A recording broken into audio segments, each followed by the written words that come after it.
The 14th and 13th centuries BC marked a resplendent zenith for the Mediterranean realm, as its interconnected civilizations ascended to unparalleled heights of refinement, affluence, and dominion over vast territories. This epoch, roughly spanning from 1400 to 1200 BC, represented the magnificent culmination of nearly a millennium of progressive advancements across critical domains such as metallurgical practices, military strategies, administrative frameworks, and sophisticated maritime engineering. Within this dynamic geopolitical panorama, three formidable entities asserted their dominance. The Hittite Empire, which held sway over extensive portions of Anatolia and northern Syria; Mycenaean Greece, which exerted its authority across the Aegean Sea and its vital commercial arteries; and New Kingdom Egypt, whose influence stretched majestically from the southern reaches of Nubia all the way to the distant Euphrates River. The Hittite Empire, under the sagacious leadership of monarchs like Suppiluliuma I and Muwatalli II, had undergone a profound metamorphosis, evolving from a mere regional Anatolian kingdom into a formidable superpower. This transformed entity was fully capable of contesting and challenging the established Egyptian supremacy throughout the Levant. From their sprawling capital city of Hattusa, the Hittites meticulously managed an intricate feudal system. This system deftly integrated a multitude of vassal states into their imperial structure, while simultaneously maintaining direct, firm control over strategically vital territories. The capital itself was an impressive urban expanse, covering approximately 180 hectares, meticulously safeguarded by colossal stone walls. These formidable defenses were further fortified by numerous towers and showcased elaborate gate structures, which were strikingly adorned with carvings of majestic lions and valorous warriors. Extensive archaeological investigations have since brought to light a highly sophisticated urban nucleus, featuring distinct sectors allocated for the royal citadel, sacred temples, and various administrative edifices. These vital areas were seamlessly interconnected by meticulously paved streets and were sustained by an exceptionally advanced water management infrastructure, including intricate underground channels and strategically placed reservoirs.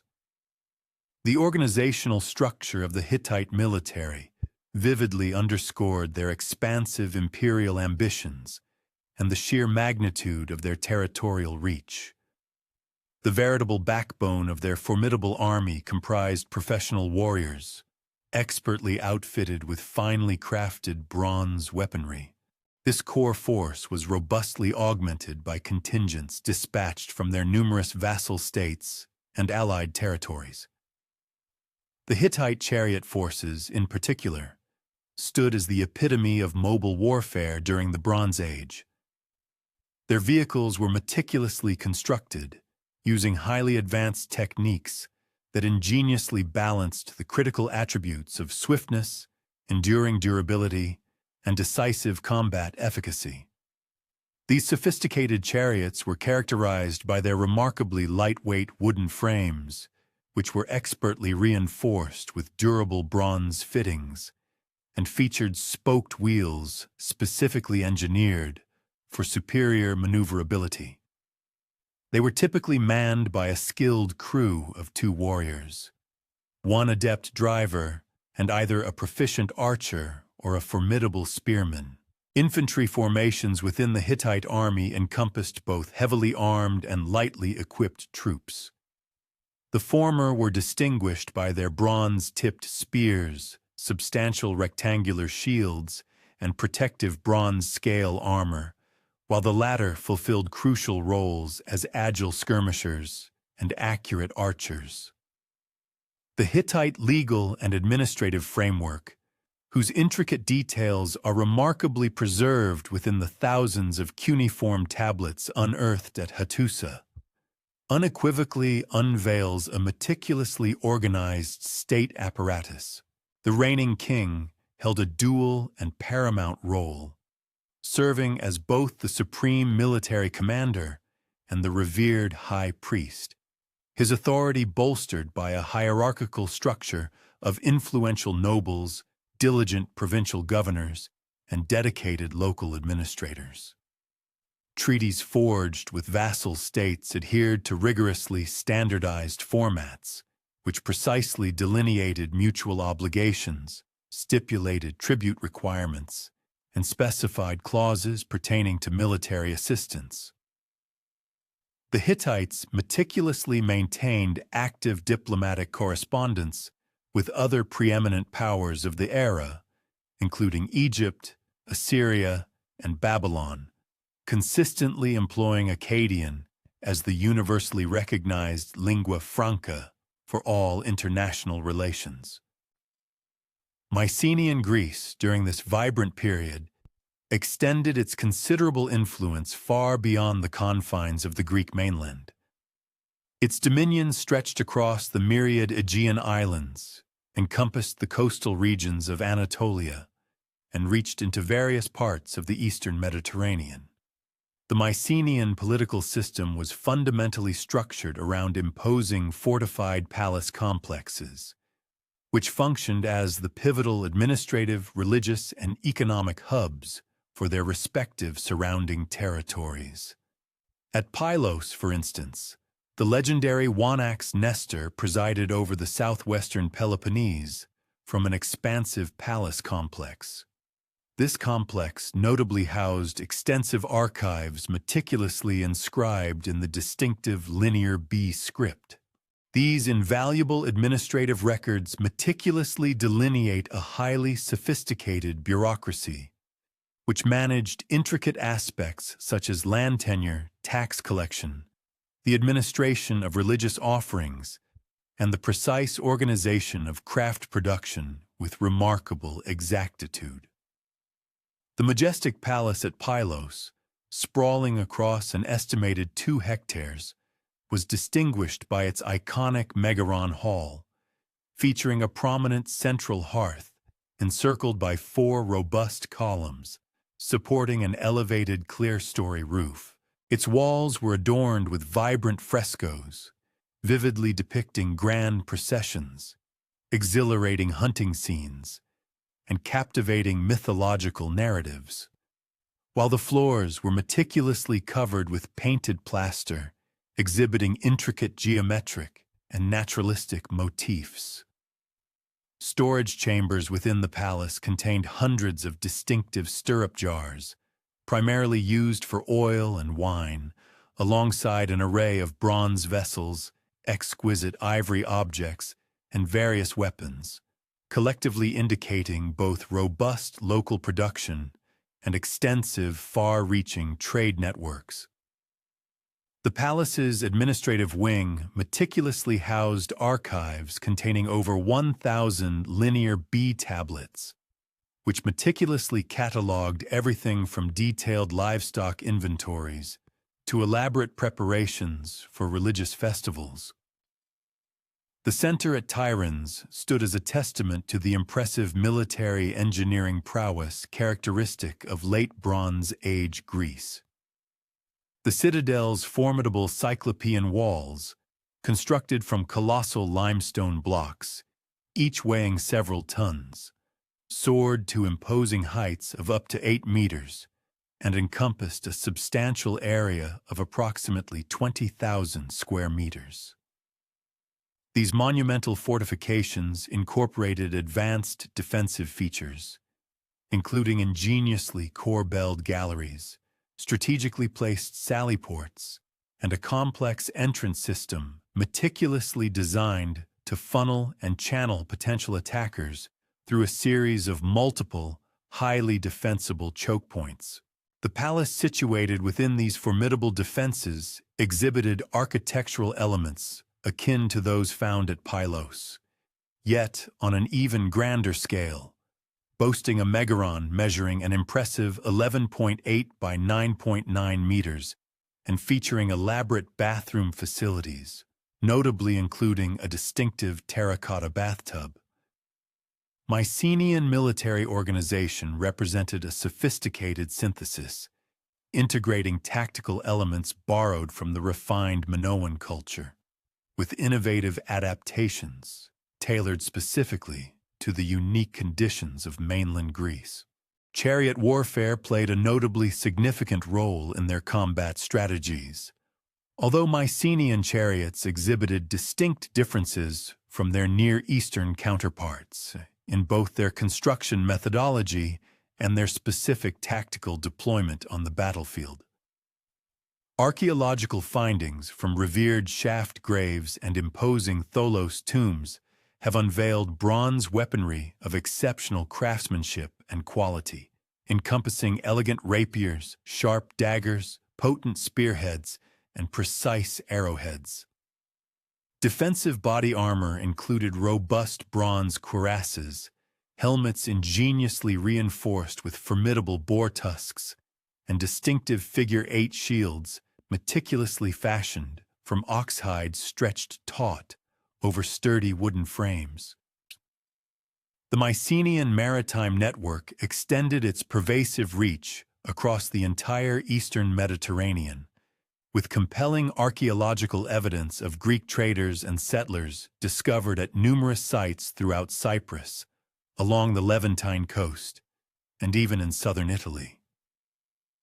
Mycenaean pottery, particularly their characteristic stirrup jars and elegant kylikes, frequently appears in archaeological contexts stretching from the western shores of Sardinia to the distant Euphrates, unequivocally attesting to both the vast geographical extent and the intensive nature of their commercial endeavors. These intricate trade relationships encompassed not only a diverse array of finished manufactured goods, but also vital raw materials, including copper sourced from Cyprus, tin potentially procured from Anatolia or Central European regions, shimmering gold from Egypt and Nubia, and precious amber originating from the distant Baltic region. New Kingdom Egypt, during the influential reigns of pharaohs such as Amenhotep III, Akhenaten, and Rameses II, truly embodied the zenith of pharaonic authority and territorial expansion. The vast Egyptian empire stretched impressively from the Fourth Cataract of the Nile in Nubia all the way to the Euphrates River in Syria, thereby encompassing an extraordinarily diverse mosaic of peoples, invaluable resources, and strategically crucial positions. This immense territory necessitated the implementation of highly sophisticated administrative systems, which deftly balanced robust central control with a degree of local autonomy. It also required powerful military forces, capable of effectively defending extended frontiers, and intricate economic mechanisms designed to efficiently extract and redistribute resources across thousands of kilometers. The Egyptian military during this golden era had undergone a profound evolution, far surpassing its more modest Middle Kingdom origins to emerge as a highly professionalized fighting force, expertly equipped with the most advanced Bronze Age technology available. The elite chariot corps formed the preeminent striking arm, their formidable vehicles meticulously manufactured in royal workshops utilizing imported timbers, precision bronze fittings, and durable leather components. Egyptian chariots typically accommodated 2 crew members, a skilled driver and a proficient archer. These units were systematically organized into disciplined squadrons of 10 vehicles, each under the command of experienced and capable officers. Infantry divisions, each theoretically comprising 5,000 men, were recruited from both the native Egyptian populace and a variety of foreign auxiliaries, including formidable Nubians, resilient Libyans, and various Asiatic peoples. Egyptian bronzework had attained extraordinary levels of sophistication, resulting in the production of weapons and tools that masterfully combined superior functional effectiveness with exquisite artistic excellence. Bronze swords discovered in royal tombs notably display complex metallurgical techniques, including intricate pattern welding, precise differential hardening, and elaborate decorative inlays. The comprehensive military equipment also featured advanced composite bows, capable of penetrating bronze armor at impressive ranges exceeding 200 meters, alongside bronze-tipped arrows with specialized heads meticulously designed for different targets, and an array of siege equipment ingeniously adapted from Asiatic models. The formidable economic foundation of Egyptian power was firmly rooted in the immense agricultural productivity of the fertile Nile Valley, significantly augmented by tribute exacted from conquered territories and substantial profits generated from extensive and well-established trade networks.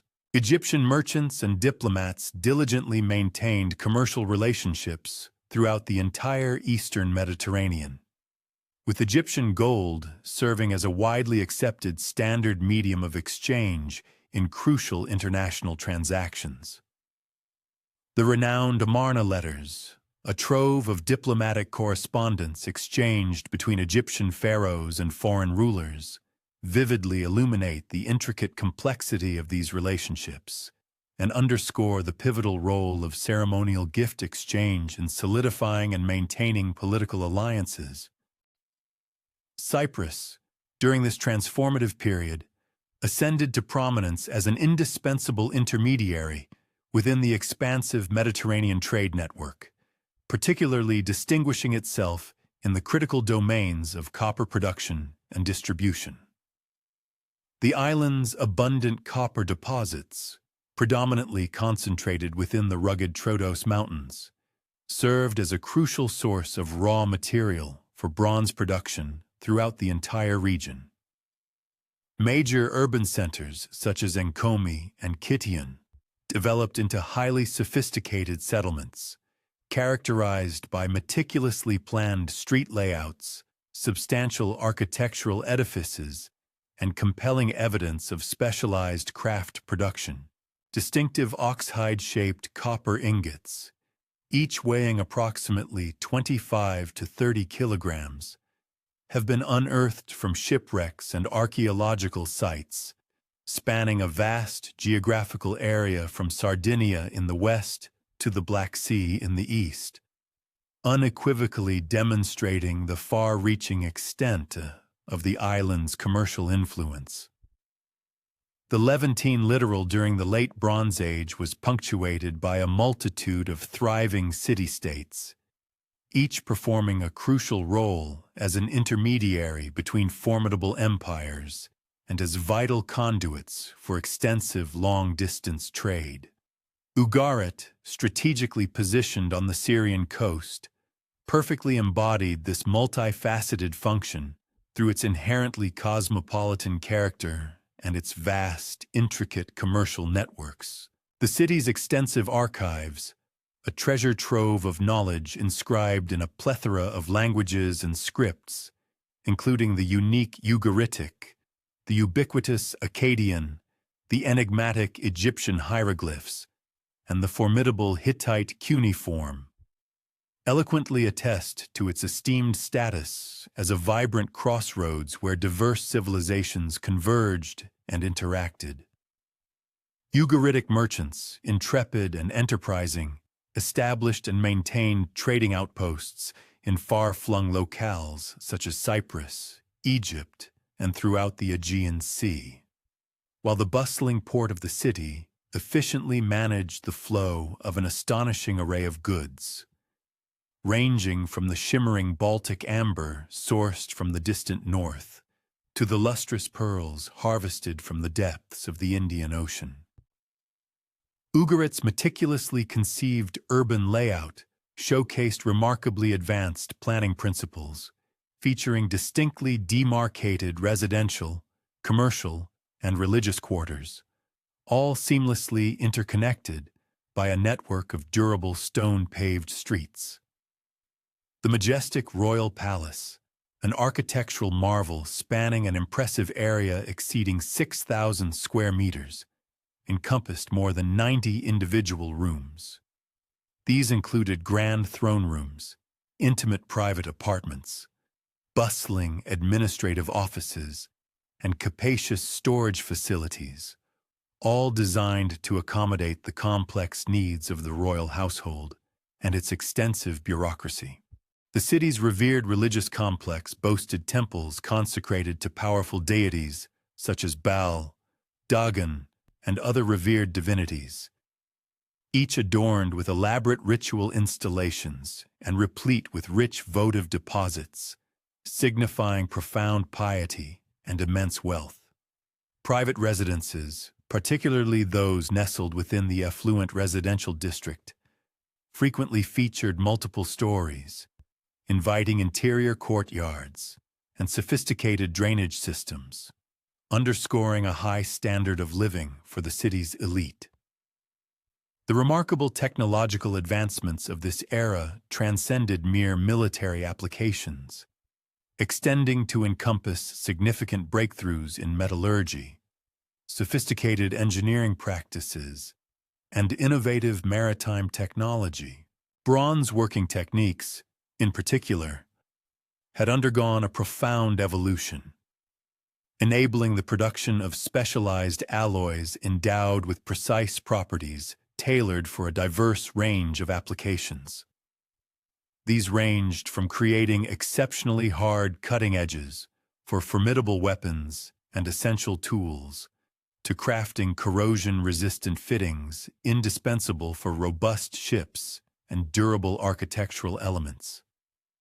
Foundries situated at prominent sites like Katian in Cyprus and Enkomi, renowned for their metallurgical prowess, consistently produced standardized copper ingots using highly advanced smelting techniques.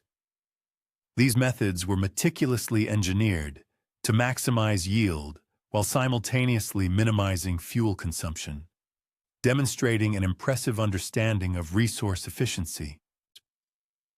Shipbuilding technology had progressed to such an extent that it facilitated regular and reliable maritime commerce across the vast expanse of the Mediterranean Sea. The discovery of the Uluburun shipwreck, meticulously dated to approximately 1300 BC, furnishes invaluable and detailed evidence regarding the impressive maritime capabilities prevalent during the Late Bronze Age. This venerable vessel, measuring approximately 15 meters in length, carried an astonishing cargo weighing in excess of 20 tons. This diverse payload included substantial quantities of copper and tin ingots, shimmering glass ingots, exquisite ivory, precious ebony, delicate ostrich eggshells, and a wide assortment of meticulously manufactured goods originating from every corner of the then-known world. The ship's construction itself was a testament to advanced craftsmanship, featuring durable cedar planking expertly joined with precise mortise and tenon joints, further reinforced with sturdy bronze fastenings and meticulously sealed with protective pine resin to ensure its seaworthiness. Agricultural intensification played a pivotal role in sustaining the burgeoning population growth and the accelerating urbanization that were characteristic features of this period. Ingenious terracing systems implemented in the Aegean Islands, intricate irrigation networks meticulously constructed throughout the Near East, and sophisticated flood management systems meticulously developed along the fertile Nile River collectively enabled a substantial increase in food production. This surplus, in turn, liberated a significant portion of the labor force, allowing individuals to specialize in various crafts, engage in military service, and undertake crucial administrative functions.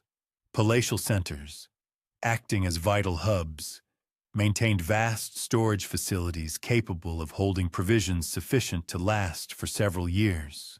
This strategic reserve provided a crucial buffer against potential harvest failures and empowered rulers to support substantial retinues of dependents, thereby solidifying their authority and ensuring social stability. The archaeological record from this profound historical period unveils unprecedented levels of material prosperity and a remarkable degree of cultural sophistication. Luxurious commodities, including intricate gold jewelry, exquisitely carved ivory artifacts, richly decorated textiles, and elaborate furniture, consistently emerge in elite contexts across the entire Mediterranean basin. Artistic styles during this era demonstrated an increasingly international influence, with distinctive Egyptian motifs seamlessly integrated into Mycenaean frescoes. Characteristic Aegean pottery forms adopted with enthusiasm in the Levant, and fascinating Mesopotamian cylinder seals discovered within Greek archaeological sites. Religious practices during the Late Bronze Age reflected a compelling blend of both deeply ingrained local traditions and widespread international influences. Grand temple complexes situated in major urban centers featured elaborate ritual installations, held substantial treasuries, and controlled extensive landholdings, thereby establishing themselves as significant economic as well as profound religious institutions. The distinctly international character of Late Bronze Age religion is strikingly evident in the widespread adoption of foreign deities, the emergence of syncretistic practices that blended different belief systems, and the dynamic exchange of religious texts and iconography between diverse cultural regions, fostering a rich tapestry of spiritual expression. Nevertheless, beneath the shimmering veneer of prosperity and the seemingly robust international cooperation that so conspicuously characterized the Late Bronze Age Mediterranean, subtle yet discernible signs of instability began to manifest themselves during the closing decades of the 13th century BC. These initial, often scattered warnings, appearing across disparate regions and preserved within fragmentary historical records, would ultimately prove to be the ominous harbingers of a catastrophic collapse that would fundamentally reshape the ancient world in ways previously unimaginable. The earliest documented indications of impending trouble emerge from the meticulously kept Hittite royal archives, where references to escalating conflicts with the peoples inhabiting Western Anatolia become progressively more frequent and imbued with a palpable sense of urgency after 1250 BC. The formidable Hittite king Tudhaliya IV found himself confronting mounting pressure along the western frontiers of his expansive empire, where a formidable confederation of Anatolian peoples, collectively known as the Asuwa lands, had begun to aggressively challenge imperial authority. These territories, stretching along the Aegean coast of Anatolia from the strategic Troad in the north to the rugged Lycia in the south, had historically served as loyal vassals, consistently providing valuable tribute and crucial military assistance to the Hittite capital of Hattusa. However, a wealth of archaeological evidence unearthed from prominent sites such as Troy, Miletus, and Assos reveals a marked increase in fortification efforts during this precise period, strongly suggesting a growing sense of insecurity and a concerted preparation for impending conflict. Hittite military records meticulously detail campaigns waged against rebellious Western vassals with an unprecedented level of specificity, underscoring the gravity and seriousness of these emerging threats. The Yalbert inscription, a monumental text carved on a rock relief situated near modern Konya, commemorates Tudhaliya's hard-won victories over the Luca people and their various allies, vividly describing pitched battles involving thousands of seasoned warriors and the successful capture of numerous fortified settlements. The inscription even mentions specific tactical formations employed, innovative siege techniques utilized, and the strategic deployment of formidable chariot squadrons in mountainous terrain previously deemed unsuitable for such operations, highlighting the adaptability of Hittite military strategy. These Western Anatolian conflicts diverged significantly from earlier Hittite military campaigns in both their intensity and their expansive geographical scope. Previous rebellions had typically involved isolated city-states or relatively small regional coalitions. But the disturbances of the late 13th century encompassed vast territories and involved coordinated resistance across multiple distinct ethnic groups. Hittite administrative documents from this critical period reveal the implementation of emergency measures, including the rapid mobilization of reserve forces, the accelerated construction of new fortifications along vulnerable frontiers, and the strategic establishment of military colonies in critical locations. Archaeological excavations conducted at Hittite frontier sites provide tangible material evidence of this heightened militarization. The fortress of Kurukutepe on the Euphrates River shows extensive renovation and reinforcement during the late 13th century, with existing walls significantly heightened and strengthened, new defensive towers strategically added at regular intervals, and internal structures meticulously modified to accommodate larger military garrisons. Similar patterns of increased fortification and military readiness appear at numerous sites throughout western and southern Anatolia, strongly suggesting a coordinated imperial response to mounting external pressures and threats. The volatile situation in western Anatolia ultimately culminated in the cataclysmic destruction of Troy, 7a, around 1180 BC, an event that has captivated scholarly attention and debate for well over a century. This particular settlement, meticulously constructed upon the ruins of the earlier Troy 6, represented a critically significant urban center that commanded control over the strategic Dardanelles Passage, the vital maritime link between Europe and Asia. The archaeological evidence painstakingly recovered from Troy 7 reveals a community living under a state of intense siege, with narrow streets densely packed with storage jars, makeshift shelters hastily constructed within the formidable citadel walls, and clear, unmistakable signs of severe overcrowding as the beleaguered population desperately sought protection behind the massive fortifications. The destruction layer at Troy 7a contains undeniable evidence of extensive fire damage, widespread collapsed building materials, and scattered human remains, all of which strongly suggest a violent conquest rather than an accidental conflagration.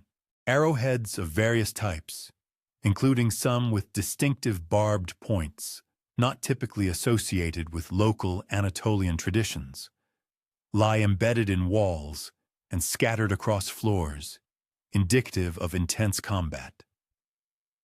Bronze weapons and tools show clear evidence of hasty abandonment, with valuable items inexplicably left behind in circumstances that strongly imply their owners either fled in terror or perished during the ferocious attack.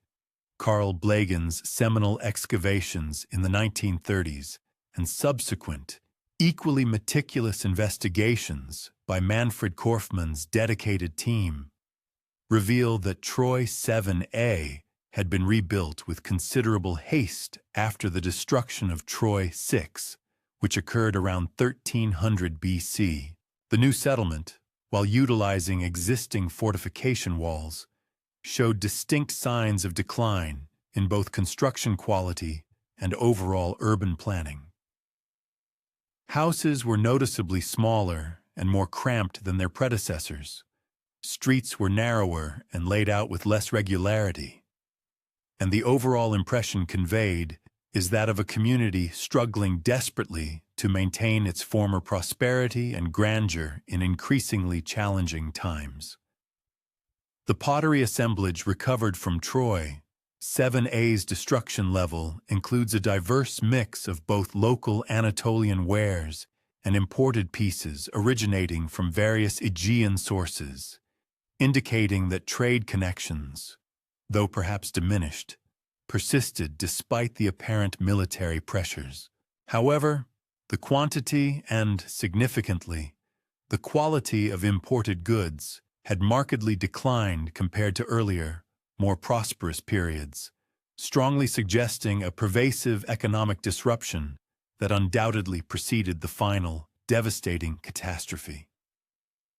Storage areas strategically located within the citadel contained substantial quantities of grain and other essential foodstuffs, providing irrefutable evidence of meticulous preparation for extended siege conditions, a testament to the community's grim foresight. While significant disturbances unfolded concurrently in the western territories of Anatolia, parallel documentation from Egyptian and Levantine archives meticulously chronicles a burgeoning trend of incursions and demographic shifts along the coastal fringes of the eastern Mediterranean. The inaugural explicit allusions to maritime marauders manifest within Egyptian records from the illustrious reign of Pharaoh Merneptah, who found himself confronting a formidable confederation of Libyan tribes and diverse foreign peoples endeavoring to establish permanent settlements within the fertile expanse of the Nile Delta. The monumental Karnak inscription, which vividly recounts Merneptah's decisive victory, specifically identifies various constituent groups, including the Luka, Sherdan, Shekelesh, and Teresh, ethnic populations whose origins were rooted in the Aegean and Anatolian regions, then grappling with synchronous periods of profound social and political upheaval. These nascent raiding contingents presented a discernible contrast to the later, more extensive invasions attributed to the enigmatic Sea Peoples, primarily in their apparent strategic alignment with established regional powers. Historical accounts indicate that the Libyan pharaoh Murayr had forged intricate alliances with a variety of foreign military detachments, suggesting that these initial population movements involved organized military collaboration rather than desperate, uncoordinated migrations of refugees. Egyptian battle reliefs, exquisitely carved within Merneptah's mortuary temple, graphically depict these foreign combatants, instantly recognizable by their distinctive round shields, elaborate feathered headdresses, and sophisticated bronze weaponry, engaging in coordinated formations alongside Libyan forces. Concurrently, numerous independent archaeological excavations from this tumultuous era have unearthed proliferating indications of violent destruction and subsequent abandonment. Nkomi, the island's principal center for copper production, exhibits unequivocal traces of successive assaults during the latter half of the 13th century BC, its destruction strata replete with the charred remains of edifices, scattered implements of metalworking, and caches of precious artifacts hastily interred. The ultimate stratum of habitation at this particular site reveals improvised defensive structures, haphazardly assembled from repurposed architectural elements, conveying a palpable sense of frantic endeavors to repel relentless assailants. The flourishing copper industry, which had for so long been the bedrock of Cypriot prosperity, began to betray pronounced symptoms of destabilization during this epoch. Metallurgical smelting facilities at pivotal locations such as Kition and Calabasas were either entirely forsaken or compelled to operate at significantly diminished outputs. Concurrently, the production of standardized oxide ingots, a hallmark of Cypriot metallurgy that had endured for countless generations, grew erratic in both its intrinsic quality and overall volume. Furthermore, the extensive commercial arteries that had historically linked Cyprus to diverse marketplaces across the entire Mediterranean basin suffered escalating impediments, a trend substantiated by the dwindling presence of Cypriot ceramic wares and metal artifacts within foreign archaeological assemblages. Spatu. Ugarit's voluminous archives furnish exceptionally granular contemporary chronicles pertaining to the escalating crisis that progressively engulfed the Levantine littoral. Epistolary exchanges between Hammurapi, the final monarch of Ugarit, and his imperial suzerain, the Hittite sovereign, lay bare the intensifying duress inflicted by maritime plunderers alongside profound internal security dilemmas. A singularly illustrative parchment delineates the deployment of Ugarit's armed contingents to lend aid to the Hittites in Anatolia, an act that critically exposed the city to incursions from the maritime domain. Hammurapi's subsequent missives convey a palpable sense of mounting despair as dispatches detailing depredations and devastation arrived from adjacent polities. The administrative registers from Ugarit's twilight era conspicuously illustrate profound metamorphoses in both economic undertakings and societal structuring. The systematic collection of taxes grew increasingly erratic, punctuated by a plethora of allusions to outstanding liabilities and petitions for deferred payment deadlines. Commercial agreements diminished precipitously in both their frequency and breadth, concurrently with an upsurge in legal instruments documenting proliferating contentions over proprietary entitlements and mercantile commitments. The city's once vibrant cosmopolitan identity, previously underscored by its polyglot archival repository, began to recede, yielding to an increasingly insular preoccupation with localized matters as its international linkages progressively frayed. Archaeological findings from the obliteration of Ugarit, estimated to have occurred around 1185 BC, unequivocally point to a cataclysm that descended with startling suddenness and without prior intimation.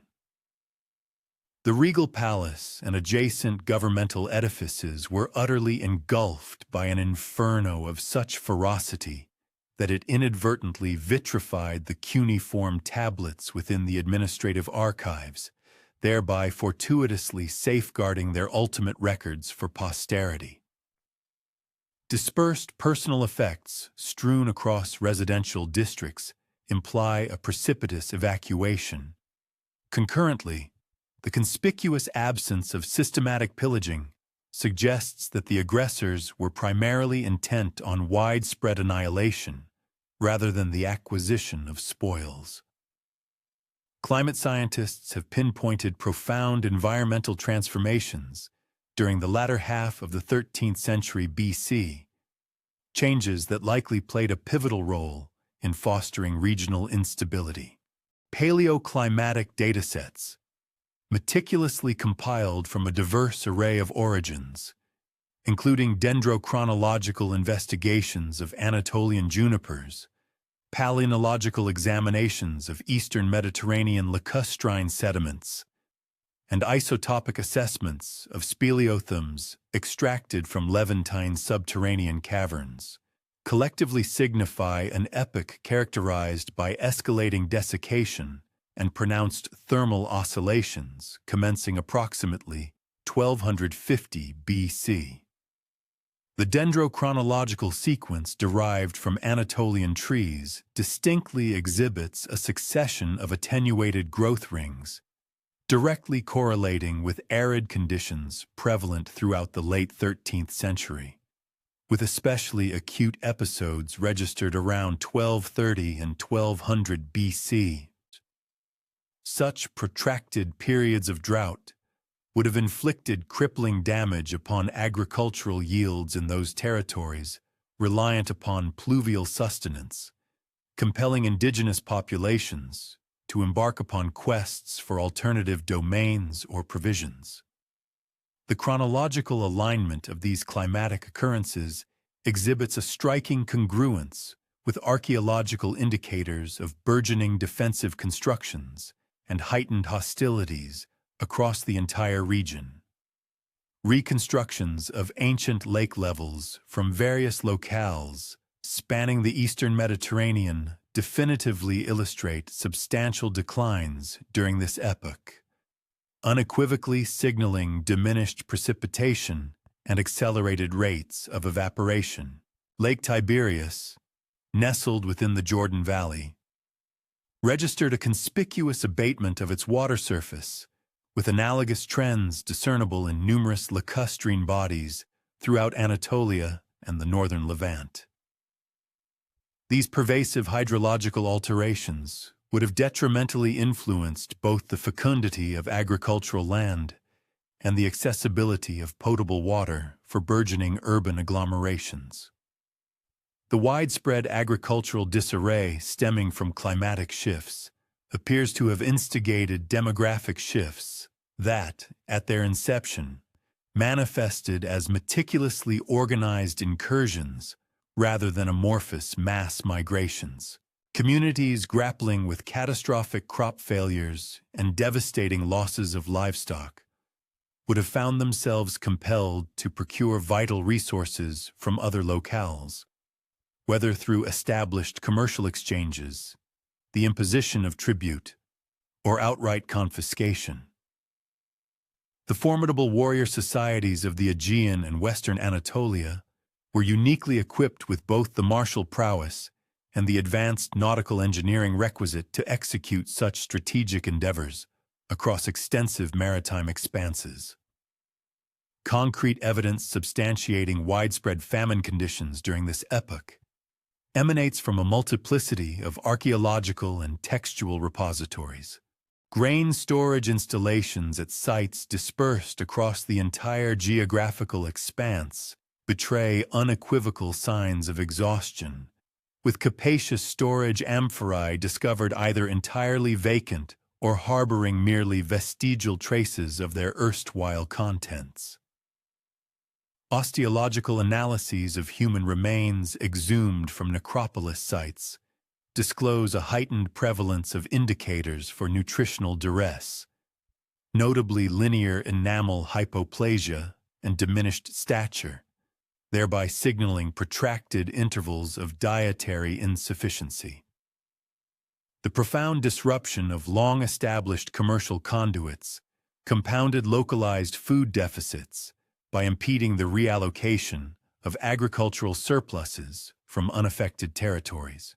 Cyprus, having historically depended substantially on imported cereals to sustain its highly specialized copper manufacturing economy, encountered singular hardships as its customary purveyors in Egypt, and the Levant contended with their own agrarian misfortunes.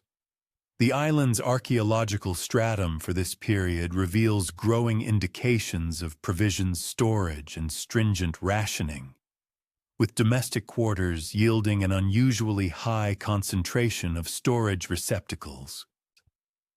Hittite administrative records bring to light various endeavors to mitigate food scarcities through a battery of emergency protocols, encompassing the reallocation of sacred granary reserves, the temporary abrogation of tribute requirements for afflicted domains, and the orchestration of grain procurements from Egypt.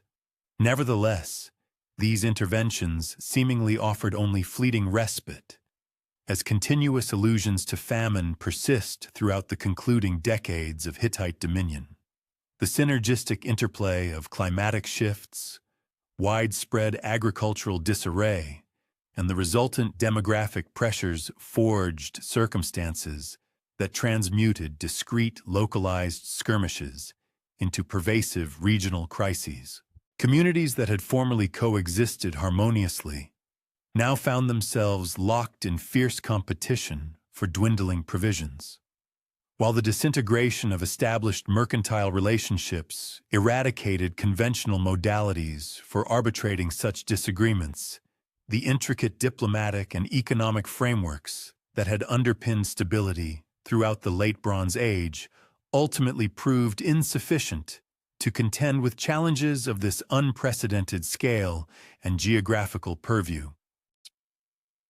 The accumulating pressures that had steadily intensified throughout the latter portion of the 13th century BC culminated in a catastrophic apogee during the interval spanning 1200 and 1150 BC, as a relentless wave of devastation surged across the eastern Mediterranean with unparalleled rapidity and comprehensiveness. The sophisticated urban agglomerations that had served as the cornerstones of Bronze Age civilization for millennia succumbed sequentially, their palatial complexes devoured by conflagrations, their inhabitants dispersed, and their intricate administrative frameworks utterly obliterated. This systemic implosion bequeathed an archaeological imprint so singularly unambiguous that contemporary excavators are capable of discerning the resultant destruction strata with extraordinary exactitude, thereby illuminating the profound scope and ferocity of the calamity that engulfed the ancient world. Pylos, the pivotal administrative nerve center of southwestern Greece under the dominion of the Wanax Nestor, arguably presents the most striking corroboration of this abrupt societal disintegration. The palatial complex, which had served as the region's preeminent political, economic, and sacral nucleus for countless generations, met its violent end around 1180 BC in a conflagration of such extraordinary intensity that it inadvertently vitrified the linear B tablets housed within its administrative repositories, thereby fortuitously safeguarding these invaluable documents for contemporary scholarship. The ultimate collection of tablets recovered from the palace vividly portrays a state bureaucracy operating with customary efficiency right up to its very demise, containing meticulously dated records of devotional offerings, allocations of military materiel, and routine governmental affairs from the concluding months preceding its total annihilation. A meticulous archaeological examination of the Pylos destruction layer vividly portrays the brutal force and swiftness of the ultimate assault. Throughout the palace's intricate network of corridors, an array of bronze weaponry lies strewn, including formidable spearheads found deeply embedded within sturdy door frames, and countless arrowheads discovered in the very storage chambers where the final, desperate stands of the defenders unfolded. The majestic throne room, known as the Megaron, exhibits undeniable traces of an inferno of astonishing intensity, with massive charred roof timbers having collapsed to form a dense charcoal stratum in certain sections exceeding a meter in thickness. Fragments of exquisitely decorated fresco, their once vibrant painted plaster surfaces now marred by telltale scorch marks, are intermingled with shattered pottery shards and contorted bronze vessels amidst the extensive ruins. The administrative wing of the palatial complex offers particularly poignant and compelling evidence of the cataclysm's abrupt onset. Scribes' workstations were found with unfinished clay tablets, their intricate stylus marks still clearly discernible, suggesting work ceased in an instant, while numerous clay ceilings lay scattered haphazardly across floors, having plummeted from their burning wooden shelves. Furthermore, storage zones that once housed the palace's invaluable and extensive archives bear distinct hallmarks of systematic obliteration, with countless tablet fragments thoroughly commingled with ash and general debris in patterns that strongly imply intentional vandalism rather than mere accidental damage from the conflagration. The profusion of personal belongings discovered throughout the extensive palace complex unequivocally signals that its occupants were afforded no chance whatsoever for an orderly or planned evacuation. Exquisite bronze mirrors, delicate ivory combs, and intricate gold jewelry were found indiscriminately abandoned in the residential zones, while cooking vessels, remarkably, still held carbonized remnants of meals, strongly implying that the rhythm of daily life had persisted without interruption, right up to the very moment of the attack.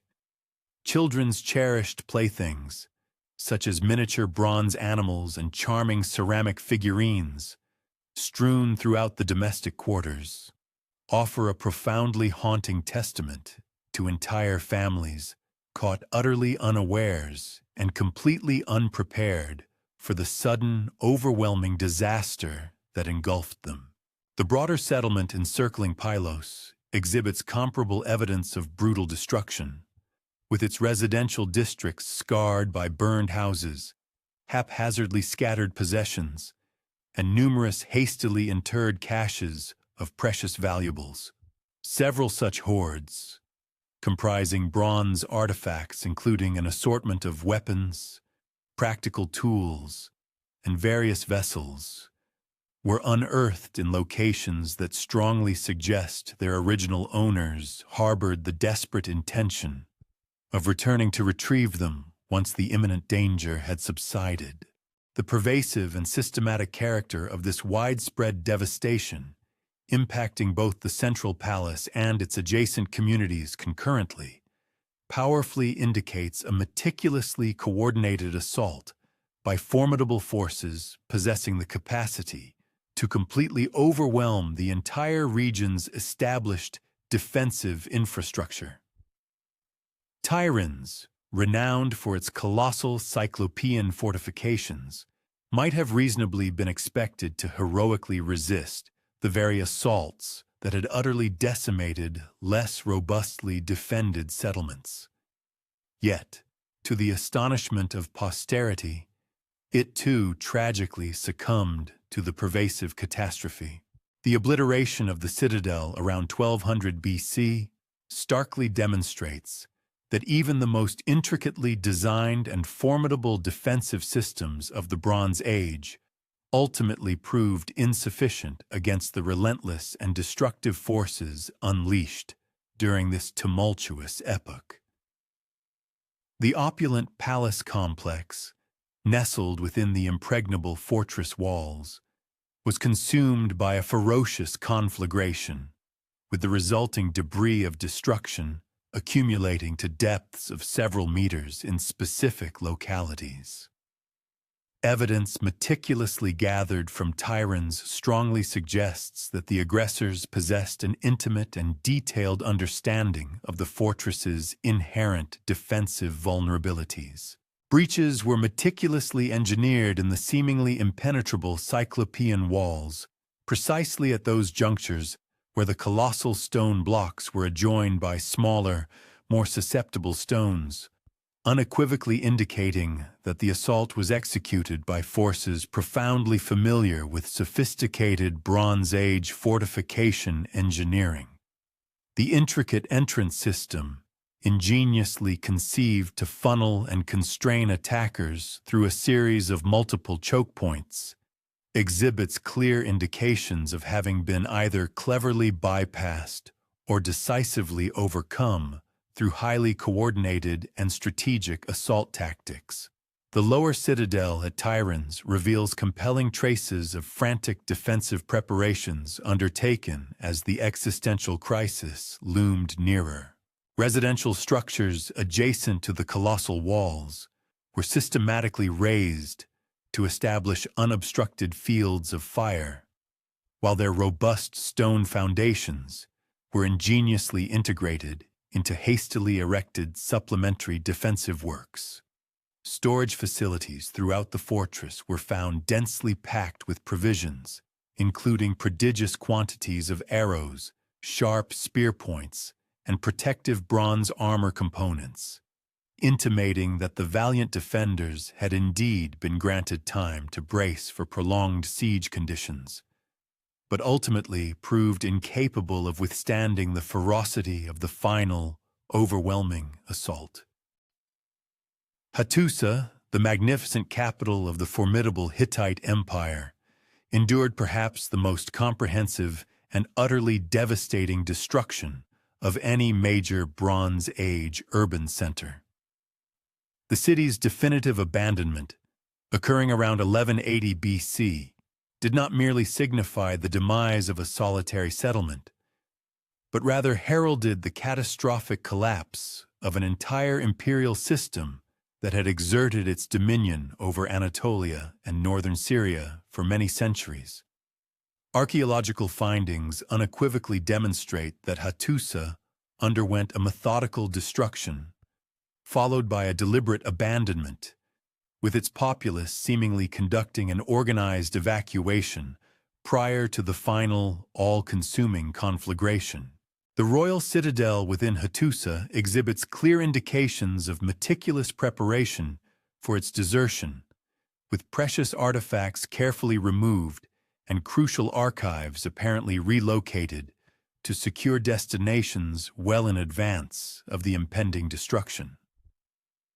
Nevertheless, the administrative edifices and sacred temples were thoroughly incinerated, resulting in destruction strata that encased thousands of invaluable cuneiform tablets, which now offer exceptionally detailed insights into the empire's twilight years.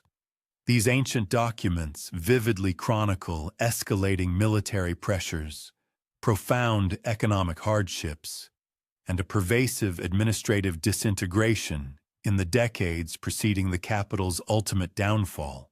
The grand temple complexes at Hattusa were subjected to an especially systematic process of destruction. Temple 1, recognized as the largest and most venerated religious edifice in the Hittite realm, was methodically divested of its valuable fittings before being set ablaze, with bronze cult objects and exquisite precious metal decorations evidently removed by the departing populace. The temple's extensive storage areas, which had once safeguarded prodigious quantities of grain, sacred oils, and other offerings, were discovered utterly void, save for scattered pottery fragments and carbonized organic remnants. Residential districts spread across Hattusa consistently unveil a distinct pattern of meticulously orchestrated evacuation, promptly succeeded by a calculated campaign of deliberate destruction. The dwelling structures themselves contained a striking scarcity of personal effects, strongly implying that their inhabitants were afforded ample time to meticulously collect their cherished possessions prior to their departure. Yet the buildings themselves were, paradoxically, subjected to an exhaustive incineration. This compelling pattern unequivocally signifies that the city's abandonment was a premeditated act, meticulously planned and executed by its own populace, rather than being the consequence of a swift and unforeseen conquest by invading external forces. Furthermore, the sophisticated water supply systems, which had been instrumental in sustaining Hattusa's substantial population, were intentionally crippled during the process of abandonment. Subterranean channels were systematically obstructed with strategically placed stones and various debris, while visible surface installations suffered damage so extensive as to render them beyond facile repair.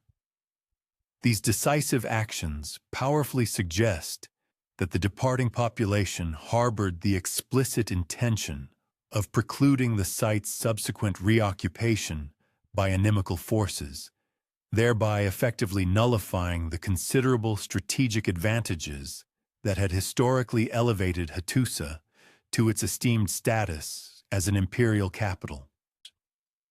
The catastrophic destruction of Ugarit, occurring approximately 1185 BC, irrevocably obliterated one of the most vibrant, cosmopolitan, and economically indispensable centers of the entire Late Bronze Age world.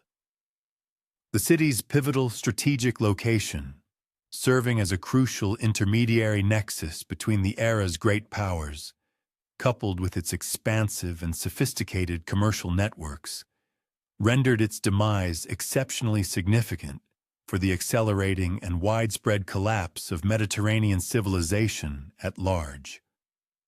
Archaeological findings conclusively reveal that Ugarit, akin to other prominent urban centers, was annihilated with terrifying suddenness and absolute totality, exhibiting no discernible indications of a protracted decline or any phased, partial abandonment. The magnificent royal palace at Ugarit was utterly consumed by an inferno of such extraordinary intensity that precious bronze artifacts were found to have melted and inextricably fused with the very stone architectural components. The palace's voluminous archives, comprising thousands of clay tablets inscribed in a multitude of languages and scripts, were fortuitously baked to an enduring hardness by the immense heat, thereby preserving invaluable diplomatic correspondence, intricate commercial contracts, and comprehensive administrative records that now afford singular insights into the international system's tumultuous final period. The very last epistles unearthed within these archives chillingly recount desperate pleas for military reinforcement and alarming intelligence regarding the imminent approach of seaborne raiders along the coast. The obliteration of Ugarit was concurrently marked by the methodical dismantling of its extensive commercial infrastructure. The vital harbor installations sustained severe damage, with colossal stone blocks from quays and warehouses strewn about, in a manner strongly indicative of intentional demolition. The city's renowned metalworking quarter, a prolific hub that had consistently produced bronze artifacts for export across the entire Mediterranean basin, exhibits compelling signs of a hurried evacuation, with numerous furnaces abruptly abandoned, some still containing partially processed raw materials. The residential districts of Ugarit reveal the identical harrowing pattern of sudden catastrophe observed at other annihilated sites. Dwellings were found, with possessions scattered haphazardly, furniture overturned, and widespread evidence of fire damage, while the thoroughfares were choked with countless pottery fragments and various other debris. Intriguingly, several caches of precious objects, including lustrous silver vessels, ornate jewelry, and potent bronze weapons, were unearthed, buried within residential precincts, suggesting that some inhabitants, in their final moments, managed to secrete their wealth before either fleeing for their lives or tragically perishing. The destruction of Ugarit precipitated immediate and far-reaching repercussions for established trade networks throughout the entire eastern Mediterranean. The city's prominent commercial houses had assiduously cultivated and maintained intricate trading relationships with counterparts in Cyprus, Egypt, the Aegean, and Mesopotamia, and its abrupt elimination consequently forged an irremediable void in the delicate commercial system that proved exceptionally challenging to reconstitute. Further archaeological findings from diverse sites across the region consistently demonstrate a precipitous decline in the influx of imported commodities and luxury articles subsequent to Ugarit's destruction, unequivocally underscoring the profound and pervasive economic impact of its lamentable loss. Extensive archaeological surveys conducted across the entire eastern Mediterranean basin unequivocally demonstrate that the devastating destruction of prominent urban centers was paralleled by the widespread abandonment of hundreds of lesser settlements. Specifically within Greece, a staggering proportion, exceeding 90% of all known Mycenaean sites exhibit clear evidence of either violent destruction or complete desertion during the tumultuous 50-year period spanning from 1200 to 1150 BC. This pervasive pattern of catastrophe extends far beyond the confines of the principal palatial centers, encompassing a diverse array of locations, including modest towns, isolated rural settlements, and highly specialized sites such as bustling metalwork centers and revered religious sanctuaries.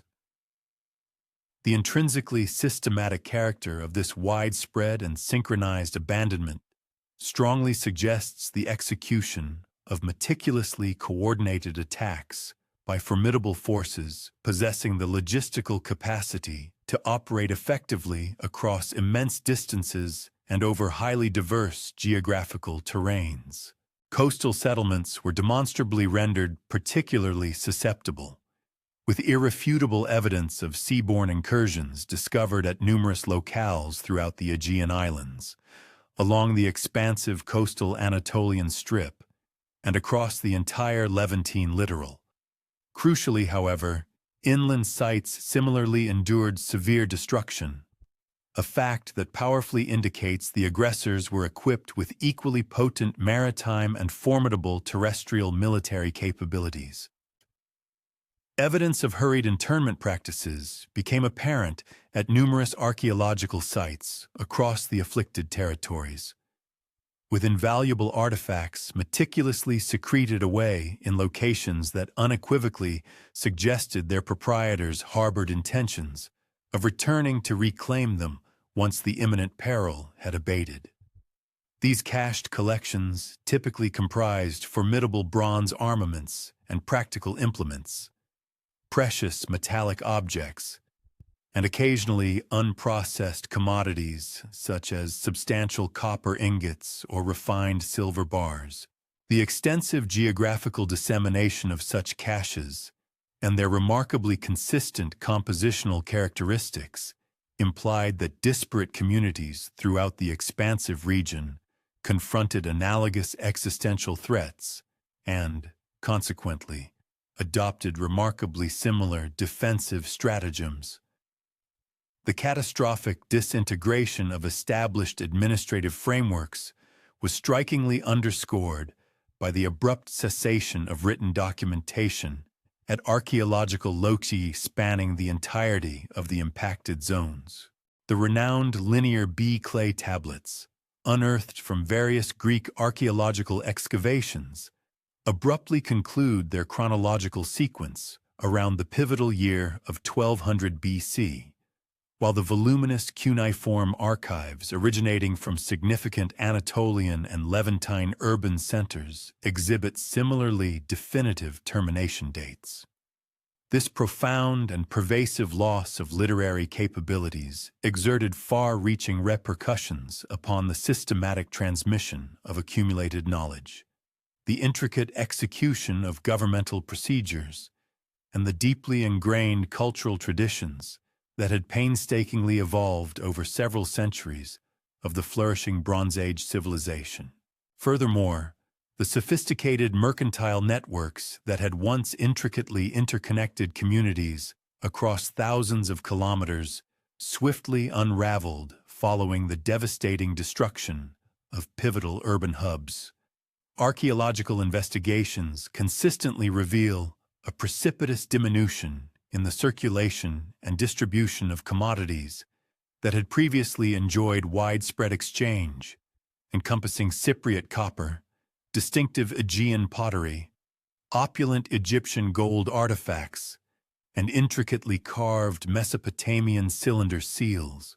This precipitous commercial collapse compelled numerous communities to embrace a more pronounced ethos of self-sufficiency, inadvertently precipitating a pronounced technological regression in various domains that had historically relied upon highly specialized production methodologies and extensive long-distance commercial exchange.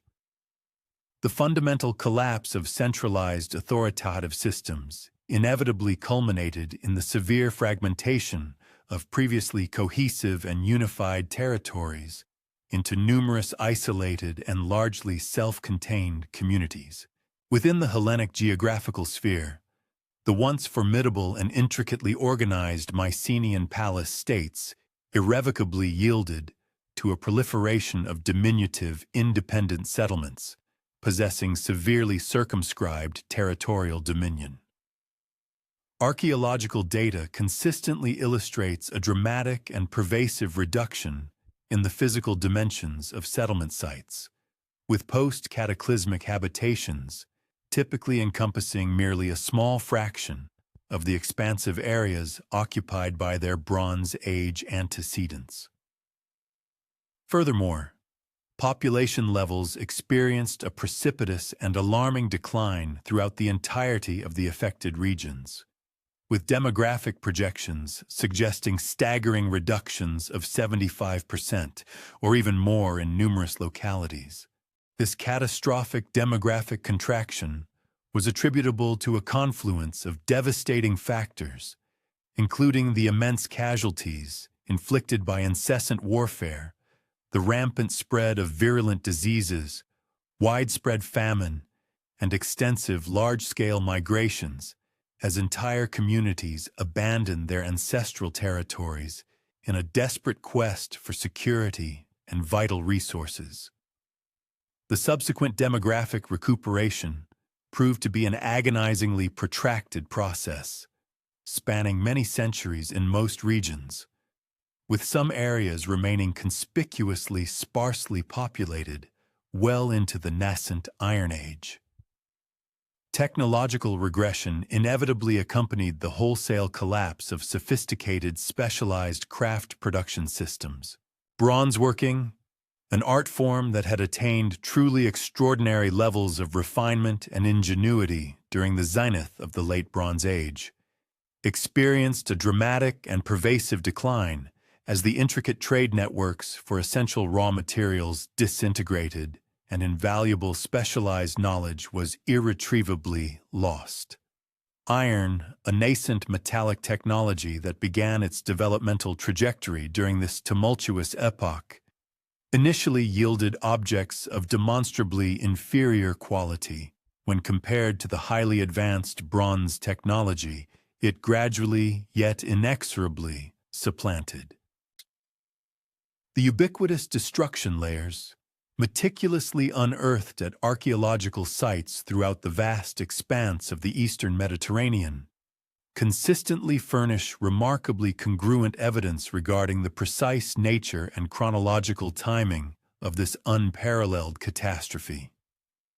Distinctive pottery styles, precise radiocarbon dating methodologies, and intricate stratigraphic relationships all unequivocally point towards a synchronized and widespread collapse occurring within a compressed temporal window of approximately 50 years. This striking temporal concentration strongly suggests that the formidable forces responsible for this widespread devastation possessed the requisite organizational acumen and substantial military wherewithal necessary to orchestrate and execute coordinated military campaigns across immense geographical distances and over a diverse array of distinct political territories. The pervasive chaos that engulfed the eastern Mediterranean during the twilight years of the 13th century BC inexorably reached the hallowed shores of Egypt during the 5th regal year of the venerable pharaoh Merneptah, when a formidable and unprecedented coalition of Libyan tribes and enigmatic foreign warriors launched a massive and audacious assault on the strategically vital Nile Delta. This audacious invasion marked the inaugural documented large-scale confrontation between the ancient kingdom of Egypt and the diverse peoples who would subsequently become collectively identified as the enigmatic Sea Peoples, thereby establishing enduring patterns of conflict that would decisively shape Egyptian foreign policy for the ensuing century. The ominous threat materialized from the expansive western desert, where the astute Libyan chieftain Muraira had meticulously assembled a formidable confederation that ingeniously combined traditional North African pastoral warriors with formidable seaborne raiders originating from the collapsing Aegean and Anatolian civilizations. Merneptah ascended to the venerable throne as an elderly sovereign, having diligently served as crown prince under his illustrious father, Rameses II, for several decades prior to assuming ultimate power. His reign commenced during a period characterized by relative political stability, with Egypt's extensive borders securely fortified and the empire's intricate administrative apparatus functioning with commendable efficiency following the territorial consolidations expertly achieved during the preceding century. The newly enthroned pharaoh inherited a formidable military establishment that had undergone significant reorganization and re-equipment during the latter years of Rameses II's illustrious reign, meticulously incorporating invaluable lessons gleaned from protracted conflicts with the formidable Hittites and various Asiatic peoples. However, nothing within Egypt's extensive prior military experience had adequately prepared the venerable kingdom for the sheer scale and unprecedented nature of the existential threat that would inexorably emerge from the Western approaches. The formidable Libyan confederation that boldly challenged Egyptian authority represented a fundamental and profound departure from traditional patterns of desert warfare. Previous conflicts with disparate Libyan tribes had typically involved relatively small-scale raiding parties, primarily seeking livestock, captives, or temporary access to the life-giving resources of the Nile Valley during periods of acute drought. These encounters, while occasionally necessitating significant military responses, had generally been effectively contained within established frameworks of frontier defense and diplomatic negotiation. The formidable coalition meticulously assembled by Muraira, however, possessed both the numerical superiority and the organizational sophistication necessary to imperil Egypt's territorial integrity in ways that had not been witnessed since the tumultuous Second Intermediate Period. Archaeological evidence from strategic sites along Egypt's western frontier unequivocally reveals extensive and meticulous preparations for the impending conflict. Formidable fortress installations at locations such as Zawiyet el-Rakam, originally constructed during the reign of Rameses II, were substantially reinforced and expanded during Merneptah's early years. These elaborate defensive works ingeniously incorporated advanced military engineering techniques, including overlapping fields of fire from strategically positioned archer emplacements, multiple gate systems specifically designed to funnel attackers into lethal killing zones, and extensive underground storage facilities capable of sustaining substantial garrisons during protracted sieges. The sheer scale and sophistication of these fortifications irrefutably indicate that Egyptian military strategists anticipated threats significantly more serious than conventional Libyan raids. The diverse composition of Muraira's coalition vividly underscored the profoundly interconnected nature of the escalating crisis that was simultaneously engulfing the entire Eastern Mediterranean world. Alongside traditional Libyan tribal contingents drawn from the formidable Meshwesh and other Western peoples, the Confederation conspicuously included substantial numbers of enigmatic foreign warriors bearing distinctive equipment and employing unique fighting techniques that unequivocally marked them as originating from the collapsing civilizations of the Aegean and Anatolia.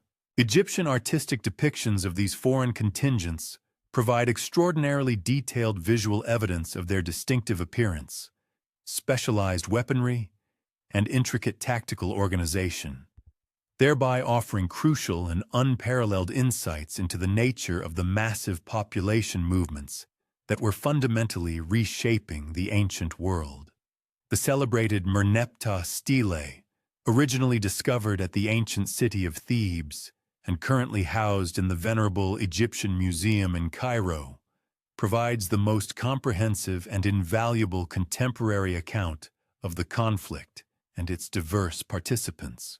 This colossal granite monument, standing majestically over 3 meters tall and profusely covered with intricate hieroglyphic inscriptions, meticulously describes the audacious invasion and Egypt's ultimately victorious response in language that skillfully combines traditional pharaonic boasting with surprisingly specific details about the formidable enemy forces and the precise course of the military campaign.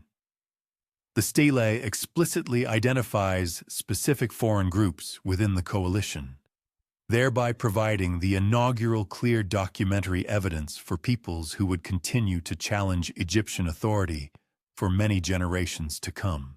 According to the stele's detailed account, the formidable Libyan coalition included significant contingents of Ekwesh, meticulously described as powerful warriors equipped with formidable bronze swords and sturdy round shields, who fought in remarkably close formation.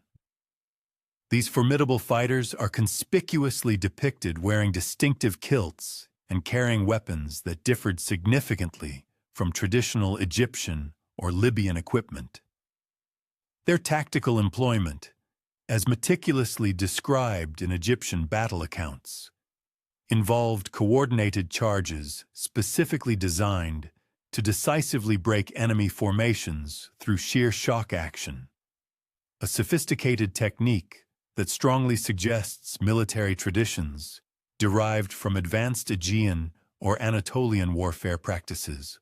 The Teresh contingent within Murayer's forces presented an entirely different set of formidable challenges for the Egyptian defenders.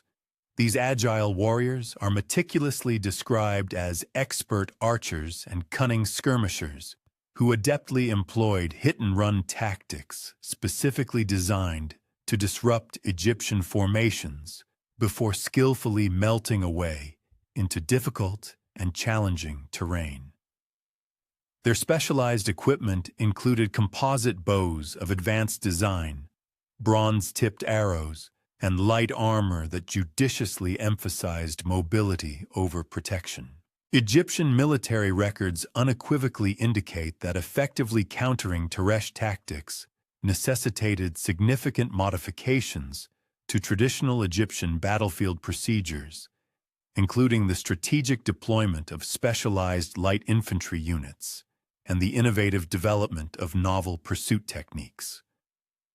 The development of new pursuit techniques, a constant endeavor within the Egyptian military, often adapted to emerging threats and the unique challenges presented by diverse adversaries. The Luka warriors, a contingent already well known to Egyptian forces from earlier confrontations in Anatolia during the reigns of previous pharaohs, constituted another crucial element of the invading coalition. These seasoned fighters brought with them a profound proficiency in both siege warfare and arduous mountain combat, skills that proved particularly indispensable during the latter stages of the campaign. Ancient Egyptian reliefs vividly depict Luka detachments outfitted with scaling ladders, formidable siege hooks, and other specialized apparatus specifically engineered for breaching fortified strongholds. Their strategic incorporation into Murayer's forces endowed the coalition with distinct capabilities that traditional Libyan methods of warfare had previously been deficient in, thereby broadening their tactical scope. The Sheridan, a maritime people who had emerged in Egyptian annals as both formidable foes and valuable allies across various previous reigns, lent their considerable naval prowess and advanced amphibious assault capacities to the coalition. These seafaring warriors commanded sophisticated shipbuilding knowledge and intricate maritime combat techniques, which crucially facilitated the Confederation's ability to synchronize land-based offensives with seaborne operations along the vulnerable Delta coast. Egyptian naval records meticulously detail encounters with Sheridan vessels, which were frequently furnished with bronze-reinforced rams and crewed by intrepid warriors highly skilled in daring boarding actions and swift coastal raiding techniques, representing a formidable threat from the sea. Shekelesh contingents completed the foreign component of Murayer's formidable coalition, contributing their exceptional metallurgical proficiency and advanced weapon manufacturing capabilities to the invading force. Archaeological evidence unearthed from the immediate aftermath of the campaign includes a plethora of bronze weapons and various tools, all bearing unique technological hallmarks that can be unequivocally attributed to distinctive Shekelesh production methods. These recovered artifacts conclusively uncover sophisticated alloying practices and precise heat treatment methods that, in turn, yielded weapons excelling in many respects when compared to the traditional Egyptian bronze work of the period, providing the coalition with a significant material advantage. The coalition's ambitious incursion toward the fertile Nile Delta commenced during the annual flooding season of Merneptah's fifth regal year, a period when the customary inundation typically offered Egypt considerable natural defensive advantages. Nevertheless, Murayer's forces strikingly exhibited a profound comprehension of Egyptian seasonal patterns by meticulously scheduling their approach to align with periods when the rising floodwaters would not only impede Egyptian military mobility, but also simultaneously afford the invaders alternate pathways through terrain normally considered impassable. This remarkably strategic timing strongly indicates that the coalition possessed precise reconnaissance and detailed intelligence concerning Egyptian defensive arrangements and inherent seasonal vulnerabilities. Egyptian frontier scouts were the first to signal the coalition's imminent approach near the remote oasis of Siwa, where advanced elements had already efficiently established supply bases and meticulously performed reconnaissance operations. These initial contacts immediately uncovered the unparalleled magnitude of the impending threat, with projections indicating the coalition's total strength to be in excess of 20,000 seasoned warriors, augmented by considerable quantities of non-combatants, including entire families, vast herds of livestock, and extensive baggage trains. The conspicuous presence of women, children, and numerous household goods unequivocally signified that this was not merely a fleeting raiding expedition, but in fact a true exodus, a genuine migration pursuing lasting habitation within coveted Egyptian territory. Merneptah's decisive reaction to this burgeoning crisis underscored both the inherent strengths and the discernible drawbacks of New Kingdom military organization. The pharaoh promptly commanded the muster of Egypt's entire standing military forces, encompassing elite chariot squadrons dispatched from Memphis and Thebes, robust infantry divisions levied from both Upper and Lower Egypt, and various auxiliary units comprising Nubian and other allied populations. This extensive mobilization, however, necessitated several months to fully achieve, during which the coalition persisted in its relentless progression toward the Delta's vulnerable western approaches. The formidable Egyptian military machine that ultimately convened to confront this existential threat represented the pinnacle of centuries of military development and organizational sophistication. Chariot forces constituted the premier assault contingent of the Egyptian army, with their swift vehicles meticulously crafted in royal workshops, using only the superior resources available. Each chariot bore a crew of 2 highly trained individuals, a skilled driver primarily tasked with vehicle control and intricate tactical maneuvering, and a formidable warrior armed with a powerful composite bow, numerous bronze-tipped arrows, and secondary armaments for close-quarters combat. The chariots themselves boasted nimble wooden frames, ingeniously reinforced with bronze fittings, spoked wheels specifically optimized for maximizing speed and agility, and durable leather components that offered crucial flexibility while diligently preserving structural integrity. Infantry formations comprised both heavily armored and lighter troops, systematically structured into divisions nominally consisting of 5,000 men each, although actual strengths often fluctuated significantly based on recruitment success and the specific requirements of any given campaign. Heavy infantry wielded bronze-tipped spears and rectangular shields fashioned from sturdy wood and leather, donning bronze-scale armor that afforded substantial defense while expertly preserving agility. Light infantry, conversely, functioned as agile skirmishers and proficient archers, furnished with composite bows, bronze daggers, and minimal armor, thereby prioritizing speed and flexibility over robust protective capacity. The pivotal engagement unfolded in the western Delta region, in the vicinity of modern Comar, where the natural topography ingeniously funneled the coalition's advance into terrain distinctly advantageous to Egyptian tactical positioning. Merneptah's forces had meticulously prepared defensive positions that shrewdly exploited natural obstacles, simultaneously ensuring optimal fields of fire for archer units and unobstructed avenues for powerful chariot charges. The battle's location, approximately 150 kilometers from the capital city of Memphis, compellingly evidenced the coalition's alarming success in advancing far into Egyptian territory before finally meeting concerted opposition.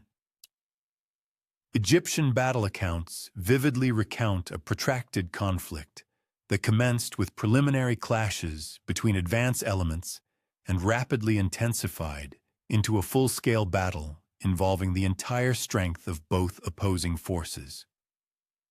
The coalition's initial offensives primarily targeted Egyptian chariot squadrons, attempting to nullify Egypt's foremost strategic asset through dense projectile barrages and synchronized foot soldier offensives. However, Egyptian tactical flexibility and superior coordination eventually triumphed, with chariot forces executing masterful flanking maneuvers that fractured coalition formations and opened crucial avenues for subsequent infantry advances. The crucial juncture of the battle arrived when Egyptian forces managed to sever Murayer's leadership cadre from the main body of the coalition. Egyptian chariots, maneuvering in coordinated squadrons, successfully breached coalition lines and either apprehended or eliminated principal commanders, including members of Murayer's immediate family. This strategic achievement sowed widespread disarray within coalition ranks and allowed Egyptian infantry to capitalize on the ensuing breaches in enemy formations. The subsequent breakdown of centralized command resulted in the rapid fragmentation of coalition unity, with individual contingents seeking to retreat autonomously rather than sustaining concerted opposition. Egyptian loss tallies, as documented within official accounts, report negligible fatalities compared to the havoc wreaked upon the coalition forces. While these numbers unquestionably mirror the political imperatives of royal inscriptions, rather than precise combat metrics, archaeological evidence gathered from the battle site strongly corroborates the assertion that Egyptian forces secured a definitive triumph. Weapons and equipment strewn across the battlefield include abundant instances of alien provenance, attesting to the varied makeup of Murayer's coalition and the international scope of the conflict. The consequences of the battle vividly uncovered the full extent of the coalition's aspirations and the completeness of Egypt's victory. Egyptian forces apprehended over 9,000 prisoners, including considerable quantities of women and children, signifying that entire communities had engaged in the migration attempt. Livestock herds totaling tens of thousands were confiscated, along with bronze weapons, tools, and other essential equipment that furnished crucial insights into the coalition's provenance and capabilities. The disposition of prisoners following the battle underscored Egyptian governmental astuteness and forward planning regarding prospective defense needs. Rather than slaughtering captured warriors or enslaving them, Merneptah's government integrated numerous individuals into Egyptian military service, especially individuals possessing distinct proficiencies in metallurgy, shipbuilding, or siege warfare. This judicious policy exemplified both pragmatic asset utilization and the astute acknowledgement that the skills held by these foreign warriors could significantly enhance Egyptian military capabilities. The direct repercussions of the victory reached well beyond the battlefield itself. Egyptian control over the Western Delta was resoundingly reaffirmed, with fresh defensive strongholds erected in advantageous positions to avert subsequent Confederate incursions. The captured equipment and prisoners furnished crucial insights about circumstances in the Aegean and Anatolian regions, empowering Egyptian military strategists to more fully grasp the wider predicament engulfing the Eastern Mediterranean world. Merneptah's triumph also had profound geopolitical consequences throughout the entire region. Egyptian prestige, which had somewhat waned during the final period of Ramesses II's reign due to fiscal strains and governance issues, was dramatically re-established by the definitive vanquishing of such a redoubtable confederation. Client-state allegiances with Asiatic peoples were reinvigorated on terms distinctly advantageous for Egypt, while prospective adversaries throughout the region were compelled to re-evaluate their appraisals of Egyptian martial prowess. The meticulous identification of distinct foreign factions operating within Murayer's formidable coalition furnished the sophisticated Egyptian intelligence apparatus with profoundly significant data concerning the sweeping demographic shifts, then profoundly altering the ancient global landscape. The sheer magnitude of Aegean and Anatolian ethnic groups observed within this alliance unequivocally substantiated the hypothesis that the catastrophic downfall of various Bronze Age civilizations was precipitating colossal waves of displaced peoples, desperately searching for novel territories for permanent habitation. This remarkably prescient strategic insight would subsequently prove extraordinarily beneficial and indeed indispensable during the myriad confrontations with analogous migratory entities that transpired throughout the expansive duration of Pharaoh Merneptah's sovereignty and into successive eras. The profound strategic insights and tactical experiences garnered from Pharaoh Merneptah's intense engagements with the formidable Libyan coalition and its diverse foreign auxiliaries were destined to become an utterly invaluable legacy for his eventual successor, Ramesses III. This new sovereign ascended to the revered throne of Egypt approximately 1186 BC, immediately confronting an even more daunting and multifaceted geopolitical predicament. The emergent pharaoh inherited a resilient Egyptian state that had, with considerable effort, successfully navigated the tumultuous initial onslaught of mass population displacements emanating from the disintegrating Bronze Age world. However, this period of relative tranquility proved tragically transient, commencing in the 5th and intensifying significantly by the 8th year of Ramesses III's illustrious reign. A series of meticulously orchestrated and devastating assaults launched by various Sea Peoples coalitions would relentlessly push Egyptian military prowess and defensive capacities to their very zenith, ultimately culminating in cataclysmic naval encounters that stand unparalleled as the largest and most intricately coordinated maritime conflicts ever witnessed in the annals of antiquity. The auspicious ascension of Ramesses III to the paramount leadership of Egypt coincided with a deceptive epoch characterized by an outward semblance of calm, a fragile equilibrium that artfully concealed the relentless and widespread degradation of geopolitical and societal conditions across the entirety of the eastern Mediterranean basin.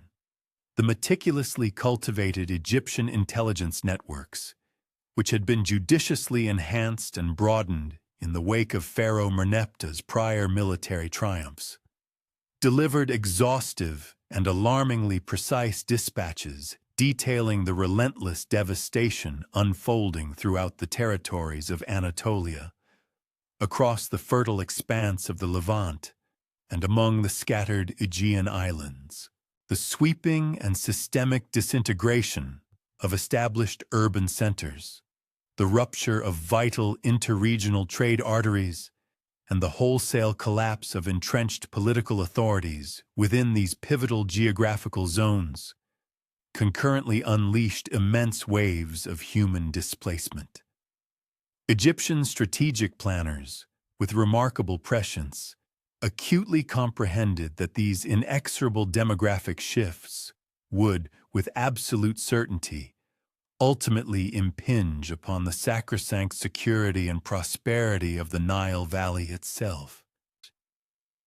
In stark contrast to his illustrious predecessor, Pharaoh Merneptah, who primarily contended with terrestrial incursions emanating from the arid western desert regions, Ramesses III was destined to engage adversaries endowed with remarkably advanced naval proficiencies and extensive maritime combat acumen. This formidable expertise had been meticulously honed over many decades of relentless seaborne raiding and aggressive territorial conquest.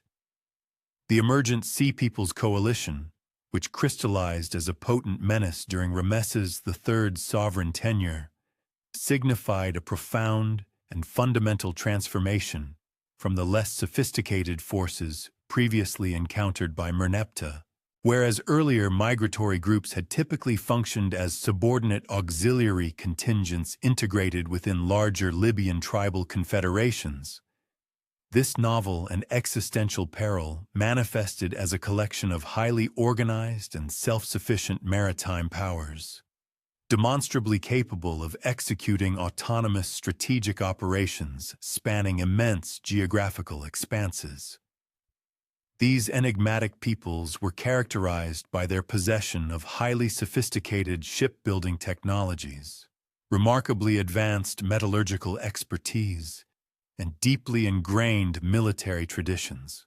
These traditions represented a potent amalgamation of martial elements inherited from the now shattered civilizations of the Bronze Age world, seamlessly integrated with innovative combat methodologies painstakingly forged during their protracted years of forced displacement and incessant conflict. Among this diverse and threatening alliance, the Peliset swiftly distinguished themselves as the preeminent and most militarily formidable constituent group within this nascent coalition. Extensive archaeological findings unearthed from their eventual permanent settlement zones across the southern Levant unequivocally demonstrate a populace endowed with impressive urban planning knowledge, highly refined pottery-making techniques, and metallurgical proficiencies that enabled the fabrication of armaments and implements demonstrably superior in quality and efficacy to many examples produced by their contemporary counterparts. The intricate military organizational structure of the Paliset skillfully assimilated strategic and tactical elements drawn from both established Aegean and Anatolian warfare traditions. A particularly pivotal innovation was their pioneering adoption of iron weaponry, which conferred upon them profound and significant advantages over adversaries who largely continued to depend upon the more brittle and less durable bronze equipment. Paliset fighting men, vividly immortalized in the monumental Egyptian battle reliefs adorning the temple complex at Medinet Habu, were consistently depicted sporting distinctive feathered headdresses. These striking headpieces rapidly evolved into their most iconic and readily identifiable characteristic. These elaborate and visually arresting constructions, apparently meticulously fashioned from numerous ostrich plumes arranged in dramatic, radiating patterns, fulfilled a dual function.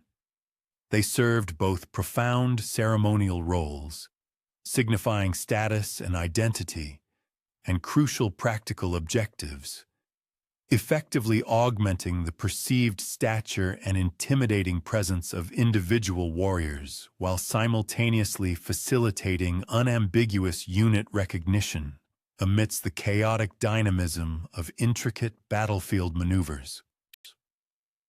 The protective body armor utilized by these formidable warriors comprised meticulously crafted bronze-scale corselets, typically worn over robust linen tunics, complemented by sturdy bronze greaves specifically designed to safeguard their lower legs during the brutal exigencies of close-quarters combat operations. The diverse array of weaponry employed by these forces consistently exhibited a remarkable degree of technological sophistication, a clear testament to their lineage and origins within the highly advanced Bronze Age civilizations of both the Aegean and Anatolia. Their principal armaments encompassed elongated bronze swords, expertly forged for optimal effectiveness in both piercing thrusts and sweeping slashing attacks. Formidable bronze-tipped spears featuring robustly reinforced wooden shafts, and sturdy round shields, ingeniously constructed from bronze-reinforced leather tautly stretched over resilient wooden frames, offering substantial defensive capabilities. Further archaeological examinations of recovered Paliset weaponry unveil incontrovertible evidence of remarkably advanced metallurgical techniques. These sophisticated methods included intricate pattern welding, precise differential hardening processes, and elegant decorative inlays, all masterfully combined to achieve an optimal synthesis of practical functional effectiveness and refined artistic excellence. Beyond their land-based prowess, the Pelisan naval capabilities arguably constituted their single most significant and decisive military asset. Their formidable ships, painstakingly reconstructed from detailed Egyptian artistic depictions and corroborating archaeological remnants discovered at subsequent settlement locations, showcased cutting-edge design elements meticulously engineered to facilitate arduous long-distance voyaging and highly effective combat engagements. These impressive vessels typically spanned a considerable length of 20 to 25 meters, distinguished by their towering prows and sterns, which were often elaborately adorned with stylized bird-head ornaments, serving both profound religious significance and practical identification functions. The inherent structural integrity of these ships stemmed from their construction, which employed remarkably sophisticated joinery techniques, thereby yielding hulls that were simultaneously flexible enough to absorb impact, yet supremely durable, capable of steadfastly enduring the immense stresses of rigorous open ocean navigation and aggressive combat maneuvering. The Checker contingent, a formidable constituent element within the broader Sea Peoples Coalition, contributed a highly specialized and invaluable expertise in the intricate arts of siege warfare and sophisticated fortification techniques. Ancient Egyptian historical records consistently portray Checker warriors as exceptionally adept in orchestrating and executing daring assault operations against heavily fortified positions, proficiently deploying an array of specialized equipment, including scaling ladders, formidable siege towers, and cunning undermining techniques, all indicative of their extensive and hard-won experience in the brutal realities of urban warfare. Their protective gear encompassed robust, bronze-reinforced leather armor, meticulously designed to afford substantial protection, without unduly compromising the essential mobility required for aggressive assault operations, alongside an assortment of specialized tools specifically engineered for breaching formidable walls and gates.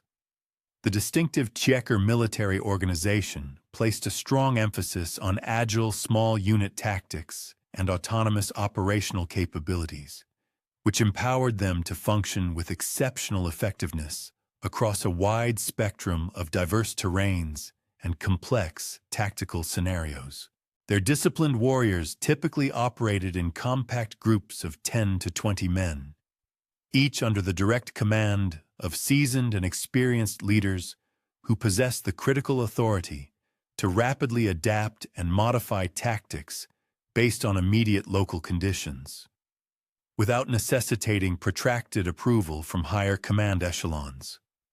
This inherent organizational flexibility proved singularly advantageous, especially during precarious amphibious operations, where the capacity for swift and decisive adaptation to rapidly evolving circumstances frequently constituted the decisive factor between ultimate success or catastrophic failure. The Danaan, another pivotal component of the formidable coalition, introduced an invaluable and highly advanced understanding of metallurgy and sophisticated weapon manufacturing processes, thereby significantly augmenting the overall military capabilities of the Sea Peoples' combined forces. Extensive archaeological findings from various sites associated with Danaan settlement patterns reveal the existence of sophisticated bronzework facilities, demonstrably capable of producing armaments and essential tools in quantities substantial enough to equip vast military formations. Their advanced metallurgical techniques encompassed cutting-edge alloying practices that yielded bronze of distinctly superior hardness and unparalleled durability when compared to many contemporary examples. Danaan warriors distinguished themselves through their specialized mastery of missile warfare, expertly deploying composite bows of exceptionally advanced design. These formidable weapons possessed the remarkable capacity to penetrate even bronze armor at impressive ranges exceeding 200 meters. The meticulously crafted arrows themselves featured diverse bronze points, each specifically engineered with specialized designs for distinct tactical applications. Bodkin points were optimized for armor penetration, broadheads were fashioned to inflict maximum tissue damage, and specialized fire arrows were deployed for incendiary attacks against vulnerable wooden structures and enemy ships. The unparalleled accuracy and extended range afforded by Danaan archery units conferred upon the coalition profoundly significant tactical advantages during both intense land-based and critical naval engagements. The Weshesh contingents, a vital element within the Sea Peoples' formidable alliance, brought to the fore an indispensable expertise in the demanding domains of amphibious warfare and aggressive coastal raiding operations. This specialized knowledge proved absolutely crucial during the coalition's concerted assault upon the strategic Nile Delta. These accomplished warriors possessed an intricate and detailed understanding of complex tidal patterns, nuanced coastal geography, and highly effective beach assault techniques, capabilities that enabled them to execute meticulously coordinated attacks, seamlessly integrating both naval and land forces.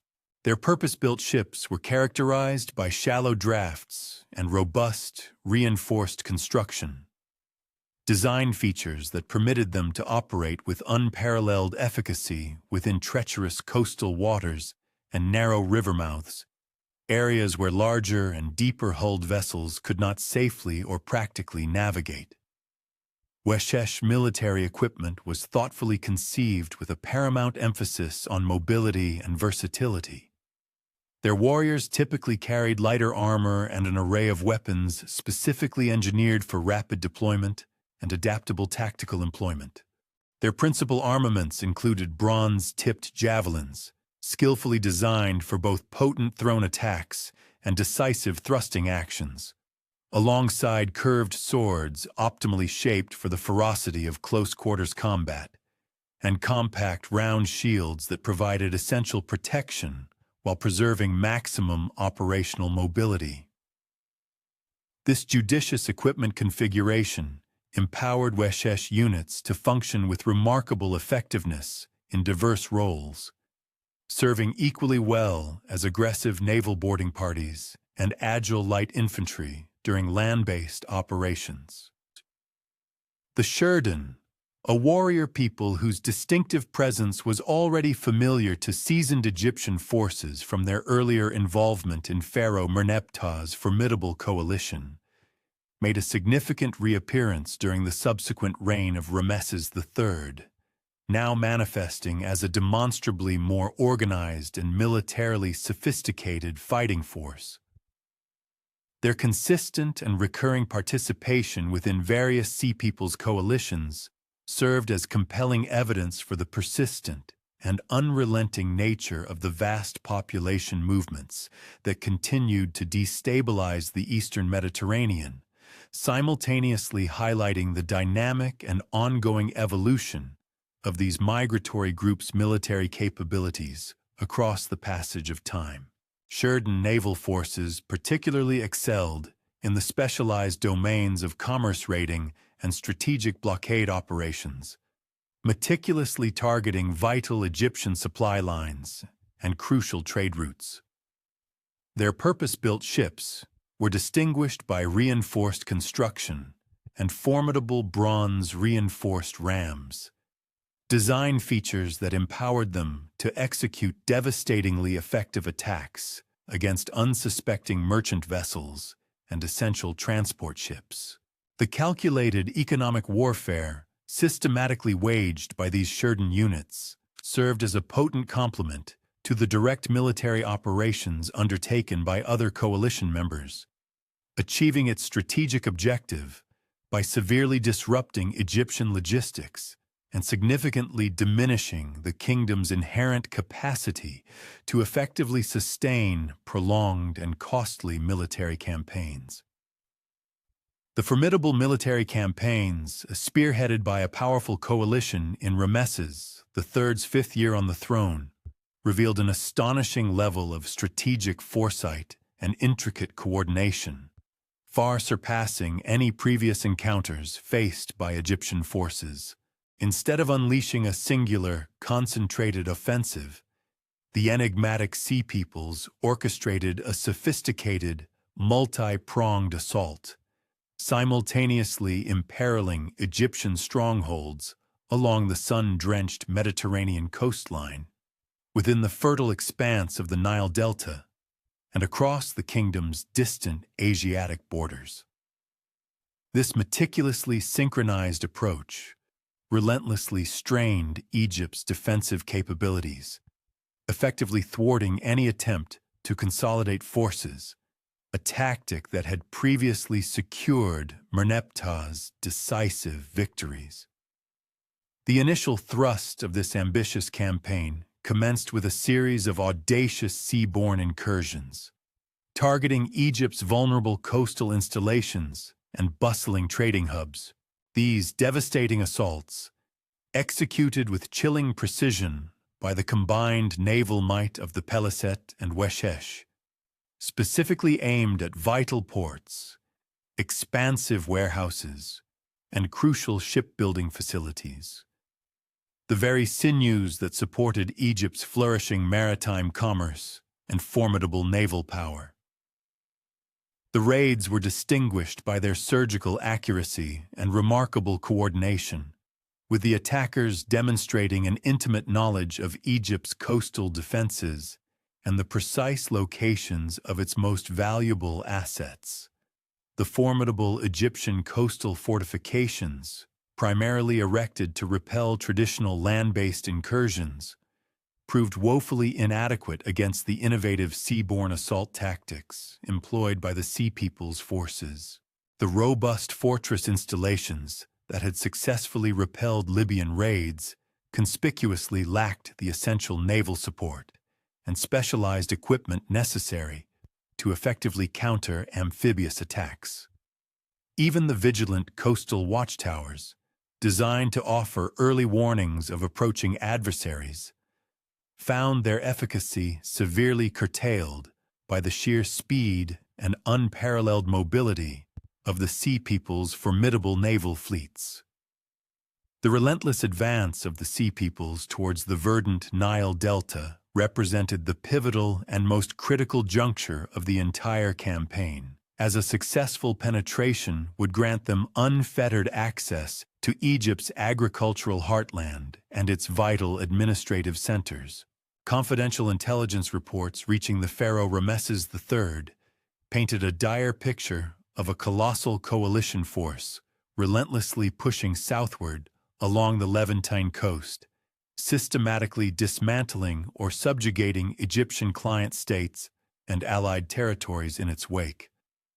The astonishing rapidity of this advance, coupled with disquieting reports of simultaneous naval operations unfolding across the vast eastern Mediterranean, strongly suggested a level of coordination and organizational sophistication that far exceeded Egypt's initial assessments of the Sea People's capabilities.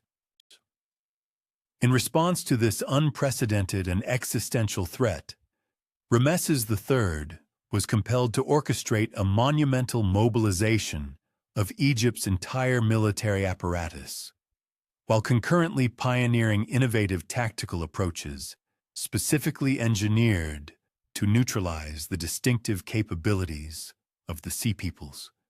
The sagacious pharaoh immediately issued directives for the construction of specialized naval vessels, meticulously designed for combat operations within the constricted waterways of the Nile Delta, where traditional Egyptian rivercraft would prove utterly inadequate against the Sea People's purpose-built warships. These novel vessels boasted reinforced construction, formidable bronze-reinforced rams for devastating impacts, and elevated fighting platforms that empowered Egyptian warriors to engage the Sea People's ships on an equal footing, nullifying their inherent advantages. The monumental naval battle that would ultimately determine the campaign's fate unfolded in the strategic Eastern Delta, where the Pelusiac branch of the Nile offered the Sea People's forces a critical conduit into Egypt's interior, yet simultaneously confined their tactical options within its relatively narrow waterways. Egyptian strategic planners, with remarkable foresight, recognized that by compelling the engagement in these restrictive waters, they could effectively neutralize many of the inherent advantages that the Sea People's naval forces had so convincingly demonstrated during open water operations.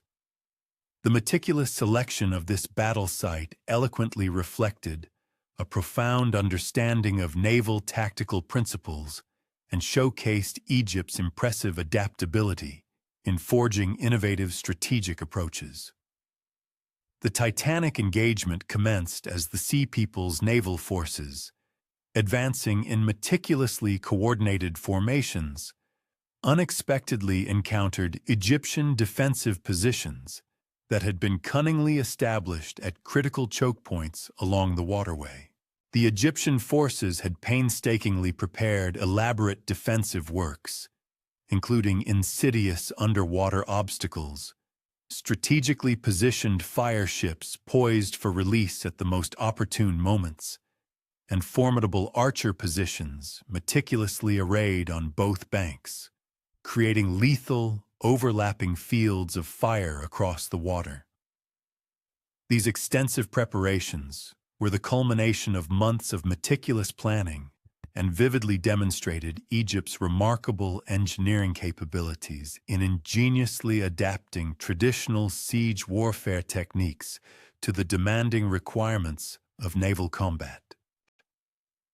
The magnificent battle reliefs, meticulously carved into the enduring walls of Ramesses III's mortuary temple at Medinet Habu, offer the most comprehensive and visually arresting record of ancient naval combat ever unearthed. These expansive and richly detailed artistic depictions vividly portray Egyptian and Sea People's vessels, locked in a brutal embrace of close-quarters combat, with intrepid warriors fiercely battling from elevated platforms, as ships skillfully maneuvered for every conceivable tactical advantage. The reliefs meticulously reveal specific details of ship construction, the precise employment of various weapons, and the intricate tactical formations, thereby providing invaluable insights into the sophisticated naval warfare techniques of the Bronze Age. The Egyptian ships, as depicted in the Medinet Habu reliefs, feature distinctive design elements that unequivocally differentiate them from their Sea People's counterparts. Egyptian vessels conspicuously display a higher freeboard and more elaborate superstructures, which provided elevated fighting positions for their formidable archers and spearmen. Their construction conspicuously emphasized stability and robust defensive capability over sheer speed and maneuverability, a strategic choice reflecting tactical approaches that sought to maximize Egyptian advantages in missile warfare, while simultaneously minimizing the impact of the Sea People's undeniable superiority in close combat techniques.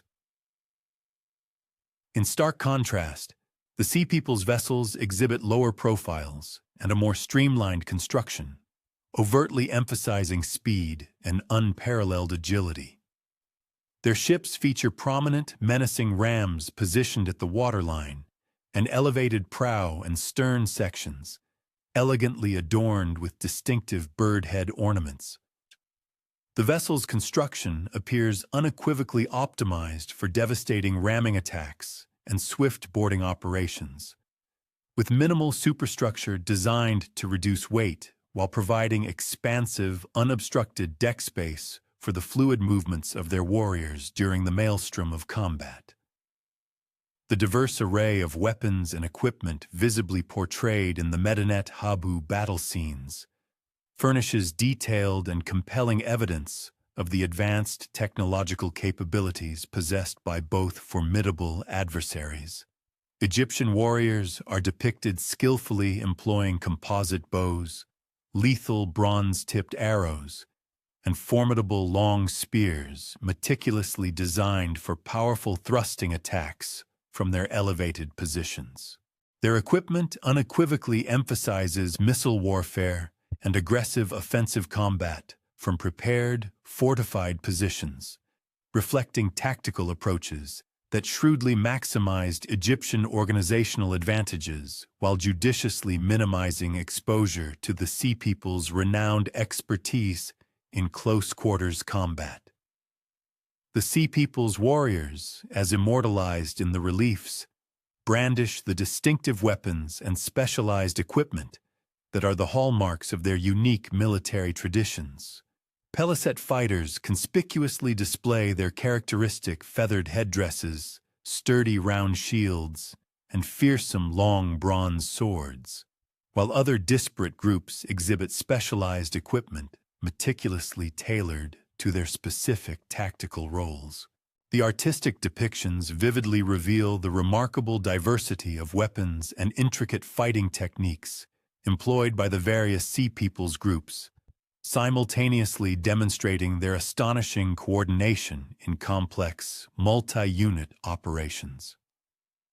The resounding tactical triumph of Egyptian forces during the epical naval battle represented merely one facet of a much larger, enduring historical enigma that has profoundly challenged scholars for more than a century.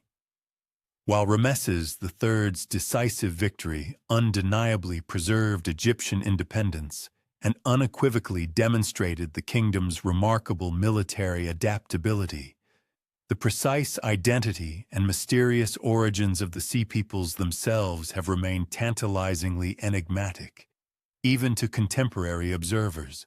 Egyptian scribes diligently recorded their names, meticulously depicted their distinctive equipment and striking appearance, and meticulously documented their formidable military capabilities.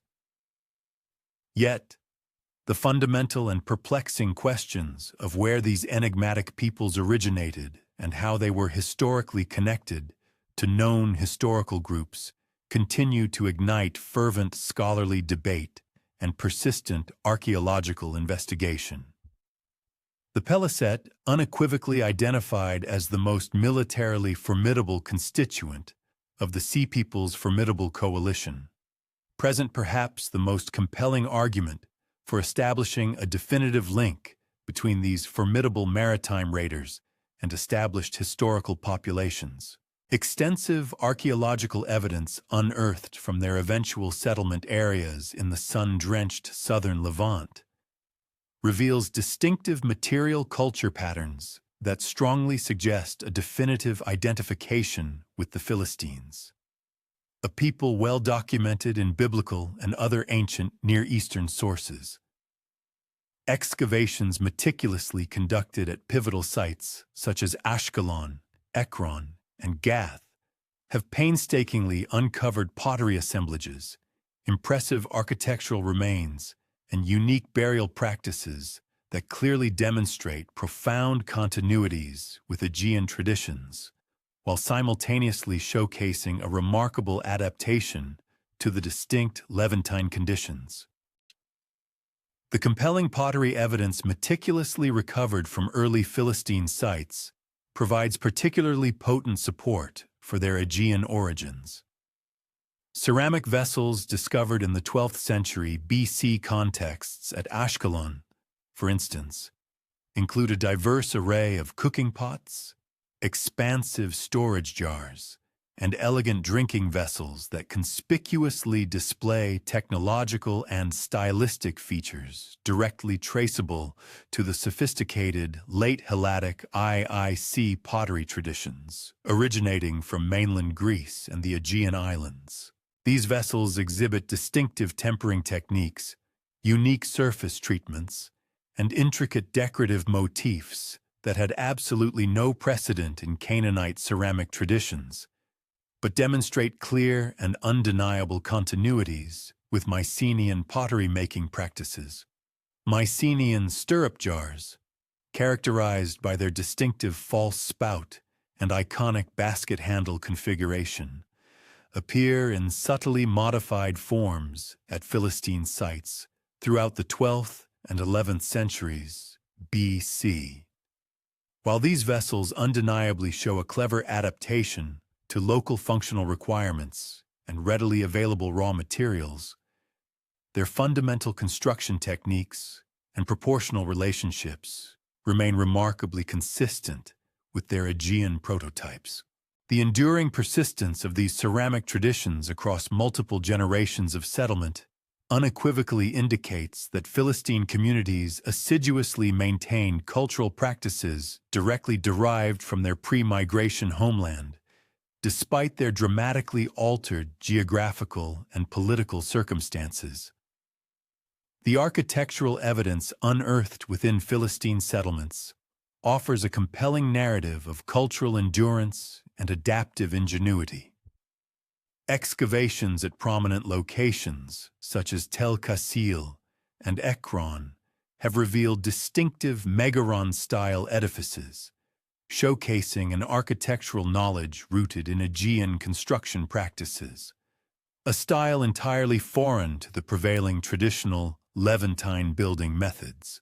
These remarkable structures are characterized by their quintessential features, including a prominent central hearth, often encircled by 4 supporting columns, well-defined entrance porches, and precise proportional relationships that strikingly echo those observed in the grand Mycenaean palace complexes of the Aegean world. The seamless integration of these sophisticated architectural forms into the Levantine environment, achieved through the resourceful utilization of indigenous stone and mud brick construction techniques, strongly suggests that these communities meticulously preserved the rich cultural memories of their ancestral origins while simultaneously demonstrating a remarkable capacity for innovation and adaptation to their new environmental realities. Further corroboration of these Aegean connections, alongside insights into the profound cultural transformations accompanying the settlement process, emerges from the meticulously documented burial practices within Philistine cemeteries. The expansive cemetery at Ashkelon, a site dated between the 11th and 10th centuries BC, provides a fascinating glimpse into the diverse cultural traditions coexisting within Philistine society, featuring both cremation and inhumation burials. Cremation, a practice notably rare in traditional Canaanite customs but widely prevalent in late Bronze Age Greece, is found alongside inhumation burials, which themselves reflect a pragmatic assimilation of local customs and environmental dictates. The array of grave goods recovered from these Philistine interments serves as a tangible testament to the sophisticated material culture synthesis that defined these communities. Bronze fibulae, clearly of Aegean design, are discovered in conjunction with locally crafted pottery and intricate jewelry. Moreover, the presence of iron weapons signifies groundbreaking technological advancements, representing a masterful fusion of metallurgical expertise drawn from disparate sources. The consistent discovery of imported Cypriot pottery and a variety of other Mediterranean artifacts within these burial contexts underscores the enduring commercial linkages maintained by Philistine communities with their broader cultural sphere, notwithstanding their significant geographical relocation. The Shurden, however, present a considerably more intricate challenge in terms of definitive identification, with proposed linkages to Sardinia, supported by certain linguistic commonalities and archaeological parallels, yet significantly complicated by unresolved chronological discrepancies and formidable geographical considerations. The striking phonetic resemblance between the name Shurden and Sardinia has captivated the scholarly imagination since the 19th century. Proponents of this identification frequently highlight shared warrior traditions, distinctive metallurgical practices, and specific material culture elements that appear to manifest in both contexts. Nevertheless, the precise nature of the relationship between Bronze Age Sardinian populations and the Shurden, as meticulously documented in ancient Egyptian sources, remains a subject of intense academic debate, primarily due to the scarcity of conclusive archaeological evidence and the inherent uncertainties surrounding their chronological interconnections. Sardinian Bronze Age culture, particularly during its flourishing Nuragic period, unequivocally showcases advanced metallurgical capabilities and deeply ingrained warrior traditions that could credibly be associated with the renowned military prowess attributed to the Sheridan. The island's landscape is dotted with countless nuraghi, imposing stone tower fortifications meticulously constructed during the 2nd millennium BC. These monumental structures serve as compelling indicators of communities meticulously organized for both sustained warfare and territorial defense. Erected using sophisticated dry stone construction techniques, these formidable edifices demanded not only coordinated labor forces, but also advanced engineering acumen, pointing towards a complex social organization intrinsically linked to formidable military traditions.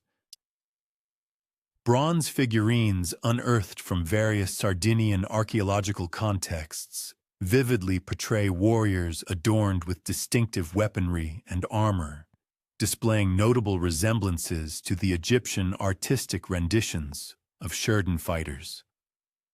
These meticulously crafted bronze sculptures, typically dated to the late 2nd and early 1st millennia BC, depict formidable warriors bearing characteristic round shields, sporting distinctive horned helmets, and armed with robust bronze swords and spears.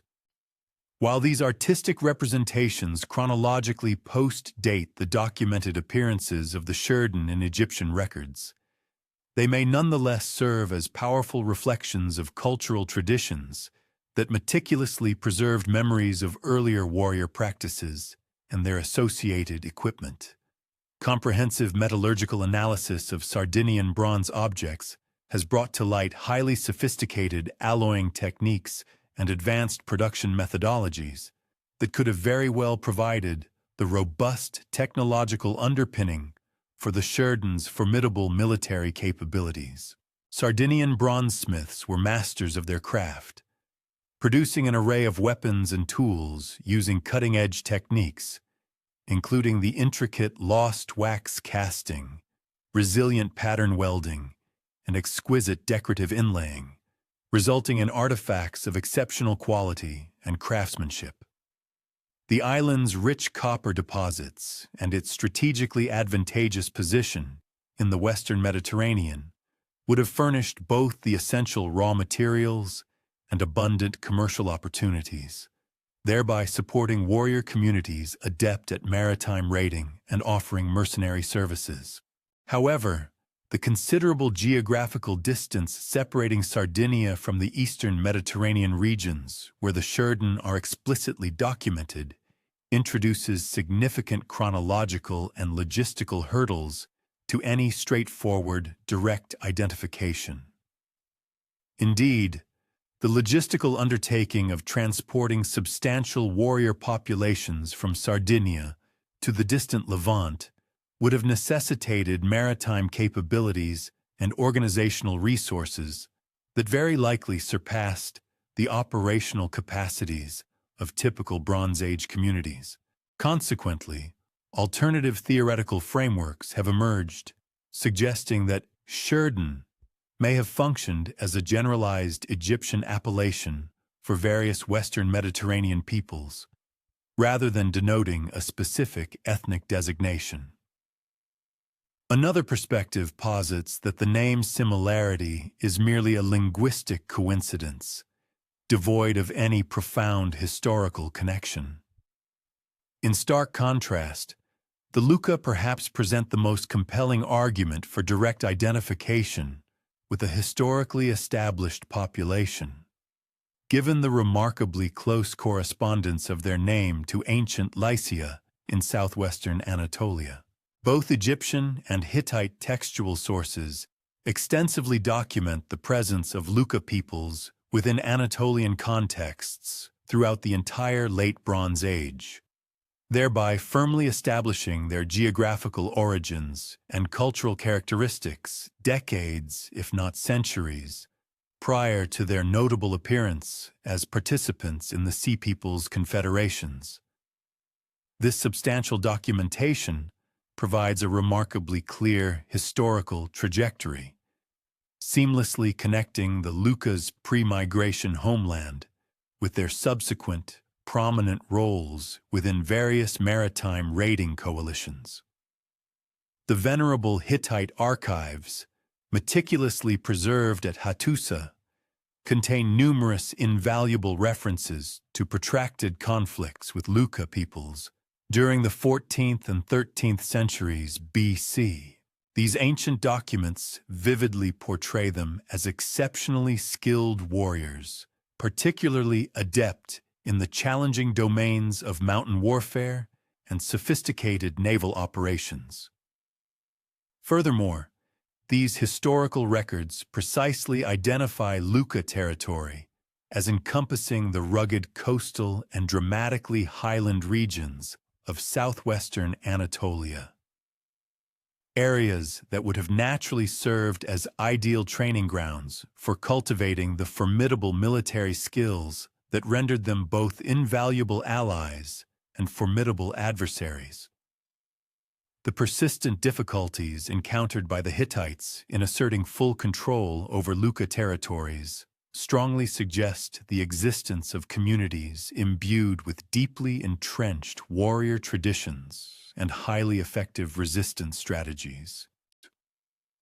Archaeological investigations at various Lycian sites have consistently unveiled material culture patterns that are entirely consistent with the formidable military capabilities attributed to the Luca peoples in contemporary historical sources. Fortified settlements distributed throughout the region bear tangible evidence of sophisticated defensive planning and advanced construction techniques, unequivocally reflecting communities meticulously organized for perpetual warfare. Bronze weapons and meticulously crafted armor recovered from Lycian archaeological contexts eloquently demonstrate a profound metallurgical expertise and innovative weapon design, attributes that would have undoubtedly conferred significant military advantages during the complex and often brutal Bronze Age conflicts. Lycian rock-cut tombs and other elaborate mortuary monuments provide profound insights into cultural traditions that placed immense emphasis on warrior identity and martial achievement.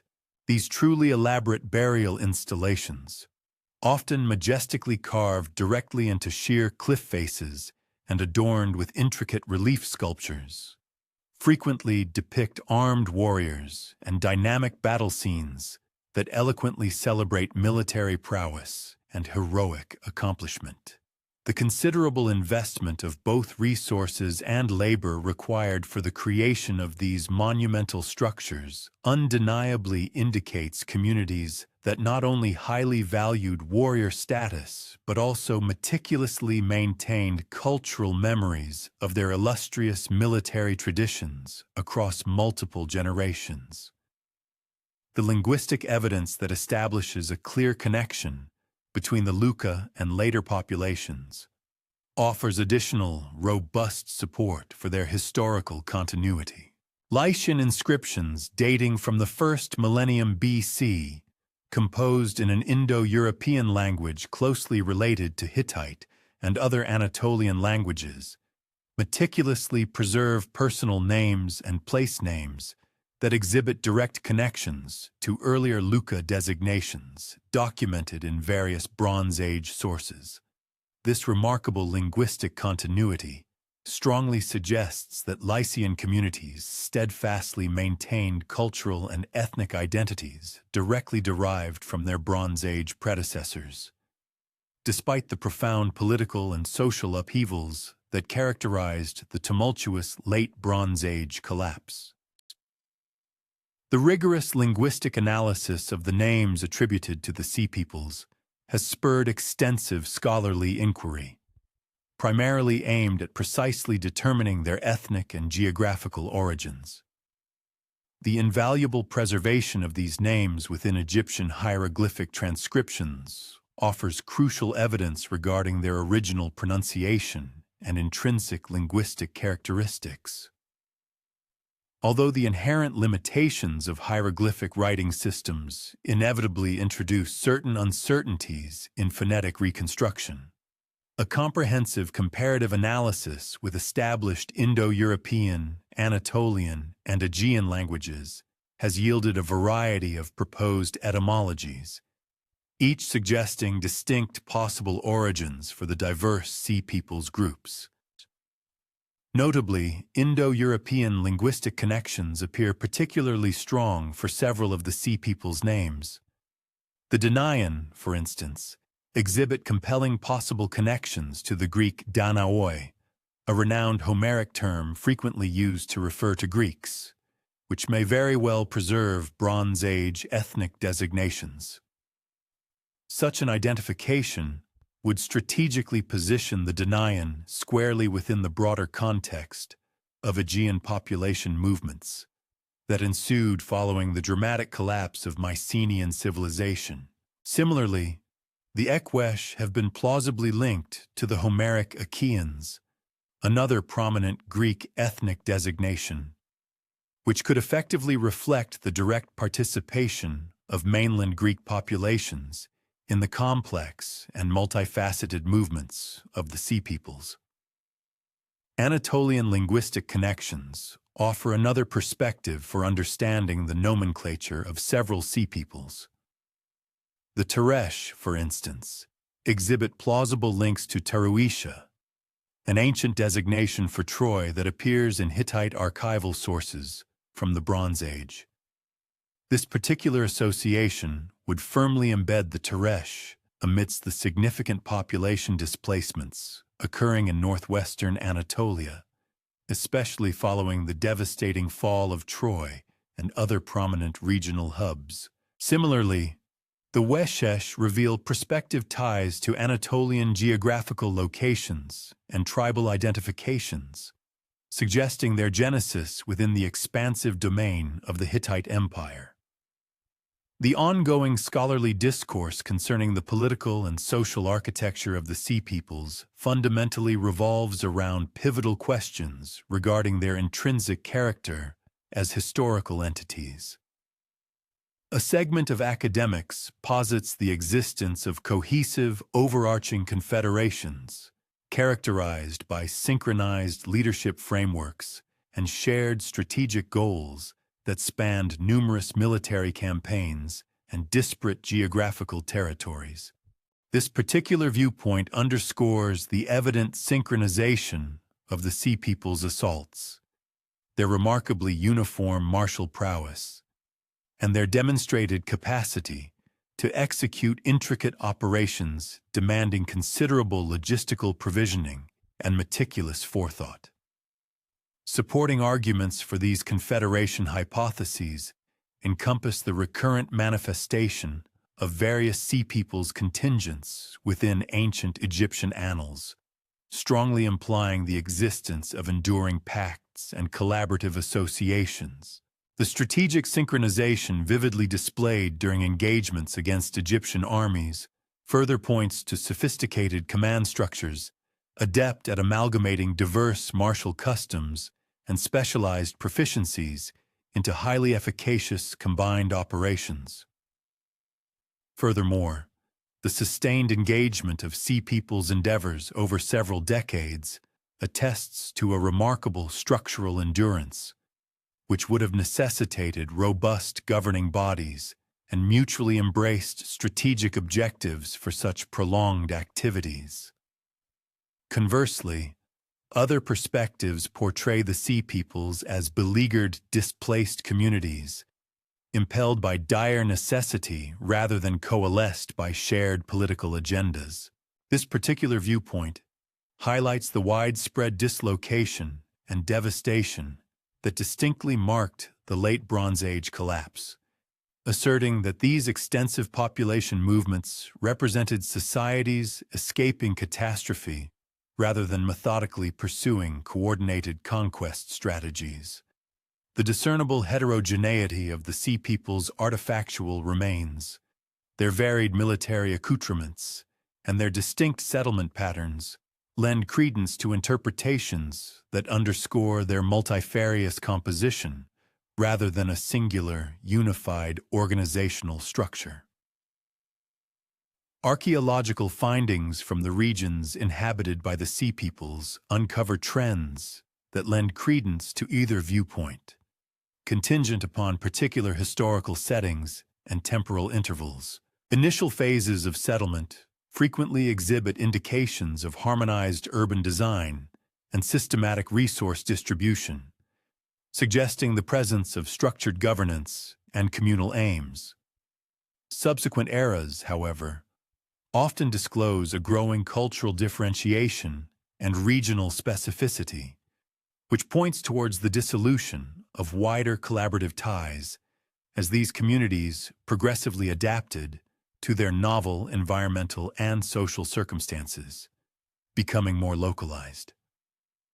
The perspective of pragmatic marauders offers a third analytical lens, depicting the Sea Peoples as seafaring martial societies that adroitly capitalized on the disintegration of Bronze Age political systems to secure both financial and spatial advantage.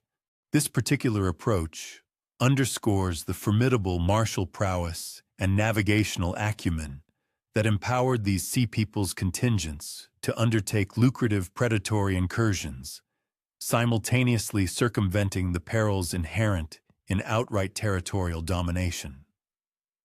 The remarkable pliability and resilience consistently demonstrated by Sea Peoples communities fortify interpretations that highlight their expedient reactions to evolving circumstances, rather than their adherence to dogmatically motivated campaigns of territorial enlargement. Geographical distinctions observed in the Sea Peoples' activities and their settlement patterns collectively furnish substantiation for each of the three analytical frameworks. Certain locales present compelling evidence of harmonized martial endeavors and meticulously planned colonization schemes, strongly implying alliance-grade structural integrity and foresightful strategic formulation. Conversely, other regions disclose patterns indicative of precarious displaced person enclaves and protective communal establishments, clearly reflecting the exigencies of forced migration rather than expansionist ambitions. Yet other contexts reveal the expedient leveraging of regional vulnerabilities and mercantile prospects, signifying a resourceful adjustment to prevailing conditions. The decisive military reversals dealt by the formidable armies of Pharaoh Rameses III signaled the cessation of extensive Sea Peoples incursions, yet did not herald their complete vanishing from historical documentation. Instead of withdrawing to their enigmatic origins or fading into oblivion, these uprooted communities proceeded to forge enduring habitations across the expanse of the eastern Mediterranean basin, thereby profoundly reshaping the population distribution and cultural fabric of the entire region for centuries to come. The preeminent and most discernibly attested through archaeological findings among these settlement endeavors transpired within the southern Levant, where the Peliset metamorphosed into the distinctive Philistine people, forging a unique urbanized society destined to exert paramount influence over the literal expanse for epochs. The founding of independent Philistine urban centers in this southern Levantine domain stands as among the most extraordinary instances of triumphant cultural assimilation and sophisticated political structuring observed in the ancient world. Rather than endeavoring to replicate their vanished Bronze Age territories, these erstwhile Sea Peoples pioneered novel modalities of civic arrangement that artfully integrated components of their Aegean patrimony with pragmatic adjustments to the indigenous Levantine environment. Extensive archaeological undertakings at the prominent sites of Gaza, Ashkelon, Ashdod, Ekron, and Gath bring to light an intricate civic design that integrated sophisticated hydraulic networks, dedicated zones for artisanal manufacturing, and robust fortification structures engineered to safeguard burgeoning mercantile hubs. Gaza materialized as the northernmost of these principal Philistine centers, advantageously situated to command commercial arteries connecting Egypt with the Levantine interior. Explorations within the city's ancient quarters have yielded significant mud brick constructions dating back to the 12th century BC, encompassing expansive residential complexes, complete with interior courtyards, ample storage facilities, and designated workshop areas. The pottery assemblages recovered from these early strata unequivocally demonstrate the unbroken technological lineage linking Philistine pottery practices to their Mycenaean antecedents, while simultaneously revealing a swift assimilation of indigenous clay materials and pragmatic functional specifications. The municipal configuration of nascent Gaza discloses planning tenets that diverged markedly from conventional Canaanite urban arrangements. Thoroughfares within the city exhibited more rectilinear alignments than typically encountered in Bronze Age Levantine settlements, accompanied by clear indications of overarching municipal foresight that designated particular zones for diverse commercial pursuits. Metallurgical workshops, for instance, congregated in specific precincts where dominant air currents channeled effluvium away from residential sectors. Concurrently, ceramic manufacturing sites were strategically positioned proximate to hydrological resources and argillaceous beds. This methodical strategy toward civic structuring implies the presence of societies possessing governance acumen and specialized proficiencies originating from their prior Bronze Age metropolitan contexts. Ashkelon evolved into the most expansive and flourishing of the Philistine city-states, with archaeological findings indicating a sprawling habitation spanning more than 60 hectares during its zenith. The city's advantageous coastal frontage along the Mediterranean granted entry to extensive seaborne commercial routes. Simultaneously, its fertile agricultural interior sustained considerable demographic expansion. Excavations have yielded abundant vestiges of Philistine-era habitation, including imposing architectural edifices, sophisticated industrial complexes, and well-appointed residential districts, all of which attest to the community's swift economic advancement subsequent to its foundational establishment. The artifactual remains unearthed at Ashkelon offer granular perspectives into the quotidian existence and societal customs of the Philistines during their nascent phase of colonization.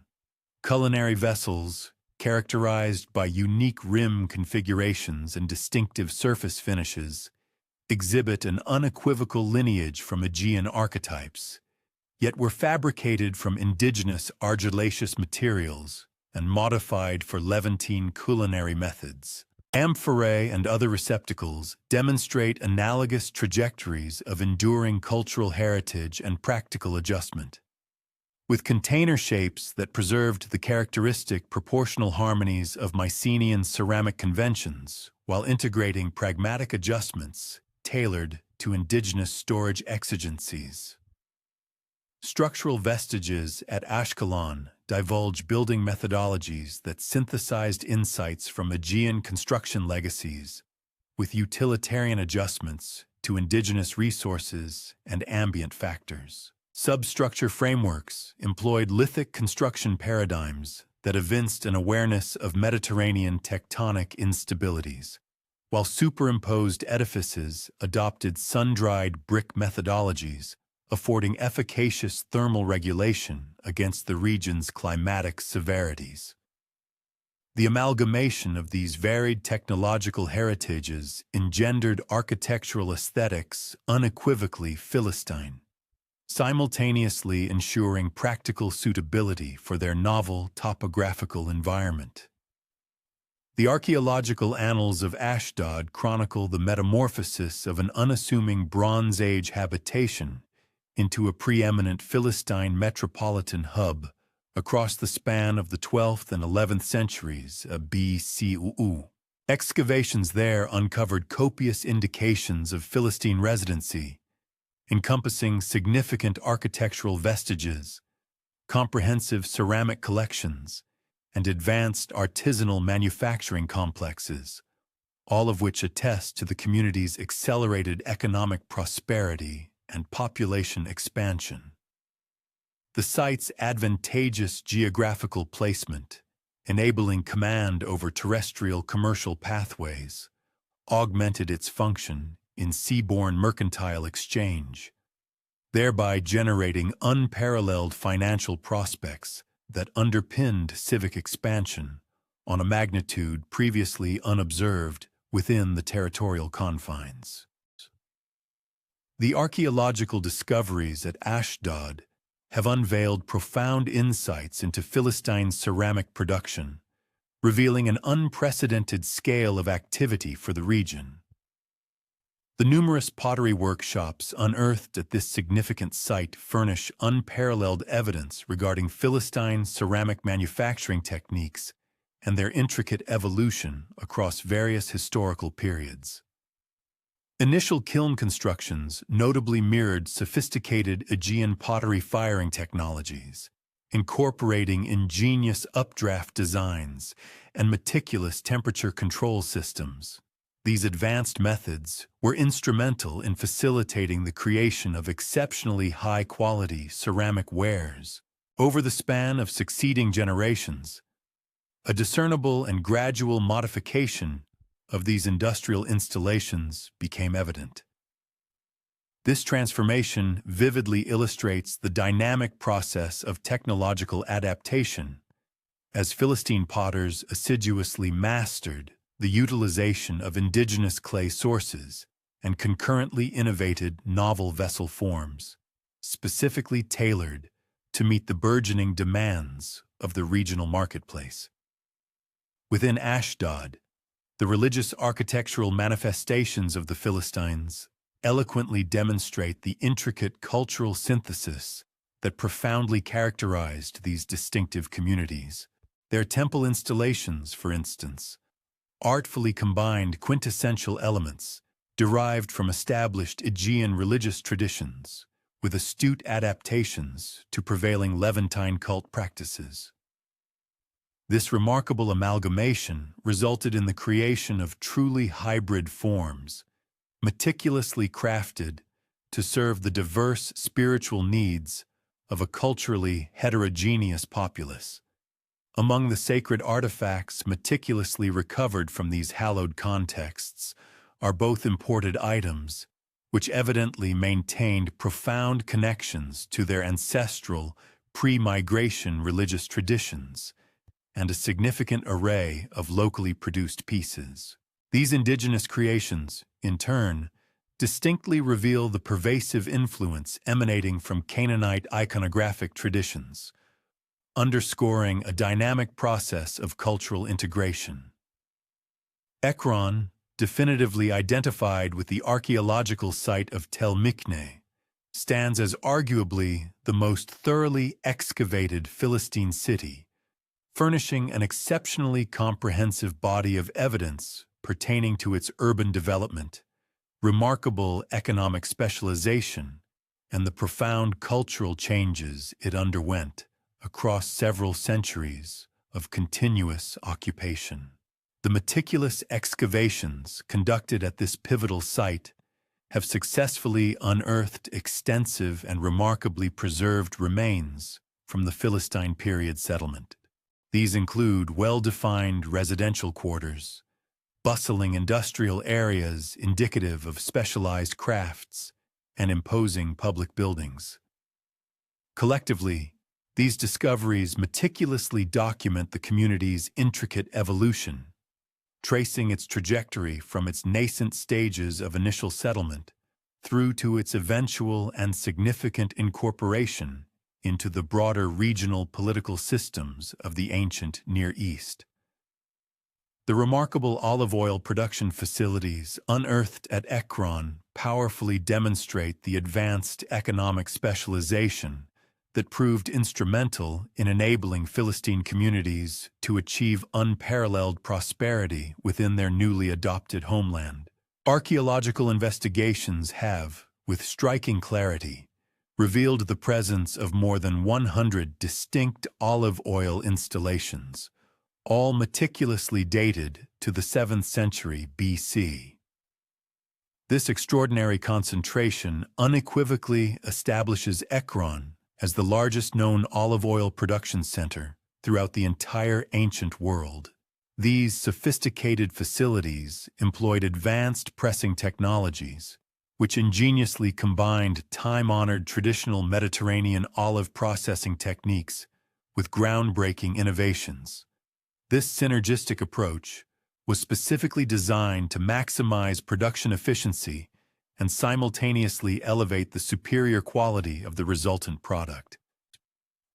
The sheer magnitude of olive oil production at Ekron unequivocally indicates commercial operations that transcended the immediate needs of local consumption, strongly suggesting the existence of extensive and sophisticated trade networks. These networks effectively interlinked Philistine communities with burgeoning markets situated across the entire region. Furthermore, the substantial storage facilities identified at the site possessed the capacity to accommodate thousands of liters of processed oil, underscoring the industrial scale of their enterprise. Concurrently, standardized jar forms, widely discovered throughout the Levant, bear distinctive inscriptions that positively identify Ekron as their precise place of origin. This undeniable commercial success serves as a compelling testament to the astute economic adaptation strategies that empowered Philistine communities to undergo a profound transformation, evolving from displaced refugees into thriving and prosperous urban populations.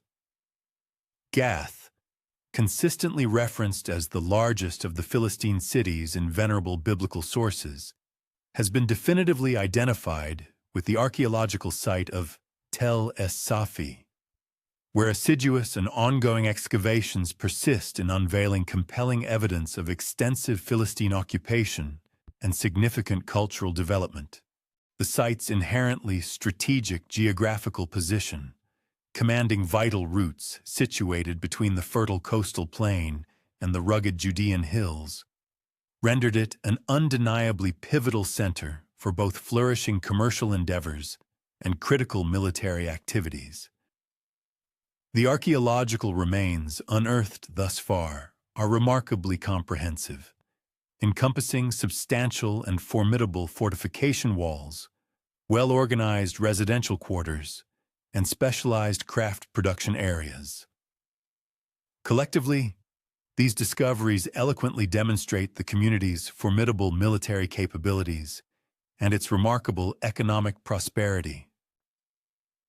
The elaborate fortification systems meticulously engineered at Gath reveal an exceptionally sophisticated understanding of defensive architecture, masterfully combining elements derived from distinct military engineering traditions. The intricate wall construction techniques, in particular, exhibit clear influences from both Aegean and Near Eastern fortification practices. This ingenious amalgamation resulted in the creation of formidable defensive systems that judiciously incorporated the most effective and resilient elements from each respective tradition. The construction of these monumental installations undeniably demanded considerable labor investments and a high degree of technical expertise. Such requirements unequivocally point to the existence of communities possessing not only robust organizational capabilities, but also the substantial resources necessary to undertake and successfully execute such major and complex construction projects.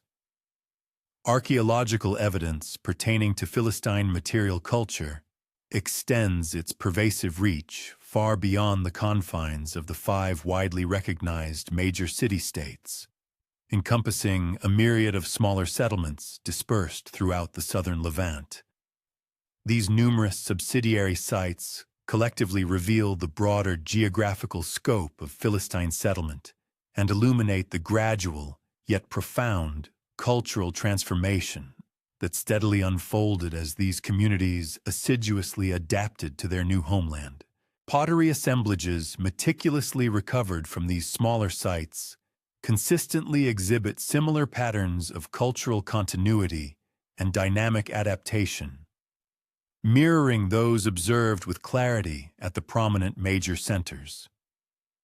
Concurrently, the architectural remains unearthed demonstrate the ubiquitous adoption of hybrid building techniques, which skillfully combined distinctive Aegean and Levantine traditions, further illustrating their adaptive ingenuity.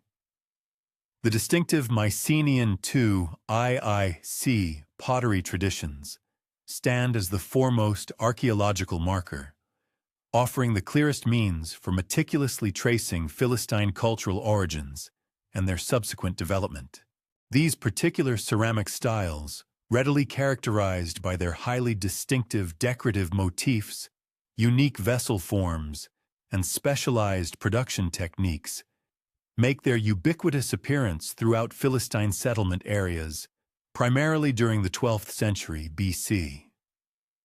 Subsequently, these styles gradually underwent a fascinating process of evolution, morphing into localized variants that skillfully incorporated indigenous regional influences.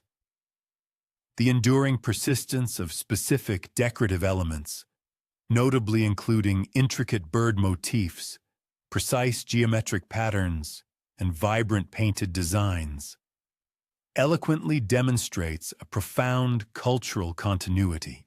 This unbroken lineage effectively connected Philistine communities to their cherished Aegean heritage, extending its influence across multiple successive generations. The distinctive cooking pot traditions that prominently emerged within Philistine settlements represent yet another clear and compelling indicator of both cultural continuity and ingenious adaptation. These utilitarian vessels, readily characterized by their distinctive rim forms, specific handle attachments, and unique surface treatments, exhibit a discernible derivation from Aegean prototypes. Simultaneously, they unequivocally demonstrate a pragmatic adaptation to prevalent local cooking practices and the readily available raw materials of the region. The discernible evolution of these particular vessel forms over time eloquently reveals the gradual process of cultural synthesis that so profoundly characterized Philistine communities. This synthesis occurred as they deftly integrated cherished elements from their ancestral heritage with compelling influences absorbed from their new and diverse environment. Architectural features meticulously uncovered at various Philistine sites further demonstrate strikingly similar patterns of enduring cultural continuity and dynamic adaptation. Within residential buildings, the meticulously constructed hearth installations evince unmistakable connections to established Aegean domestic traditions. These connections are particularly evident in their central placement within rooms and the sophisticated construction techniques employed, which clearly reflected a nuanced understanding of Mediterranean heating requirements. Nevertheless, these essential installations were pragmatically modified to accommodate indigenous local fuel sources and skillfully adapted to the specific building materials readily available in the Levant. This adaptive process culminated in the creation of unique hybrid forms that efficiently served practical daily needs while simultaneously maintaining profound cultural connections to their revered ancestral traditions, showcasing a remarkable synthesis of old and new. Furthermore, extending beyond the confines of the well-documented Philistine settlements, archaeological evidence compellingly reveals that other distinct Sea People groups also established thriving communities throughout the eastern Mediterranean basin. Among these, the Checker, prominently mentioned in ancient Egyptian sources as active participants in the formidable Sea People coalitions, appear to have founded settlements strategically positioned along the Levantine coast. Their most significant concentration is notably identified at Dora. This historically strategic port city, advantageously situated on the Mediterranean coast south of modern Haifa, flourished and evolved into a major commercial center under the astute control of the Checker.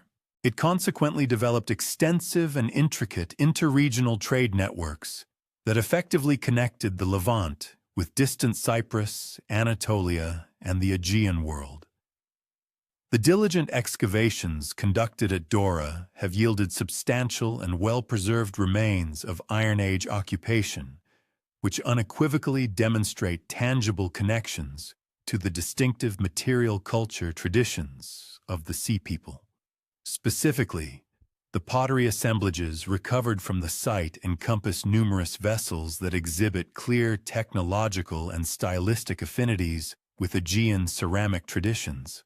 Concurrently, the architectural remains brought to light reveal sophisticated building techniques that skillfully combined elements drawn from various Mediterranean construction traditions, pointing to a syncretic approach.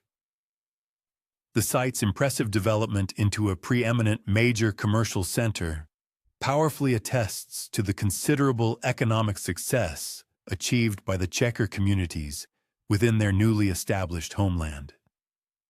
The impressive harbor installations meticulously constructed at Dora reveal a sophisticated and advanced understanding of maritime engineering, an expertise that profoundly facilitated the community's capacity to develop extensive and complex commercial operations. The archaeological evidence uncovered at the site is comprehensive, encompassing robust stone quays, intricate breakwater systems designed to protect the port, and spacious warehouse facilities. These structures were clearly engineered to accommodate substantial shipping operations and the considerable volume of goods associated with them. Such monumental installations undeniably demanded significant technical expertise and considerable labor investments, thereby indicating the presence of communities endowed with exceptional organizational capabilities and the requisite resources necessary for undertaking and successfully completing major infrastructure projects of this magnitude. The Checker material culture discovered at Dora exhibits striking parallels to the patterns meticulously observed in Philistine settlements, presenting clear and discernible evidence of cultural continuity stemming from Aegean traditions, synergistically combined with astute adaptation to prevailing local conditions. In particular, their pottery production techniques steadfastly maintained technological elements directly derived from established Bronze Age traditions, while simultaneously undergoing ingenious adaptation to indigenous clay sources and evolving market requirements. Similarly, the metalwork installations unearthed at the site demonstrate comparable patterns, featuring production techniques that skillfully synthesize knowledge from multiple technological traditions to craft products precisely tailored to regional needs and local preferences. The potential connection between the enigmatic Sheridan and the ancient Sardinian populations remains one of the most enduringly fascinating and elusive aspects of comprehensive Sea People research. Archaeological evidence painstakingly gathered from Sardinia during the late Bronze Age period reveals the existence of communities possessing sophisticated metallurgical capabilities, robust warrior traditions, and remarkable maritime expertise, These characteristics could plausibly be linked to the Sherdun, who are meticulously documented in ancient Egyptian sources. However, the considerable geographical distance separating Sardinia from the eastern Mediterranean, coupled with a regrettably limited body of archaeological evidence pointing to direct connections, collectively impedes any definitive identification, rendering such assertions problematic and subject to ongoing scholarly debate. The Nuragic culture of Sardinia, flourishing throughout the second millennium BC, exhibited a suite of technological advancements and societal structures that bore striking resemblances to the martial prowess frequently ascribed to the formidable Sherdun warriors. The island's landscape, dotted with an abundance of imposing stone tower fortifications, known as nuragi, strongly suggested the presence of well-organized communities perpetually prepared for both aggressive warfare and the stalwart defense of their territories. Furthermore, the discovery of intricately crafted bronze figurines within various archaeological strata vividly portrayed warriors adorned with unique weaponry and protective armor. These distinct cultural markers, taken collectively, could certainly have fostered the emergence of a robust warrior class, perfectly poised to engage in the audacious maritime raiding and mercenary endeavors often linked with the enigmatic confederation known as the Sea Peoples. Further corroborating this potential link, an examination of metallurgical artifacts unearthed from Sardinian Bronze Age sites brought to light highly sophisticated production methodologies. These advanced techniques could readily have furnished the essential technological bedrock for the formidable military prowess attributed to the Sherdun. Indeed, the exquisite bronze weaponry and implements recovered from the island showcased not only advanced alloying compositions, but also intricate decorative inlaying and pioneering functional design modifications, resulting in artifacts of truly unparalleled quality and efficacy. Moreover, Sardinia's abundant copper deposits, coupled with its pivotal geographical location within the western Mediterranean basin, would have supplied both the crucial raw materials for such production and lucrative commercial avenues. These combined factors could have powerfully sustained warrior societies actively involved in extensive long-distance military campaigns and expeditions. Turning to another intriguing and intricate puzzle within the Sea People identification discourse, the Danaan emerge as a particularly complex subject. Scholars have posited compelling connections between this group and the Danuna people, whose existence is firmly attested in various late Bronze Age textual records originating from Cilicia, a strategically vital region in southeastern Anatolia. Such an identification would profoundly situate the Danaan squarely within the expansive tapestry of Anatolian demographic shifts and migrations, particularly those occurring in the tumultuous aftermath of the formidable Hittite imperial collapse. This linkage would thus connect the Danaan to pre-existing, historically recognized populations, complete with well-documented geographical provenance and distinctive cultural attributes. Indeed, extensive archaeological investigations conducted at various sites across Cilicia have brought to light evidence of communities that boasted sophisticated metallurgical proficiency, considerable maritime acumen, and robust commercial linkages. These attributes collectively could have readily formed the indispensable groundwork for their involvement in the multifaceted operations attributed to the Sea Peoples. The region's singularly strategic geographic placement, effectively dominating the critical land and sea routes connecting Anatolia with the Levant, positioned it as an exceptionally vital hub for both burgeoning commercial enterprises and significant military undertakings. Concurrently, Cilicia's naturally sheltered harbors offered invaluable conduits to the expansive Mediterranean trade networks and served as crucial bases for naval operations. Among the most profound and enduring repercussions of the Sea People's eventual settlement across the eastern Mediterranean was the slow yet inexorable process of their assimilation into the pre-existing local populations. Archaeological findings consistently illuminate intricate cultural synthesis processes that unfolded over the course of many generations. During this prolonged period, these uprooted populations progressively adjusted to their new domiciles, simultaneously enriching regional development with their distinct technological expertise and unique cultural contributions. It is crucial to note that the trajectory and intensity of this assimilation varied considerably, influenced by a complex interplay of factors such as specific local environmental and social conditions, the numerical strength of the settling communities, and the precise character of their interactions with the established indigenous groups.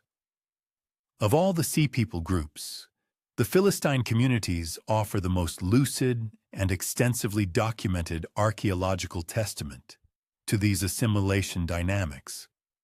Their meticulously excavated settlement sequences chronicle a gradual yet profound cultural evolution spanning several centuries of continuous habitation. Initial phases of their material culture exhibit a marked and undeniable continuity with established Aegean traditions, particularly those of Mycenaean provenance. However, as the centuries progressed, subsequent periods clearly demonstrate a burgeoning influence emanating from local Canaanite populations and other neighboring regional cultures. This dynamic cultural amalgamation ultimately gave rise to a suite of distinctive hybrid traditions, skillfully weaving together disparate elements from a multitude of sources, all while preserving discernible links to their diverse ancestral origins. The realm of religious practices within Philistine society offers particularly compelling and unambiguous evidence of this cultural synthesis and adaptive evolution. Their elaborate cultic installations, for instance, masterfully integrate architectural features characteristic of Aegean religious traditions with specific iconographic motifs and ritualistic components directly borrowed from Canaanite religious observances. Within these sacred contexts, excavated cult objects comprise a fascinating assortment, both imported artifacts, which served as tangible links to their ancestral heritage, and locally fabricated pieces, which distinctly betray the influence of prevailing regional iconographic systems. This sophisticated religious synthesis proved instrumental in allowing Philistine communities to steadfastly preserve a sense of their unique cultural identity, even as they adeptly navigated and integrated into the spiritual topography of their newly adopted territories. The profound metamorphosis of the Sea Peoples, shifting from their initial role as formidable maritime raiders to becoming established, settled communities, ushered in an extraordinary epoch of technological and cultural ingenuity. This transformative period was destined to fundamentally reconfigure the entire Eastern Mediterranean landscape for many centuries to come. These displaced populations, who ultimately forged new homes in diverse territories stretching from the sun-drenched Levantine coast all the way to the island of Sardinia, carried with them far more than just the vestiges of a fading Bronze Age civilization. Instead, they actively transported vibrant traditions of masterful craftsmanship, advanced metallurgy, and sophisticated urban planning, elements that would collectively serve as powerful catalysts for initiating profound and lasting shifts in regional development. Indeed, the archaeological record unequivocally demonstrates that these burgeoning communities functioned as pivotal catalysts in the epochal transition from the prevailing Bronze Age to the nascent Iron Age technologies. Concurrently, they ingeniously forged novel modalities of cultural expression, expertly synthesizing components derived from their varied origins with fresh innovations cultivated within their new homelands. Among their many contributions, the sophisticated ironworking capabilities introduced by the Sea People communities perhaps stand as their most momentous technological legacy to the territories where they ultimately took root. Although rudimentary iron technology had indeed surfaced in restricted applications during the twilight years of the Late Bronze Age, the subsequent catastrophic disruption and ultimate collapse of established copper and tin trade networks rendered the production of bronze in requisite quantities for essential tools and formidable weaponry an increasingly arduous and unsustainable endeavor. Crucially, various Sea People contingents, especially those whose ancestral roots lay in Anatolian territories, regions long recognized as cradles for the earliest iron smelting techniques, brought with them an invaluable repository of knowledge concerning ore processing and intricate metalworking methodologies. This expertise empowered them to harness and exploit local iron deposits with far greater efficiency than the indigenous populations they encountered. Furthermore, archaeological excavations at numerous Philistine sites have consistently brought to light remarkably sophisticated iron production complexes. These facilities stand as compelling testaments to their advanced comprehension of intricate smelting procedures and precise thermal regulation. A prime example of this metallurgical prowess comes from the extensive excavations at Tel Mikni Ekron, which unearthed an impressive array of furnace installations confidently dated to the 11th century BC. These remarkable structures unequivocally displayed construction techniques meticulously engineered for the specialized task of ironworking. These advanced facilities incorporated robust stone-lined combustion chambers, complemented by intricately devised airflow systems, all calibrated to attain the extraordinarily high temperatures indispensable for efficacious iron smelting. Moreover, the furnaces were ingeniously equipped with sophisticated bellows mechanisms, typically comprising resilient leather bags, meticulously operated by foot pedals. This innovative design allowed skilled metalworkers to sustain remarkably consistent and elevated heat levels throughout prolonged smelting operations, a critical factor for quality production.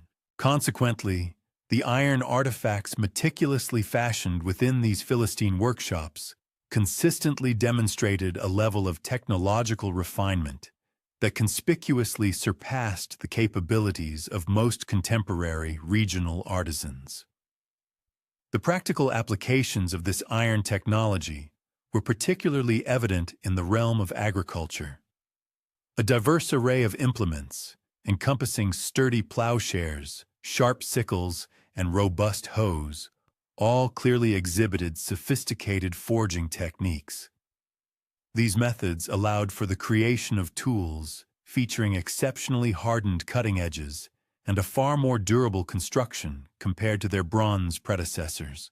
The demonstrably superior efficacy of these iron tools, in turn, facilitated markedly more efficient agricultural practices.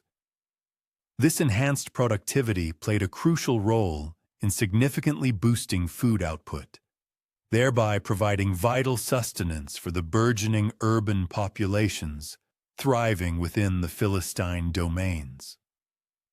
In the military sphere, the strategic deployment of iron technology conferred substantial tactical superiority upon Philistine communities during their numerous engagements with surrounding populations. At a time when their adversaries largely continued to depend on the more traditional, yet less effective, bronze weaponry, Iron sword blades unearthed at Philistine archaeological sites unequivocally showcase highly advanced metallurgical processes. These included sophisticated techniques such as differential hardening, where the cutting edges of the blades were deliberately rendered harder than their core, thereby achieving an optimal balance between razor sharpness and crucial flexibility. Similarly, excavated spear points exhibit comparable technological ingenuity, featuring innovative socketed construction. This design afforded a significantly more robust hafting mechanism than conventional bronze weapons, all while preserving a lighter overall weight, which undoubtedly enhanced maneuverability and ease of handling in combat. A meticulous examination of the production methodologies utilized within Philistine metalworking establishments distinctly indicates a profound synthesis of knowledge drawn from a multiplicity of technological traditions. For instance, the intricate construction methods employed for their furnaces clearly betray influences stemming from both Aegean and Anatolian metallurgical practices. Concurrently, the innovative designs of their various tools seamlessly integrated functional components gleaned from distinct regional traditions.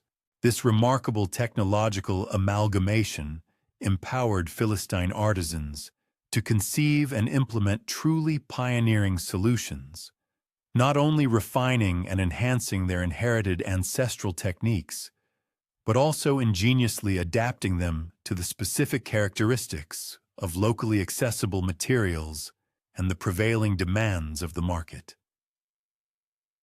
Parallel patterns of technological ingenuity and cultural amalgamation are equally discernible in the realm of pottery production across Sea People settlements. The distinctive ceramic traditions meticulously cultivated by Philistine communities, in particular, masterfully blended sophisticated wheel-throwing techniques, largely inherited from established Mycenaean pottery practices, with an eclectic array of decorative styles. These ornamental elements skillfully incorporated motifs and forms drawn from Canaanite, Cretan, and various other regional ceramic systems.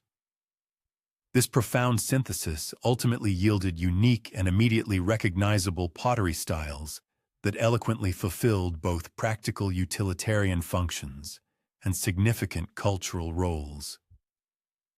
Such an artistic fusion allowed these communities to steadfastly preserve vital links to their rich heritage, even as they adeptly conformed to local aesthetic preferences and practical requirements.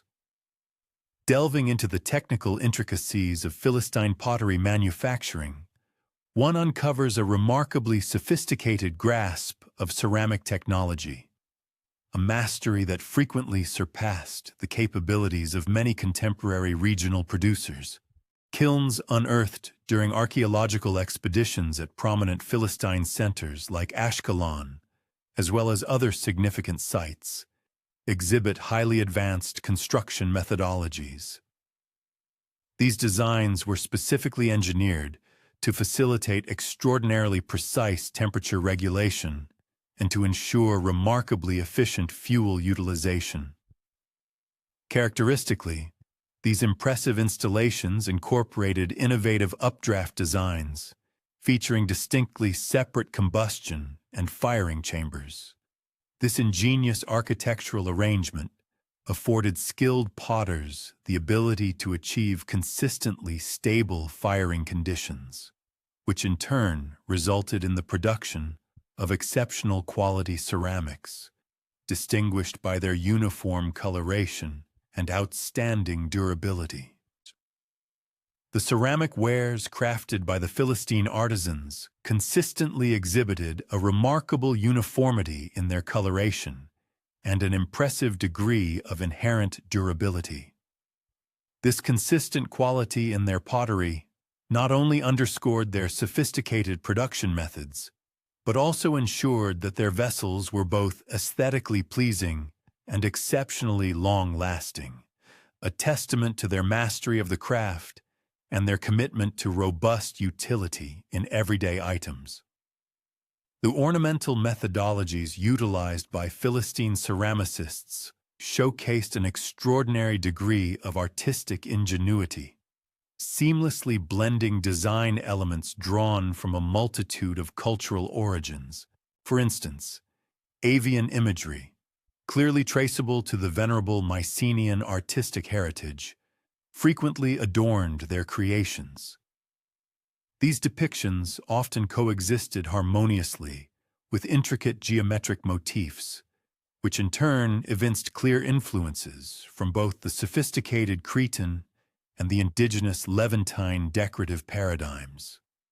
This thoughtful assimilation and synthesis of disparate artistic components culminated in the emergence of unique and identifiable Philistine ornamental styles.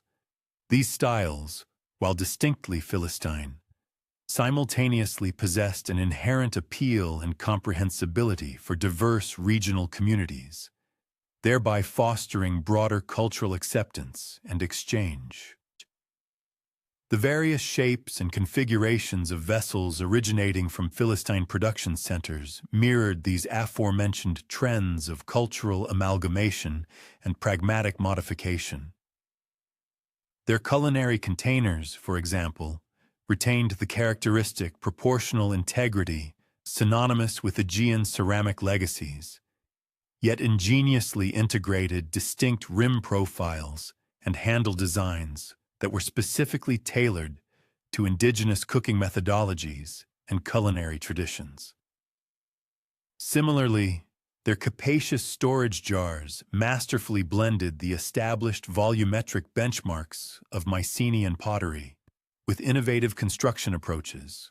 These techniques judiciously employed locally sourced clay and optimized firing processes, thereby yielding robust receptacles that not only fulfilled essential practical storage requirements, but also subtly communicated aspects of their unique cultural identity to their users and observers.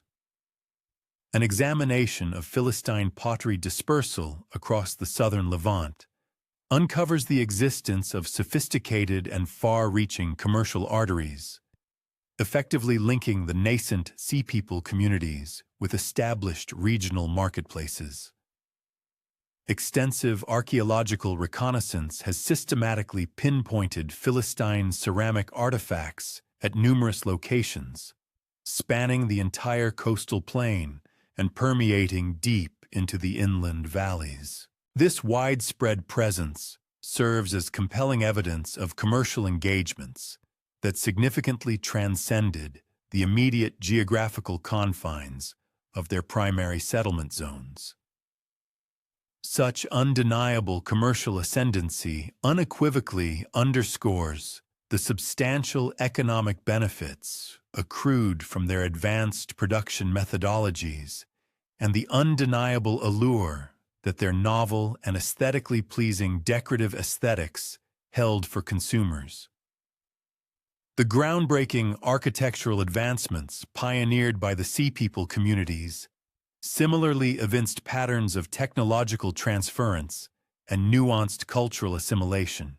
The construction practices implemented within Philistine habitations skillfully integrated building methodologies originating from Aegean traditions, with clever modifications tailored to the available local resources and prevailing environmental exigencies. This thoughtful synthesis culminated in the emergence of markedly unique architectural idioms. These styles not only offered enhanced practical utility and structural efficacy, but also vigilantly preserved and discernible cultural continuity with their venerable ancestral building heritages. The foundational frameworks employed in Philistine construction unequivocally demonstrated a sophisticated grasp of structural engineering principles, clearly reflecting accumulated expertise derived from erecting edifices within the frequently seismically volatile Mediterranean territories. Their robust stone foundations penetrated to depths significantly exceeding those customarily observed in traditional Canaanite building practices.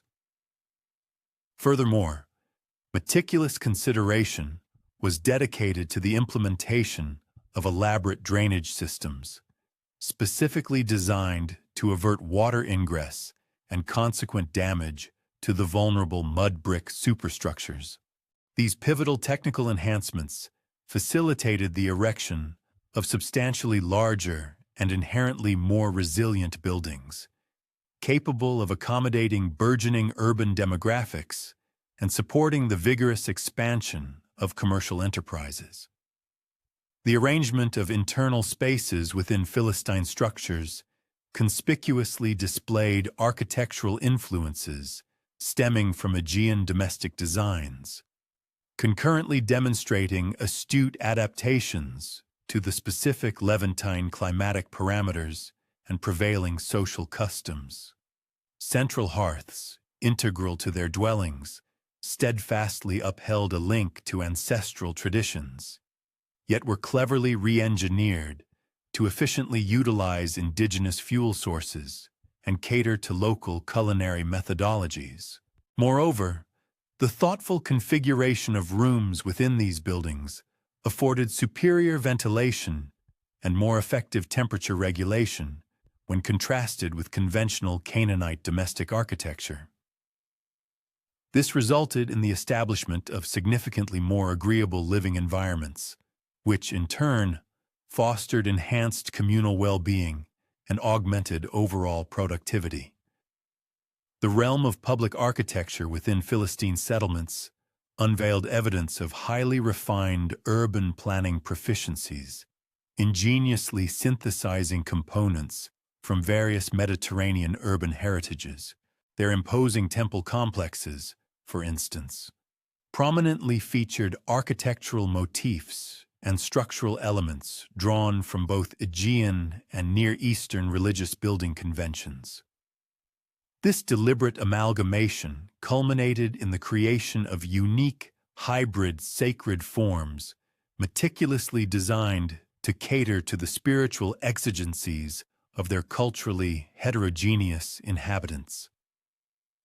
Concurrently, their administrative edifices unmistakably showcased an intimate familiarity with sophisticated palace architecture, a knowledge base that empowered the efficient governance of intricate urban societies, all while remaining flexibly adaptable to specific local political frameworks and societal dictates.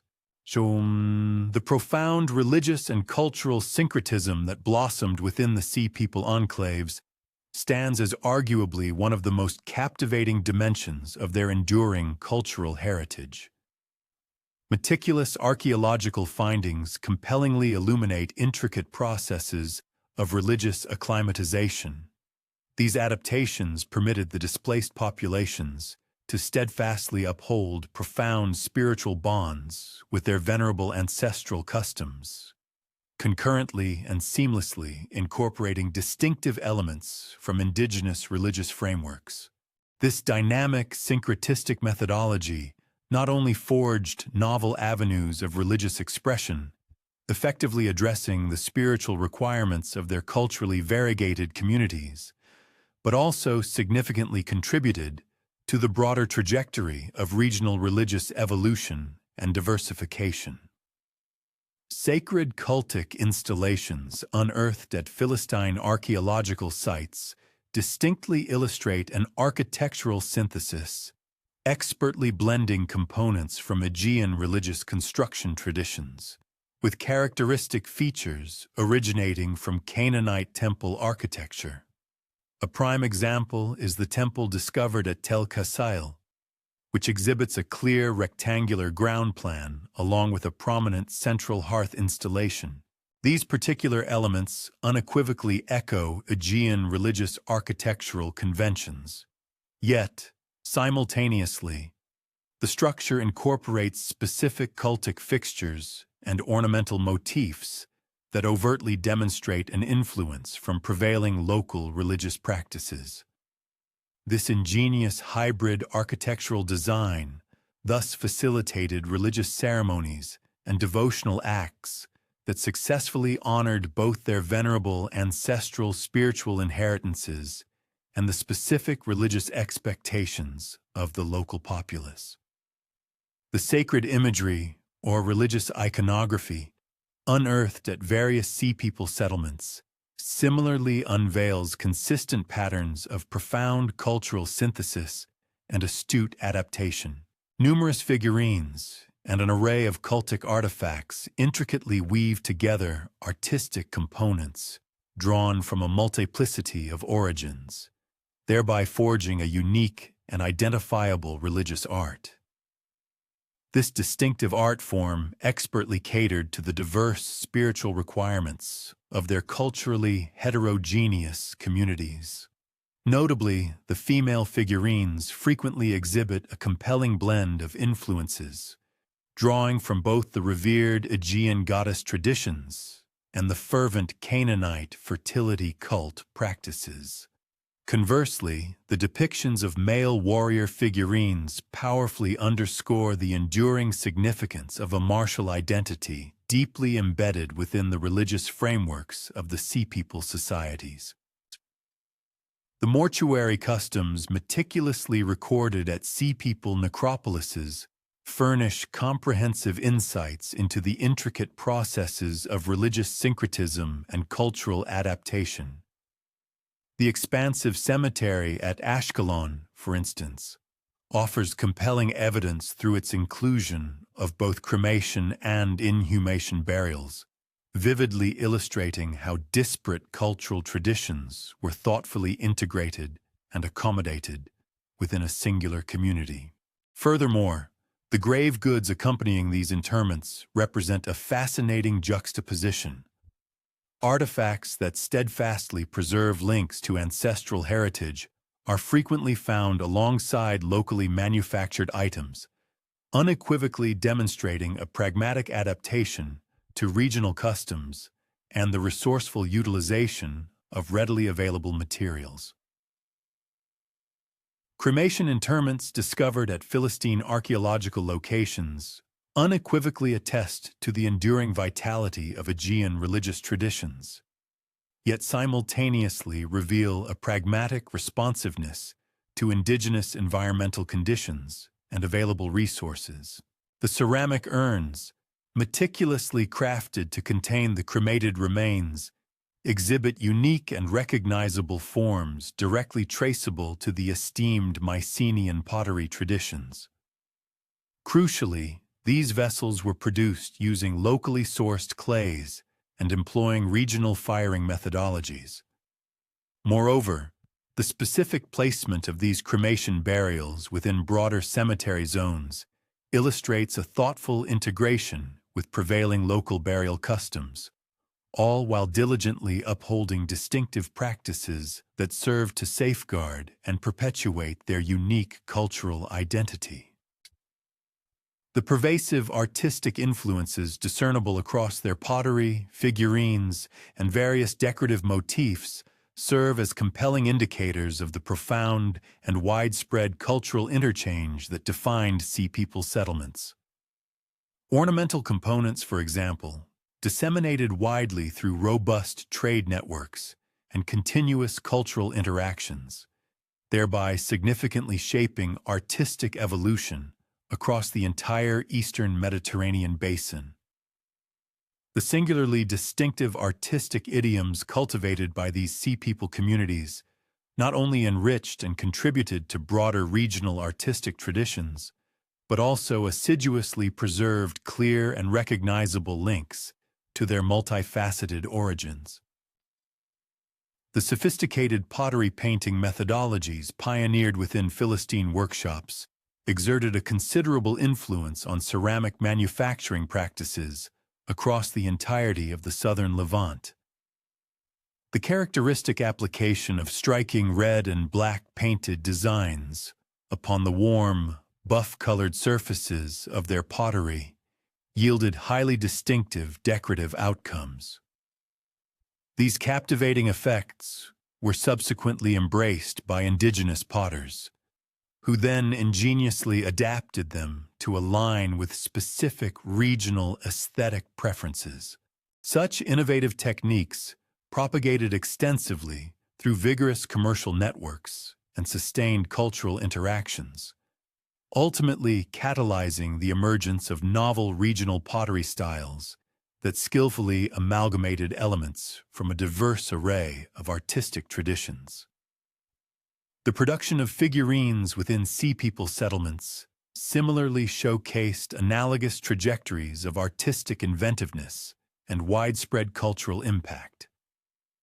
The singularly recognizable female figurines, meticulously crafted at Philistine archaeological locations, deftly fused artistic components drawn from both revered Aegean and venerable Near Eastern traditions. This creative synthesis gave rise to novel iconographic forms that profoundly shaped religious art across the entire region. Furthermore, these particular figurines exhibited highly advanced modeling techniques, resulting in representations that possessed a greater degree of naturalism than many of their contemporary regional counterparts.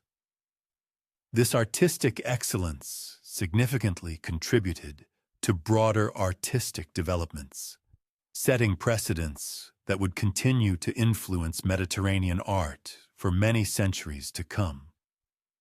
The intricate decorative metalwork fabricated by the skilled artisans of the Sea Peoples unveiled a remarkable breadth of sophisticated artistic prowess, masterfully uniting technical superiority with truly inventive design elements. Their bronze vessels, and an array of weaponry, for instance, frequently displayed exquisite decorative inlays, the complex artistry of pattern welding, and a variety of refined surface treatments, all serving as undeniable testament to their advanced metallurgical artistry. These groundbreaking techniques, in turn, exerted a significant influence upon metalworking traditions across the entire Eastern Mediterranean. This dissemination contributed substantially to the evolution of novel decorative styles that seamlessly integrated robust functional efficacy with unparalleled artistic distinction. The pivotal involvement of the Sea Peoples in orchestrating the monumental shift from the established Bronze Age to the nascent Iron Age social structures transcended mere technological advancements. Their influence profoundly encompassed foundational transformations in political governance, economic frameworks, and intricate social interrelationships. The communities meticulously established by these migrating populations ingeniously devised innovative models of urban organization. These novel structures shrewdly adapted the accumulated institutional wisdom of the Bronze Age to align with the dramatically altered circumstances and emerging realities of the early Iron Age global landscape.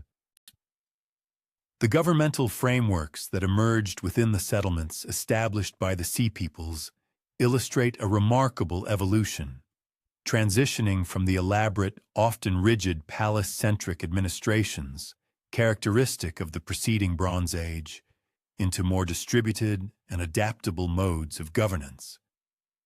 This transformation was a direct reflection of the diminished scale and more constrained material wealth prevalent in the nascent Iron Age societies.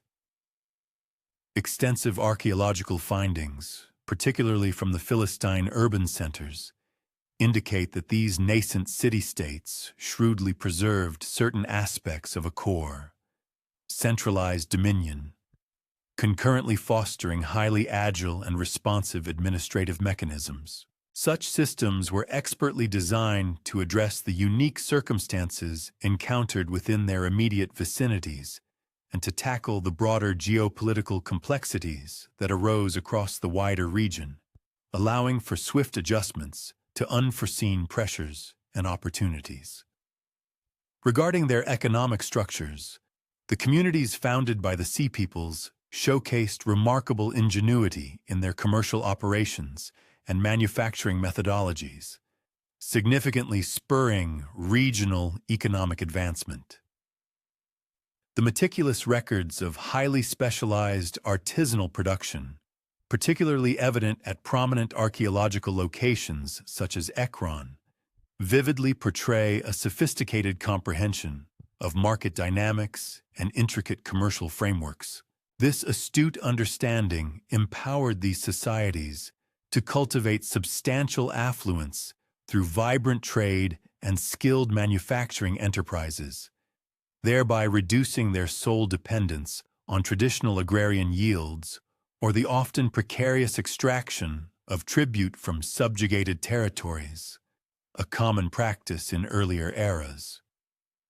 The societal arrangements observed within the Sea People's enclaves seemingly preserved certain vestiges of the hierarchical stratification prevalent during the Bronze Age, yet simultaneously underwent crucial adaptations to accommodate the demographic shifts and resource limitations inherent in their newly established environments.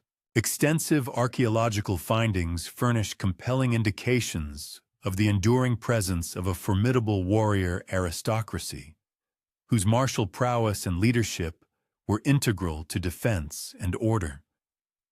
Concurrently, there was a discernible rise of influential merchant classes and highly skilled specialized artisans, both groups playing pivotal roles in bolstering the collective prosperity and fostering the cultural evolution of these burgeoning communities.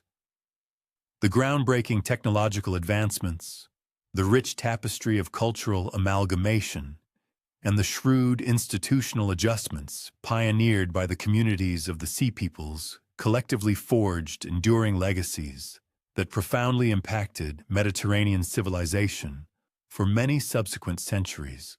Their seminal contributions to the nascent field of ironwork technology, the sophisticated methodologies in pottery fabrication, distinctive architectural blueprints, and compelling artistic expressions laid robust cornerstones for a multitude of cultural progressions.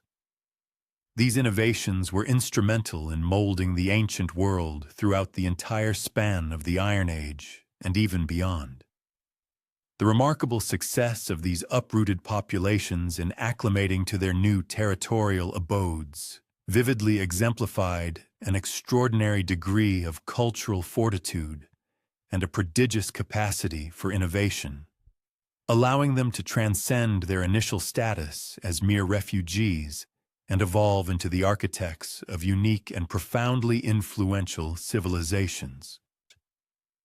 The cataclysmic unraveling of Bronze Age civilization, coupled with the subsequent dispersal and establishment of the Sea Peoples across the eastern Mediterranean basin, precipitated an immense void of authority that fundamentally reshaped the geopolitical contours of the ancient world. The widespread obliteration of prominent urban hubs, the disintegration of long-standing commercial arteries, and the mass relocation of entire communities left expansive territories devoid of effective governmental oversight or coherent economic systems.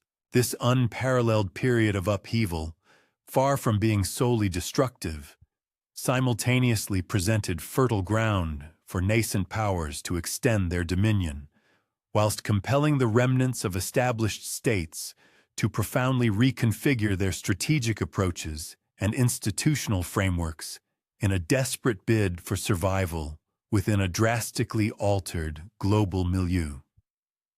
In the wake of this extensive regional instability, the Neo-Assyrian Empire materialized as the foremost entity to profit, skillfully leveraging the diminished capacities of its historical adversaries to forge an unparalleled dominion extending across Mesopotamia and into adjacent lands. Under the formidable leadership of Tiglath-Pileser I and the subsequent reigns of his dynastic successors, Assyrian military contingents meticulously seized and secured vast swathes of land that had previously been under the suzerainty of the once mighty Hittite Empire, the kingdom of Mitanni, and a diverse array of Aramean principalities, thereby consolidating a new imperial order.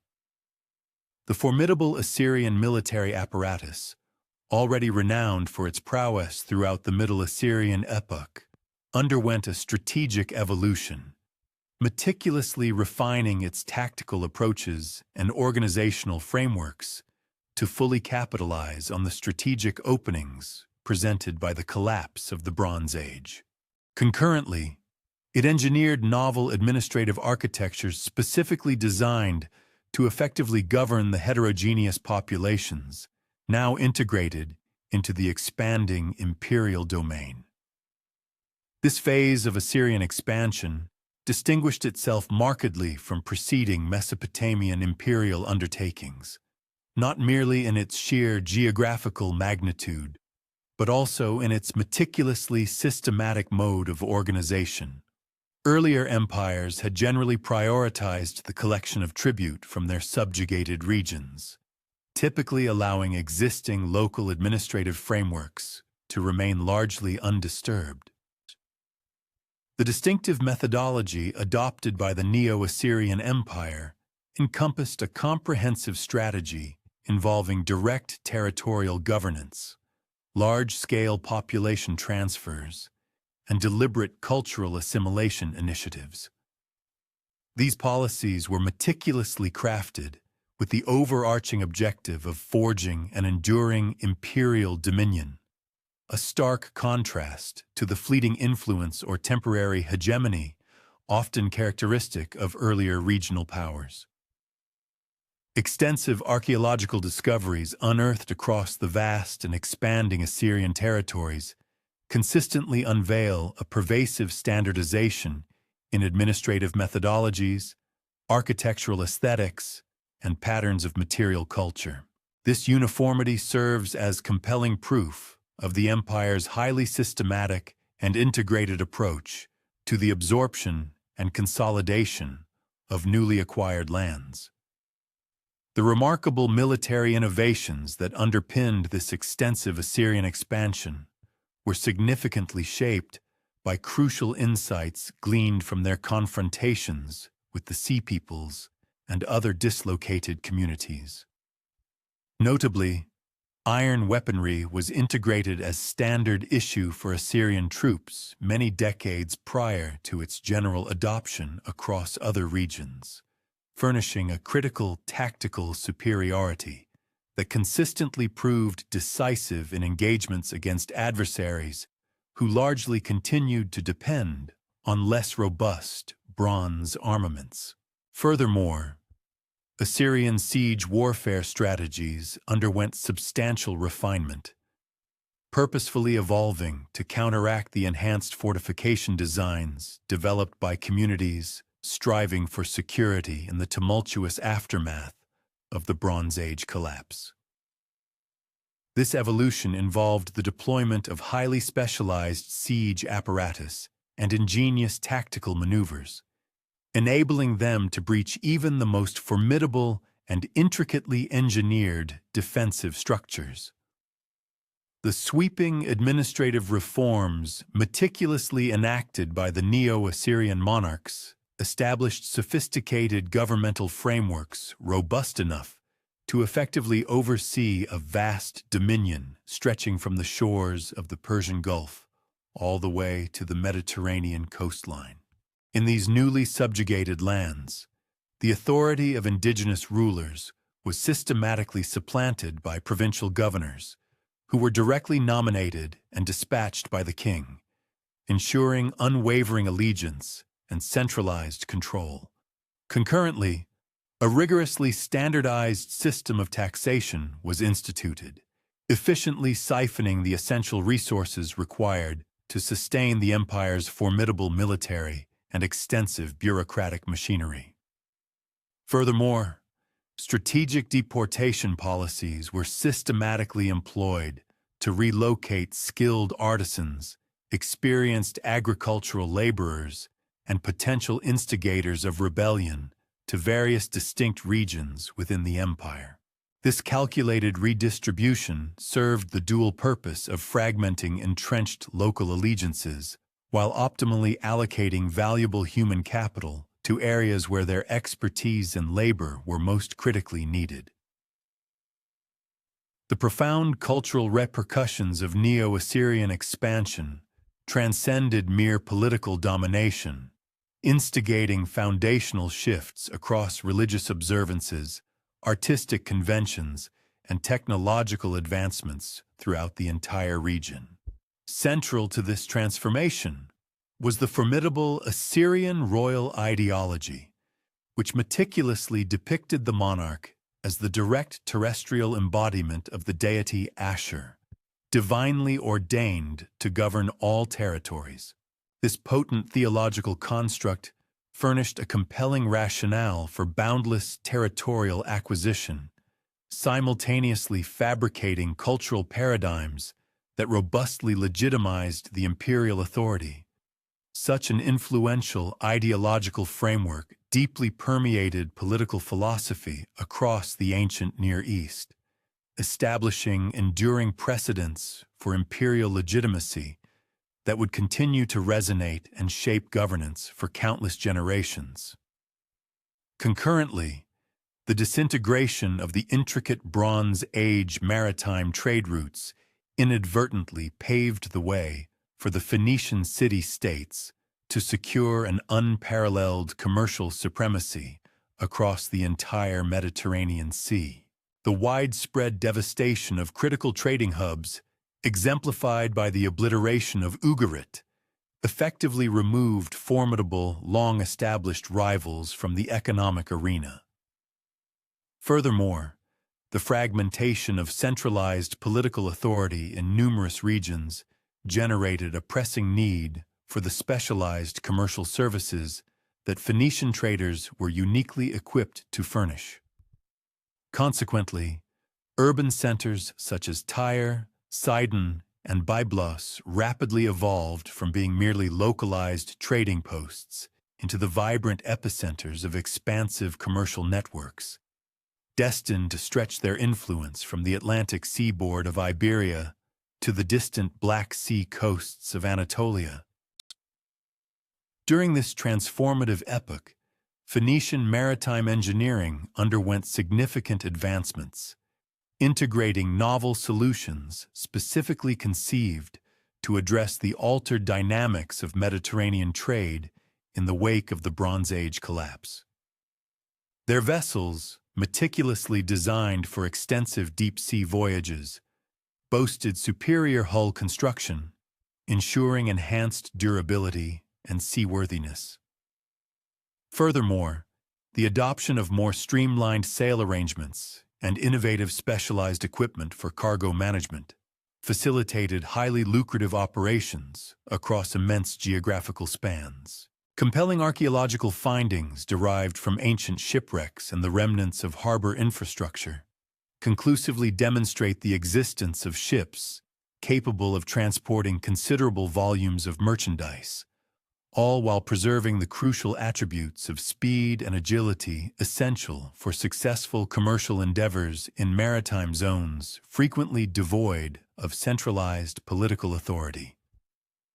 The systematic establishment of Phoenician trading outposts and burgeoning colonies across the Mediterranean basin heralded the emergence of novel modalities of commercial organization, diverging fundamentally from the established patterns of Bronze Age trade. Instead of relying upon formal diplomatic accords between dominant political entities to lubricate the wheels of commerce, Phoenician entrepreneurs pioneered autonomous commercial networks.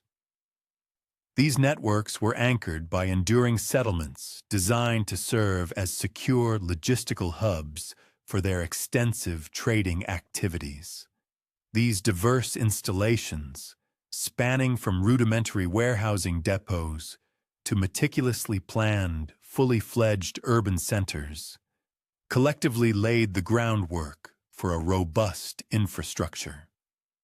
This framework not only fostered consistent commercial interchange between geographically disparate regions, but also crucially provided safeguards for precious consignments and invaluable personnel in an often volatile maritime environment. The illustrious city of Carthage, founded by enterprising Tyrian colonists during the 9th century BC, stands as a quintessential illustration of the triumphant efficacy of this Phoenician commercial blueprint. Comprehensive archaeological investigations conducted within the city's foundational strata have unearthed compelling evidence of highly sophisticated urban planning. This intricate design thoughtfully integrated advanced harbor facilities, well-organized residential districts, and dedicated zones for artisanal production, all meticulously conceived to cater to the needs of both its burgeoning local populace and the constant influx of transient traders. The city's swift ascent from a relatively humble trading outpost to a preeminent regional power unequivocally underscores the immense economic prospects unleashed by the dissolution of Bronze Age political infrastructures, alongside the remarkable aptitude of the Phoenicians in adapting to profoundly altered geopolitical and commercial realities. The pervasive influence of the Phoenicians on the cultural evolution of the Mediterranean extended considerably beyond their formidable commercial enterprises, encompassing pivotal innovations in writing systems, spiritual observances, and artistic conventions.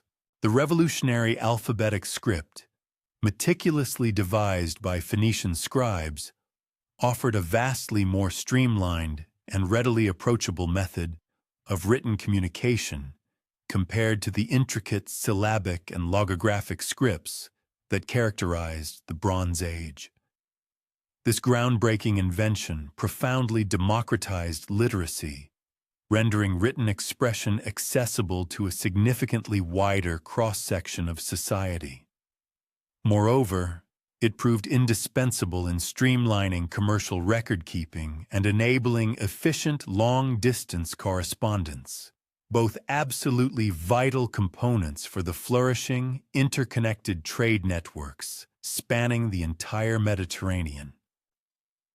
Within the broader Mediterranean landscape, the Greek world underwent perhaps the most profound metamorphosis during the epoch following the Bronze Age collapse, as the catastrophic obliteration of the formidable Mycenaean palace states inadvertently fostered an environment conducive to the eventual emergence of the unique polis system, a hallmark of classical Greek civilization.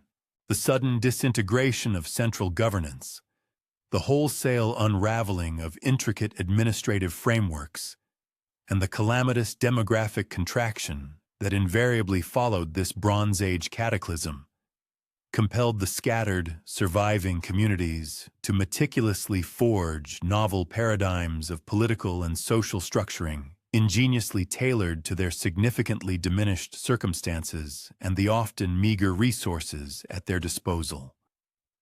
Excavations and artifacts unearthed at Greek archaeological sites, dating from the nascent Iron Age, unmistakably disclose a societal shift, wherein communities had largely forsaken the expansive, bustling urban hubs emblematic of Mycenaean civilization.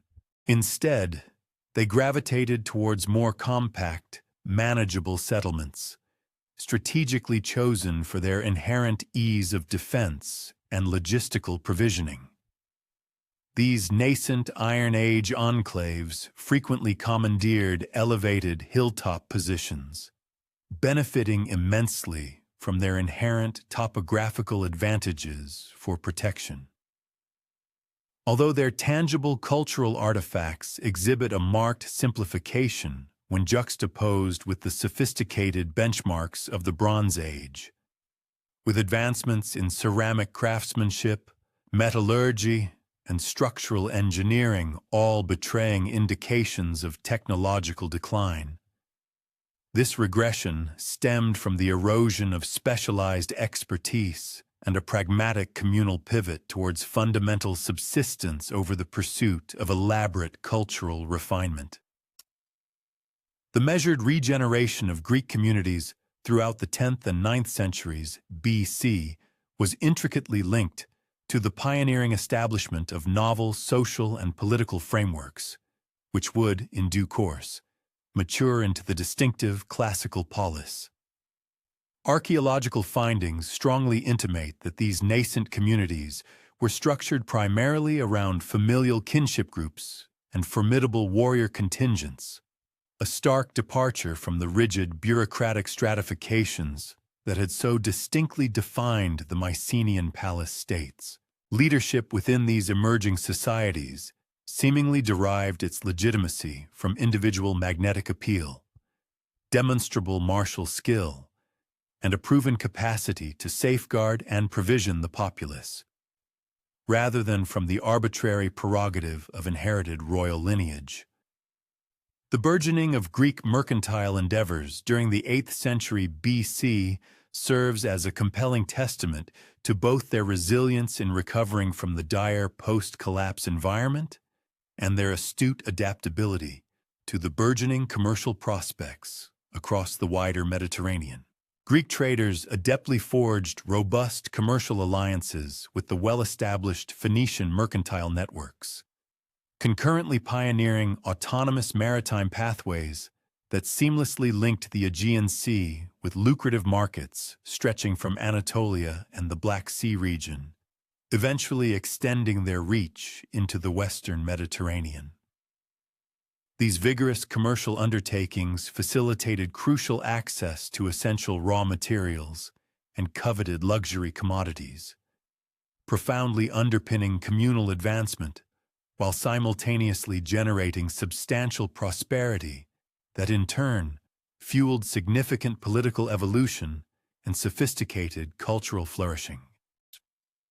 The Greek colonization initiatives, commencing in the 8th century BC, epitomized calculated responses to the mounting demographic strain and the escalating scarcity of resources within the Greek heartland. Concurrently, these ventures shrewdly capitalized upon the manifold commercial opportunities that had materialized in the wake of the pervasive post-collapse conditions across the entire Mediterranean basin. Distinct from the purely mercantile enclaves established by the Phoenicians, Greek settlements characteristically entailed the founding of self-governing political entities. These new communities, while diligently preserving profound cultural ties to their respective mother cities, meticulously cultivated their own independent governmental structures. This distinctive pattern of colonization consequently engendered intricate networks of interconnected yet sovereign communities, destined to underpin the very bedrock of classical Greek civilization. The profound cultural advancements that emanated from Greek communities during the crucible of the early Iron Age recovery encompassed pivotal transformations in artistic modalities, spiritual observances, and nascent intellectual frameworks, all of which would indelibly shape Mediterranean civilization for countless centuries. The monumental epic poetry traditionally ascribed to Homer stands as a towering literary accomplishment, masterfully weaving together ancestral cultural recollections of the bygone Bronze Age world with the prevailing social tenets and political aspirations of his contemporary era. These seminal works not only meticulously safeguarded invaluable knowledge pertaining to Bronze Age civilization, but also ingeniously recontextualized it to cater to the evolving cultural imperatives of the nascent Iron Age communities, thereby establishing enduring literary traditions that would profoundly galvanize successive cohorts of Greek artisans and erudite minds. The spiritual customs and religious rites that blossomed within the post-collapse Greek communities evinced analogous tendencies towards cultural amalgamation and inventive reinterpretation. The comprehensive Greek pantheon of deities seamlessly integrated various gods and intricate mythological narratives, gleaned from ancient Bronze Age origins, subsequently reconfiguring them to proficiently address the evolving spiritual exigencies of the Iron Age populations. Illustrious sanctuary locations such as Olympia and Delphi transcended their primary function, evolving into vibrant epicenters of pan-community religious observance. These sacred precincts were instrumental in sustaining vital cultural linkages among the geographically fragmented Greek settlements, concurrently serving as crucial arenas for both political discourse and bustling commercial exchanges. The profound demographic shifts and cultural metamorphoses that unfolded across Cyprus, the Levant, and Anatolia, directly attributable to the incursions and subsequent settlements of the enigmatic sea peoples, precipitated enduring transformations destined to profoundly sway regional evolution for many centuries. Specifically on the island of Cyprus, the integration of these sea peoples' communities alongside the indigenous inhabitants fostered the genesis of remarkably diverse societies, intricately blending distinct cultural components drawn from Aegean, Anatolian, and autochthonous Cypriot heritage. Archaeological findings from significant locales such as Salamis and Kition conspicuously unveil a rich tapestry of material culture assemblages, unequivocally showcasing intricate cultural interplays and dynamic technological cross-pollination among various population strata. The vital Cypriot copper industry, severely dislocated during the tumultuous Bronze Age collapse, progressively revived under novel administrative frameworks that ingeniously assimilated technological advancements, championed by the skilled sea people's artisans. The adoption of sophisticated ironwork methodologies facilitated a significantly more efficacious extraction and refinement of copper ores, while innovative smelting procedures markedly enhanced both the caliber and volume of metallic output. These pivotal technological enhancements, synergistically coupled with Cyprus's inherently advantageous geopolitical standing within the intricate Eastern Mediterranean trade arteries, empowered the island nation to reclaim its esteemed position as a preeminent supplier of metals for the broader regional economies.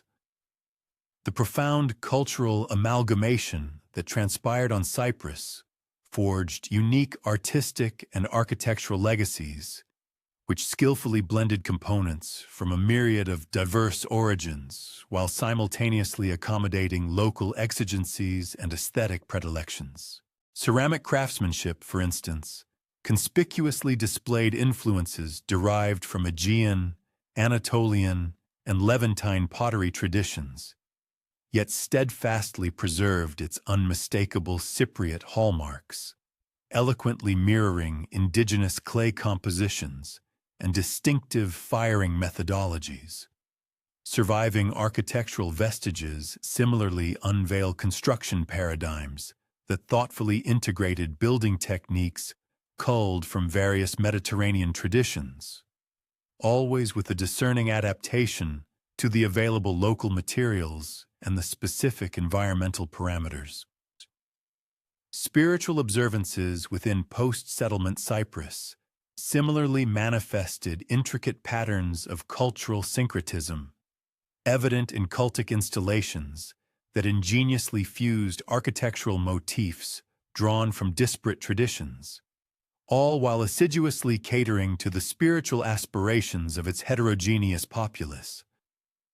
The venerable sanctuary at Kition, in particular, furnishes compelling archaeological corroboration of religious ceremonies that seamlessly interwoven components from Phoenician, Greek, and indigenous Cypriot customs.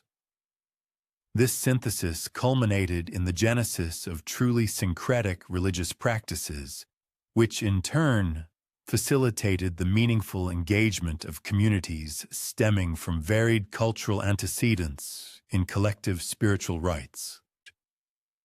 The profound metamorphosis of commercial arteries and exchange mechanisms, occurring in the wake of the Sea People's incursions and the sweeping Bronze Age collapse, necessitated radical alterations in the very fabric of commercial structuring and logistical conveyance across the entire Eastern Mediterranean. The widespread obliteration of pivotal trading emporia and the severe fragmentation of the intricate diplomatic accords that had previously underpinned Bronze Age commerce compelled traders and settlements alike to devise innovative methodologies for extended distance trade, specifically designed to operate effectively in a milieu utterly devoid of overarching, centralized political governance. The localized mercantile networks that began to materialize during the nascent Iron Age generally functioned on a considerably more circumscribed scale than their expansive Bronze Age forerunners, primarily establishing conduits between proximate communities instead of traversing vast, interconnected regions. Archaeological findings consistently underscore the heightened significance of local and regional marketplaces, with commodities such as ceramics, metallic artifacts, and diverse manufactured articles exhibiting notably more confined distribution trajectories compared to analogous Bronze Age merchandise.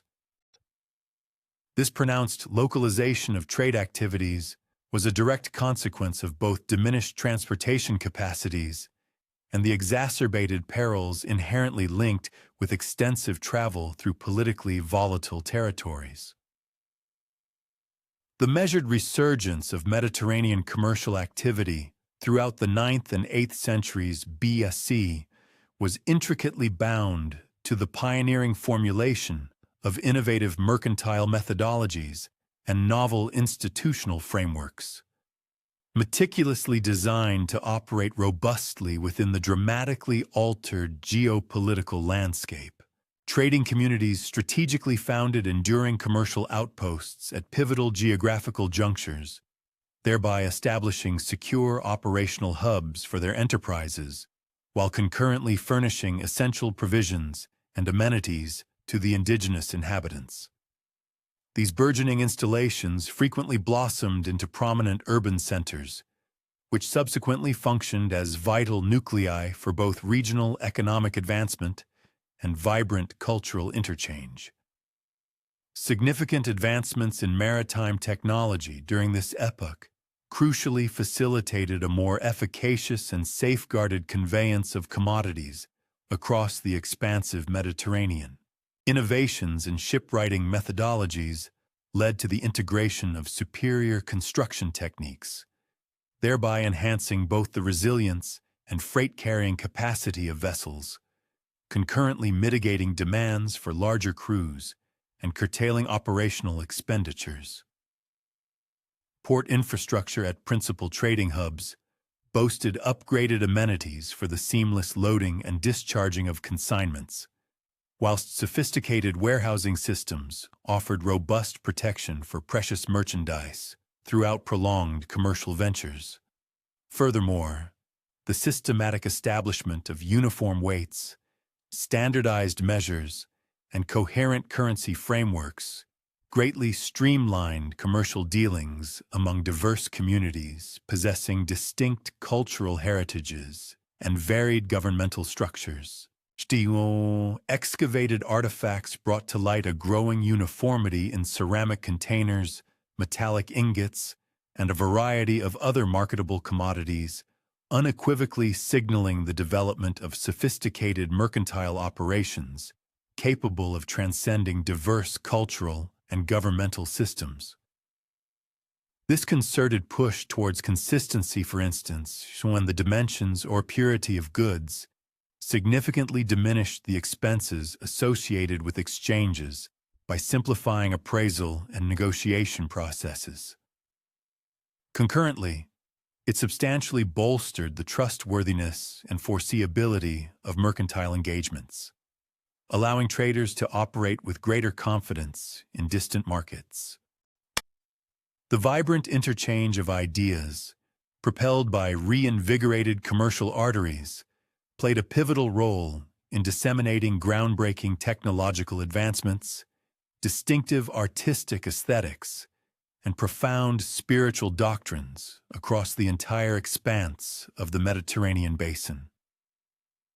The continuous migration of skilled artisans, astute traders, and various other specialized professionals between disparate communities, perhaps seeking new markets or patrons, invariably engendered fertile grounds for the transmission of expertise and intellectual capital. This dynamic exchange demonstrably expedited the pace of technical progress and fostered a richer, more intricate cultural tapestry, allowing for the widespread adoption of superior methods. Sophisticated methods for ceramic fabrication, advanced metallurgical processes, and novel architectural designs propagated extensively via these interconnected conduits of commerce.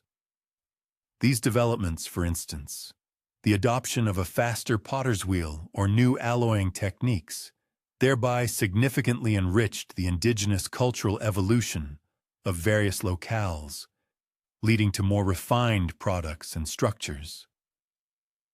Crucially, this widespread adoption occurred yet simultaneously allowed for the preservation of unique, inherent regional traits and identities, often seen in specific decorative motifs or structural adaptations to local materials. The seminal advent of comprehensive alphabetic script systems stands as an unparalleled cultural breakthrough, directly fostered and disseminated through the revitalized post-collapse mercantile pathways. Specifically, the ingenious Phoenician alphabet, meticulously refined from antecedent graphical notations, yet deliberately streamlined for practical commercial application, rapidly permeated the intricate web of Mediterranean trading routes. Here, it underwent localized modifications to suit indigenous vernaculars and specific societal demands, giving rise to diverse adaptations. This groundbreaking development fundamentally broadened access to written communication, rendering literacy more attainable beyond a select scribal elite, while simultaneously streamlining the meticulous documentation and efficient correspondence essential for intricate, large-scale mercantile endeavors, such as tracking shipments or contracts.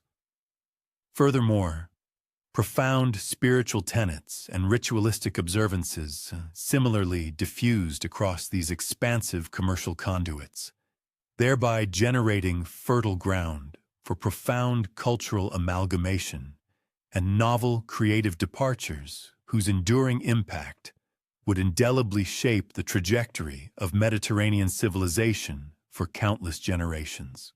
The continuous peregrination of astute traders, skilled artisans, and various other itinerant individuals between disparate communities, perhaps sharing stories or participating in local ceremonies, expedited the reciprocal sharing of theological notions, ancient mythological narratives, and specific devotional rites.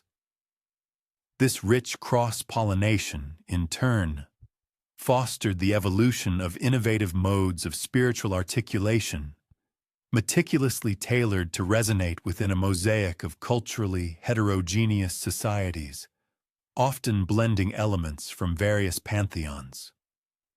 The rigorous academic inquiry into the enigmatic phenomenon of the Sea Peoples commenced in earnest during the burgeoning intellectual climate of the 19th century. This pivotal period was primarily catalyzed by the monumental achievement of decoding ancient Egyptian hieroglyphic scripts, which suddenly opened a window into contemporary accounts, and concurrently propelled by the pioneering archaeological explorations undertaken across the eastern Mediterranean littoral, which began unearthing material remnants. The monumental intellectual feat achieved by the renowned French polymath Jean-François Champollion in unlocking the secrets of hieroglyphic writing during the 1820s, proved utterly transformative. His groundbreaking work, for the very first time, rendered comprehensible and publicly available. The intricate Egyptian chronicles detailing their protracted confrontations with these enigmatic and formidable seafaring marauders, offering an invaluable direct perspective. Specifically, the monumental inscriptions commissioned by Pharaoh Merenptah at Karnak and the sprawling, vivid battle reliefs adorning the mortuary temple of Ramesses. The third, at Medinet Habu, abruptly unveiled direct contemporaneous records pertaining to historical occurrences. These detailed accounts provided a stark contrast to what had previously been available, as information regarding these tumultuous times had merely lingered as tantalizingly incomplete allusions within sacred biblical texts, and as faint, often embellished recollections preserved by later classical writers, lacking the immediacy and specificity of the Egyptian monuments. Pioneering Egyptologists of the era, notably Gaston Maspero and Heinrich Brugsch, undertook their examination of the Sea People's archives, employing the rigorous methodological instruments characteristic of 19th-century historical erudition. Their primary approach involved concentrating their efforts predominantly on the linguistic and textual scrutiny of the ancient Egyptian documents, meticulously dissecting grammar, vocabulary, and context. Concurrently, they diligently strove to correlate the archaic appellations mentioned within these texts, such as the Peliset or Sheridan, with historically verifiable ancient populations, seeking direct matches based on phonetic similarities or known geographical locations. The foundational endeavors of these scholars effectively delineated the rudimentary scaffolding for subsequent Sea People's investigations. This was achieved through the systematic compilation and enumeration of the diverse group designations recounted in Egyptian primary sources, creating a vital roster of names like the Sheridan, Peliset, and Luca. Furthermore, they meticulously dissected the temporal progression of these documented confrontations, establishing a timeline of invasions and interactions. Finally, they formulated preliminary hypotheses concerning their geographical provenance, frequently drawing upon discernible linguistic resemblances with subsequent Mediterranean civilizations, thus initiating a long-standing debate about the Sea People's homelands. The tangible, material aspect of Sea People's scholarly inquiry progressively manifested, adding a crucial layer of physical proof to the textual analyses. This development occurred as systematic archaeological endeavors across the eastern Mediterranean littoral commenced yielding substantive physical artifacts and structural remnants, such as specific pottery types or architectural styles. These discoveries offered compelling corroboration for the extensive demographic shifts meticulously chronicled within the ancient Egyptian texts, providing a bridge between written history and the physical landscape. The pioneering archaeological campaigns conducted by Sir William Matthew Flinders Petrie in Palestine throughout the 1890s proved particularly illuminating. These expeditions initially brought to light distinct ceramic collections exhibiting undeniable affinities with established Aegean pottery traditions, for instance, Mycenaean 3C wares. This crucial discovery thereby furnished irrefutable physical substantiation that substantial migratory waves originating from the Aegean maritime zone had unequivocally transpired during the tumultuous epoch of the Late Bronze Age collapse, providing concrete archaeological evidence for events previously known only through textual references. Such seminal archaeological revelations conclusively cemented the methodology of ceramic analysis as an indispensable instrument for meticulously charting the peregrinations and subsequent habitations of the Sea Peoples. The distinctive styles, manufacturing techniques, and decorative motifs inherent in pottery, being durable and often abundant, served as reliable cultural markers, allowing researchers to track the spread and influence of these groups across the landscape. The refinement and widespread adoption of stratigraphic excavation methodologies during the nascent years of the 20th century fundamentally transformed the landscape of Sea Peoples scholarship. This scientific approach, which involves carefully documenting layers of soil and artifacts in their original context, provided meticulously accurate temporal schemata. This, in turn, proved invaluable for furnishing precise chronological frameworks, thereby enabling the precise alignment of unearthed material culture with extant historical documentation, allowing for a far more nuanced understanding of events. Detailed archaeological explorations conducted at pivotal sites, such as Tel El Hessi and Gaza, uncovered unequivocal strata of demolition and devastation, demonstrably assignable to the tumultuous epoch characterized by the Sea Peoples' incursions. These layers often showed signs of sudden violence and abandonment. Concurrently, the concomitant ceramic assemblages unearthed within these contexts yielded palpable material proof elucidating the profound cultural metamorphoses that invariably transpired alongside these significant demographic shifts, such as the sudden appearance of new pottery styles or the abrupt disappearance of older ones, signaling a change in population or influence. The synergistic confluence of archaeological findings and historical textual accounts proved instrumental in advancing research significantly. This integration engendered progressively intricate analytical paradigms which transcended the mere correlation of proper nouns mentioned in Egyptian records with archaeological sites. Instead, it allowed scholars to meticulously scrutinize expansive trajectories of societal transformation and adaptive evolution, examining how entire regions responded to the arrival of the Sea Peoples, rather than just identifying where they might have settled. The epoch spanning the two world wars witnessed considerable strides in the scholarly pursuit of the Sea Peoples.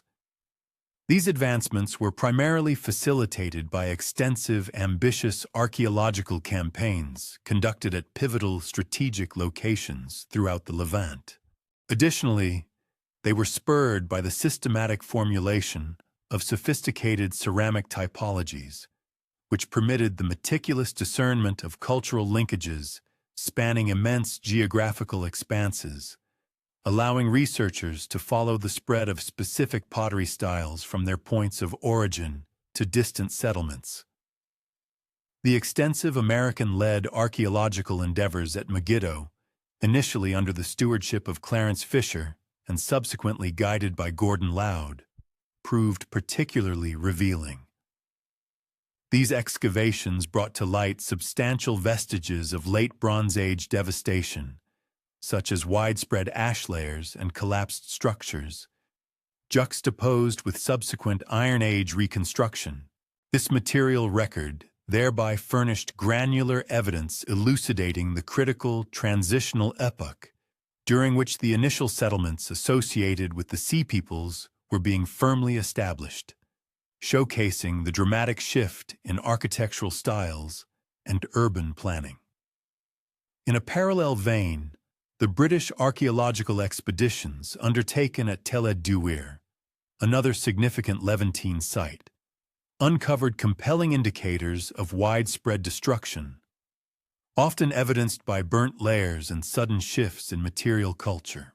Crucially, this physical evidence could be directly aligned with the historical narratives detailing Egyptian military operations within the Levant, providing a powerful cross-reference between the archaeological record and ancient textual accounts of conflict and upheaval.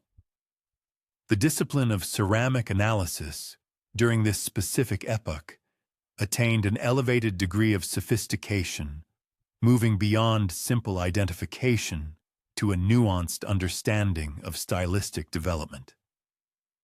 This was notably spearheaded by eminent scholars such as William Foxwell Albright, who meticulously crafted elaborate typological sequences.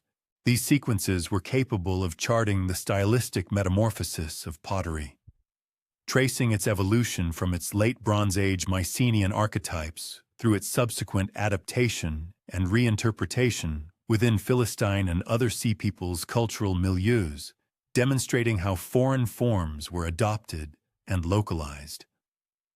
These comprehensive ceramic investigations offered indispensable corroboration regarding the enduring cultural linkages connecting populations originating from the Aegean region with their counterpart settlements in the Eastern Mediterranean. By demonstrating shared pottery traditions, they thereby laid robust material groundwork for hypotheses concerning the provenance of the Sea Peoples. This allowed scholarly discourse to decisively transcend mere etymological conjecture and embrace verifiable archaeological data, shifting the basis of origin theories from linguistic similarities alone to concrete physical evidence of cultural connection. The period following the conclusion of World War II ushered in transformative shifts in the academic exploration of the Sea Peoples, fundamentally reshaping the investigative landscape. This revolution was principally driven through the implementation of precise scientific chronometric techniques, such as radiocarbon dating, offering unparalleled temporal accuracy. Additionally, comprehensive systematic reconnaissance across broader geographical regions provided a wider contextual understanding, alongside the adoption of multifaceted interdisciplinary methodologies, drawing judiciously upon illuminating perspectives from fields such as climatology, anthropology, and various other specialized domains to offer holistic explanations for the collapse and migrations. The advent of radiocarbon dating technology facilitated the establishment of exceptionally accurate chronological schemata, offering an unprecedented level of precision. This allowed researchers to precisely synchronize catastrophic destruction events observed across numerous disparate archaeological sites and geographical territories, such as the burning of palaces or abandonment of settlements. In so doing, it consequently unveiled the remarkably contemporaneous character of the late Bronze Age collapse phenomenon across the entire Eastern Mediterranean, and affording a level of temporal exactitude in dating that had, until then, been utterly unattainable through pottery typology alone. The seminal archaeological campaigns led by Kathleen Kenyon at Jericho throughout the 1950s powerfully epitomized the heightened methodological exactitude that became the hallmark of post-World War II archaeological practice. Her approach was characterized by painstaking stratigraphic documentation, recording every layer and its contents with unprecedented precision and exhaustive artifactual scrutiny. This meticulous work, in turn, yielded granular evidence illuminating the intricate cultural metamorphoses occurring during the epoch of the Sea Peoples, showcasing how societies adapted or were replaced in the wake of these incursions. Her meticulous endeavors conclusively illustrated the capacity of diligent excavation to unveil intricate successions of devastation, desertion, and subsequent reoccupation at a single site, painting a vivid picture of instability. These complex layers of human activity, or lack thereof, vividly mirrored the tumultuous and unstable circumstances prevalent during the late Bronze Age collapse across the wider region. Furthermore, Her work simultaneously furnished tangible proof of the transformations in material culture that invariably accompanied the establishment of novel demographic enclaves, such as the introduction of new pottery forms or architectural styles by incoming populations. The fortuitous discovery and subsequent painstaking excavation of the Uluburun shipwreck in the 1980s furnished unparalleled perspectives into the intricate late Bronze Age seafaring commercial conduits. This submerged treasure trove, a veritable time capsule, vividly illuminated the extensive transnational linkages that profoundly defined the Mediterranean sphere prior to the widespread upheavals instigated by the Sea Peoples, showcasing a level of globalized trade previously only conjectured. The remarkably opulent and diverse cargo, securely dated to approximately 1300 BC, comprised an astonishing array of commodities originating from every corner of the then-known civilized world, including copper ingots from Cyprus, tin from Afghanistan, glass ingots from Mesopotamia, and amber from the Baltic. This unparalleled assemblage unequivocally showcased the profound intricacy and vast geographical reach of the mercantile interconnections that were destined to be severely fractured and dismantled by the ensuing collapse events, illustrating the fragility of this interconnected system. This unparalleled archaeological testimony, therefore, offered indispensable contextual understanding for grasping both the immense magnitude of the upheaval precipitated by the marauding activities of the Sea Peoples, showing what was lost. Concurrently, and perhaps paradoxically, it also provided insights for appreciating the robust economic underpinnings that likely facilitated their formidable seafaring prowess and operational capacities, suggesting a sophisticated knowledge of maritime logistics, even among those who caused disruption. Modern scholarly investigations into the Sea Peoples phenomenon currently embrace a multiplicity of divergent theoretical paradigms, reflecting the complex and often ambiguous nature of the available evidence. Each of these frameworks endeavors to elucidate the perplexing origins, underlying motivations, and profound historical resonance of these sweeping demographic shifts, offering different lenses through which to interpret the tumultuous events of the late Bronze Age collapse. One prominent conceptual model, known as the single migration theory, vigorously championed by esteemed academics such as Trude Dothan and her contemporaries, offers a cohesive explanation. This theory posits that the collective entities recognized as the Sea Peoples constitute organized, synchronized demographic transfers, rather than disparate raids, originating from the Aegean geographic zone, specifically occurring in the immediate aftermath of the catastrophic disintegration of Mycenaean civilization, suggesting a purposeful exodus.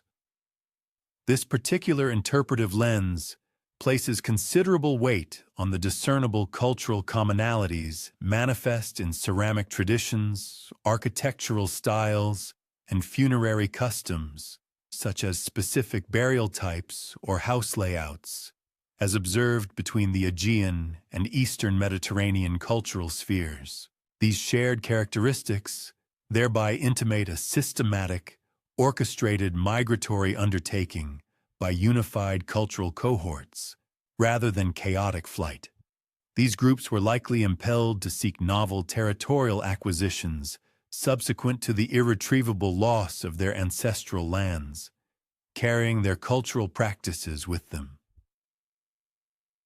Substantial archaeological corroboration bolstering the single migration theories notably comprises the highly characteristic ceramic repertoires unearthed at prominent Philistine archaeological localities. These pottery types unequivocally demonstrate an unambiguous lineage stemming from Mycenaean 3C pottery conventions, visible in vessel shapes, painted decorations, and manufacturing techniques. Crucially, these assemblages simultaneously exhibit remarkable technological and aesthetic uniformity across disparate settlement zones, suggesting a shared cultural origin and a cohesive group maintaining their traditions even after relocation. Moreover, the extant architectural vestiges at significant urban centers, such as Ekron and Ashkelon, further contribute to this theory. These remains uncover discernible construction methodologies that conspicuously attest to an intrinsic familiarity with Aegean building practices, for example, the use of ashlar masonry or specific hearth types, albeit thoughtfully modified to suit the prevailing Levantine environmental and material exigencies, such as using local stone or adjusting layouts for different climates. This evidence thereby strongly implies the presence of communities that successfully preserved their inherent cultural acumen from their ancestral pre-migration territories, concurrently exhibiting a remarkable capacity for adaptation to novel ecological and geographical contexts. These populations faced the formidable challenge of sustaining their original cultural identity and traditions, along with their vital provisions, as they journeyed from their ancestral territories, simultaneously striving to acclimate and thrive amidst unfamiliar and often challenging ecological conditions in their newly adopted environments. The influential multiple waves theory, a concept meticulously developed and championed by distinguished academics such as Itamar Singer and his contemporaries, posits a compelling argument. The multifaceted engagements and extensive movements attributed to the enigmatic sea peoples did not manifest as a solitary, synchronized migratory surge. Instead, this perspective contends that their activities constituted a succession of discrete and separate demographic shifts, unfolding progressively across numerous generations, suggesting a more protracted and less unified historical phenomenon. This particular interpretative framework places significant emphasis on several critical elements. Firstly, it highlights the broad chronological distribution of interactions and confrontations between the sea peoples and the formidable Egyptian military, indicating a prolonged period of contact rather than a singular clash.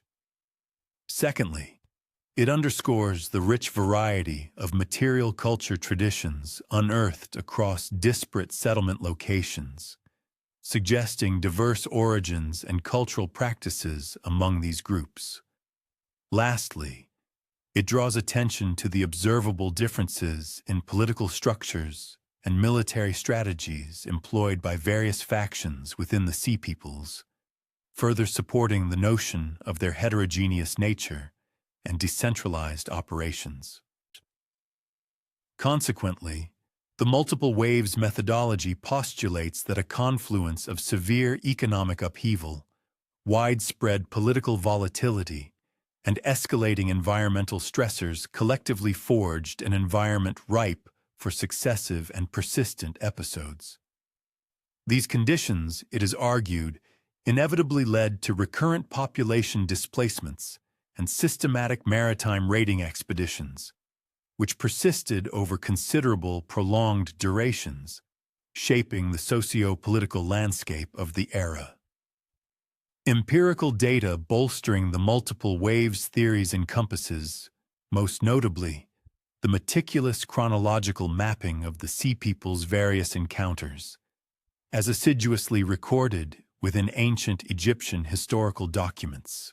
These invaluable sources distinctly illustrate a pattern of interactions that stretched across numerous decades, involving an evolving array of diverse groups engaged in a series of sequential and distinct conflicts, rather than a single, monolithic confrontation. Furthermore, Archaeological excavations at numerous settlement sites have yielded compelling evidence in the form of cultural assemblages.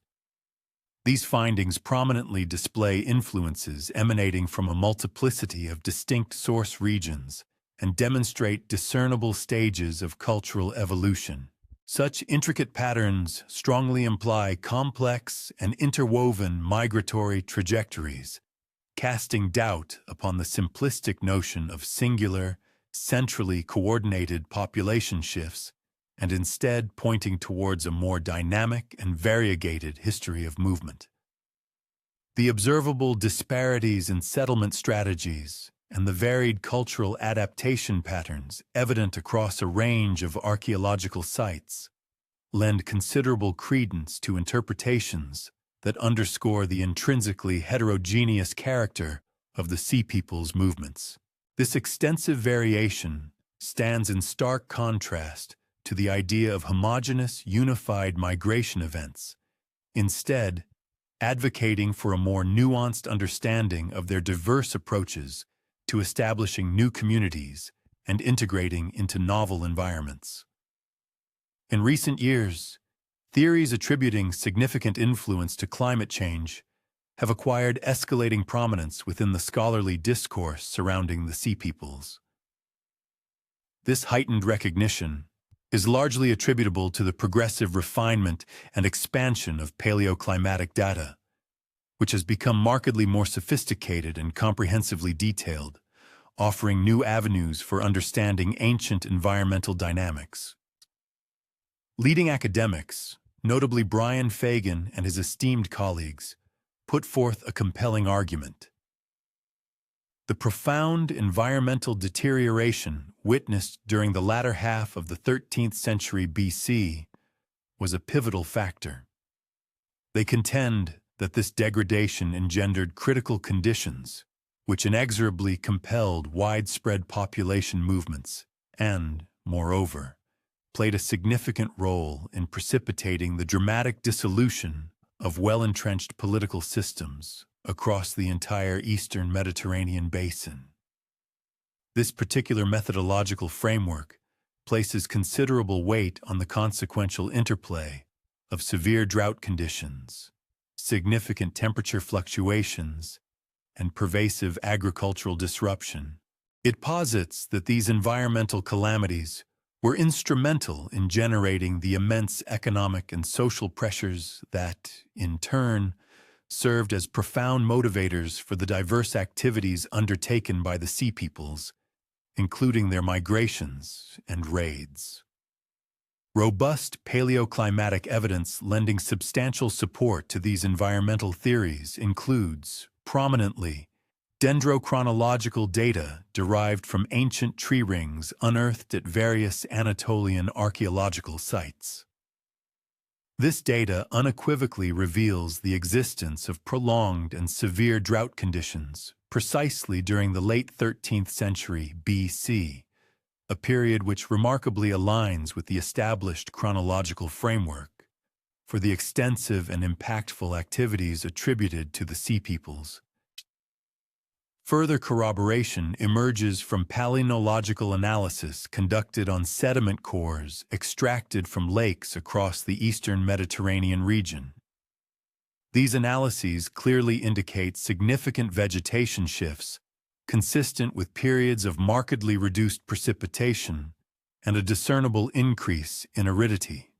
Concurrently, meticulous isotopic analysis performed on both marine and terrestrial geological deposits furnishes supplementary and compelling evidence, further solidifying the case for widespread climatic deterioration prevalent throughout this crucial historical epoch.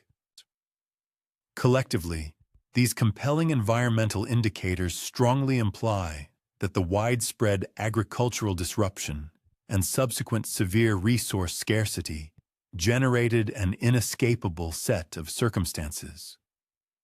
These conditions, it is argued, not only compelled significant population movements across the landscape, but also played a direct and substantial role in exacerbating the pervasive political instability that gripped the entire region during this tumultuous era.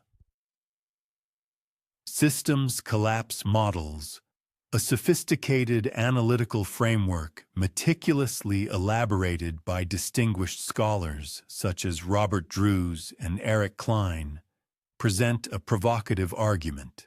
They contend that the diverse activities attributed to the Sea Peoples should be understood not as the primary catalysts for the era's turmoil, but rather as telling symptoms or manifestations of a far more extensive and profound systemic breakdown that afflicted the entirety of late Bronze Age civilization, marking its dramatic decline. This particular theoretical construct places immense emphasis on the intricately interconnected and interdependent nature of the political, economic, and social systems characteristic of the Bronze Age. It articulates a compelling case that a significant disruption or failure within any single constituent component of this vast network possessed the inherent capacity to initiate a series of cascading failures, reverberating and spreading destructively throughout the entirety of the integrated regional system. The system's collapse theory, therefore, advances the proposition that the movements and activities of the Sea Peoples were simultaneously both a direct consequence of and a significant contributing factor to the unraveling of the deeply entrenched international relationships, the sophisticated trade networks, and the venerable political institutions that had long defined the late Bronze Age world. Their presence thus exacerbated an already precarious situation, accelerating systemic decline. Compelling archaeological evidence that buttresses the system's collapse models encompasses several key observations. Foremost among these is the widespread and remarkably synchronous destruction witnessed across numerous major urban centers spanning diverse geographical regions. This is further underscored by the pronounced breakdown of formerly standardized pottery production and its associated sophisticated distribution networks, alongside the precipitous collapse of specialized craft production, industries that were once defining hallmarks of the flourishing late Bronze Age economies. These indicators collectively paint a picture of systemic failure. The profound disruption observed in the vital copper and tin trade networks, which were indispensable for sustaining bronze production across the entire Mediterranean basin, serves as a stark illustration of the deeply interconnected and fragile nature of late Bronze Age systems. Concurrently, the remarkably rapid proliferation and adoption of iron technology during this tumultuous period strongly imply adaptive responses by societies grappling with the sudden and catastrophic breakdown of their long-established resource supply chains and economic infrastructures. In a burgeoning field of inquiry, DNA analysis has rapidly materialized as an extraordinarily potent and promising instrument for meticulously investigating the enigmatic origins and intricate settlement patterns associated with the Sea Peoples. Nevertheless, it is crucial to acknowledge that the findings derived from these genetic studies are, as yet, largely preliminary in nature and, on occasion, present somewhat contradictory insights, necessitating further extensive research and careful interpretation. Specific genetic investigations, meticulously conducted on ancient human remains exhumed from Philistine cemetery sites situated at the historically significant location of Ashkelon, have yielded intriguing discoveries. These studies have successfully identified discernible European ancestry components within the genetic profiles, thereby lending considerable support to prevailing theories concerning an Aegean origin for at least some Sea Peoples groups. Simultaneously, these analyses have unveiled remarkably complex patterns of population intermingling and admixture that demonstrably transpired throughout the intricate and protracted settlement process, suggesting a multi-ethnic formation. Undeniably, these groundbreaking genetic investigations offer novel and compelling categories of evidence, invaluable for rigorously evaluating the various competing theoretical constructs pertaining to the extensive movements of the sea peoples. However, it is essential to acknowledge that persistent technical limitations inherent in the methodologies, coupled with practical constraints related to sample acquisition and quality, regrettably continue to circumscribe and diminish the full interpretive scope and definitive conclusions that can be drawn from such analyses. The advent of sophisticated and advanced dating methodologies, encompassing both high-precision radiocarbon analysis and the innovative application of Bayesian statistical modeling, has profoundly enhanced scholarly capabilities. These cutting-edge techniques have facilitated the establishment of far more granular and precise chronological frameworks, thereby enabling a more accurate and nuanced correlation of the diverse activities attributed to the sea peoples across their various geographical manifestations and temporal occurrences. Through the application of these refined analytical tools, researchers have successfully unveiled the remarkably swift and often abrupt tempo of the Late Bronze Age collapse events. Concurrently, these methods have furnished exceptionally detailed temporal sequences, painstakingly charting the intricate processes of destruction that befell numerous sites, followed by subsequent patterns of resettlement and reconstruction, offering a clearer picture of societal upheaval and recovery. The markedly improved chronological precision afforded by these advanced techniques now enables a significantly more robust and accurate correlation between the tangible archaeological evidence unearthed from various sites and the often fragmentary historical sources available. This enhanced synchronicity is crucial, as it simultaneously provides stronger empirical foundations for supporting existing theoretical interpretations of the multifaceted sea peoples phenomena, or, conversely, offers compelling new data that challenges and revises established scholarly perspectives. Isotopic analysis, a sophisticated scientific technique applied to both human and animal skeletal remains recovered from contexts specifically associated with the sea peoples, is now yielding unprecedented new categories of evidence. This data offers invaluable insights into their complex migration patterns and the subsequent intricate processes involved in their settlement and integration into new territories, enriching our understanding beyond traditional archaeological findings. Specifically, the application of strontium isotope analysis to the resilient material of tooth enamel holds particular significance.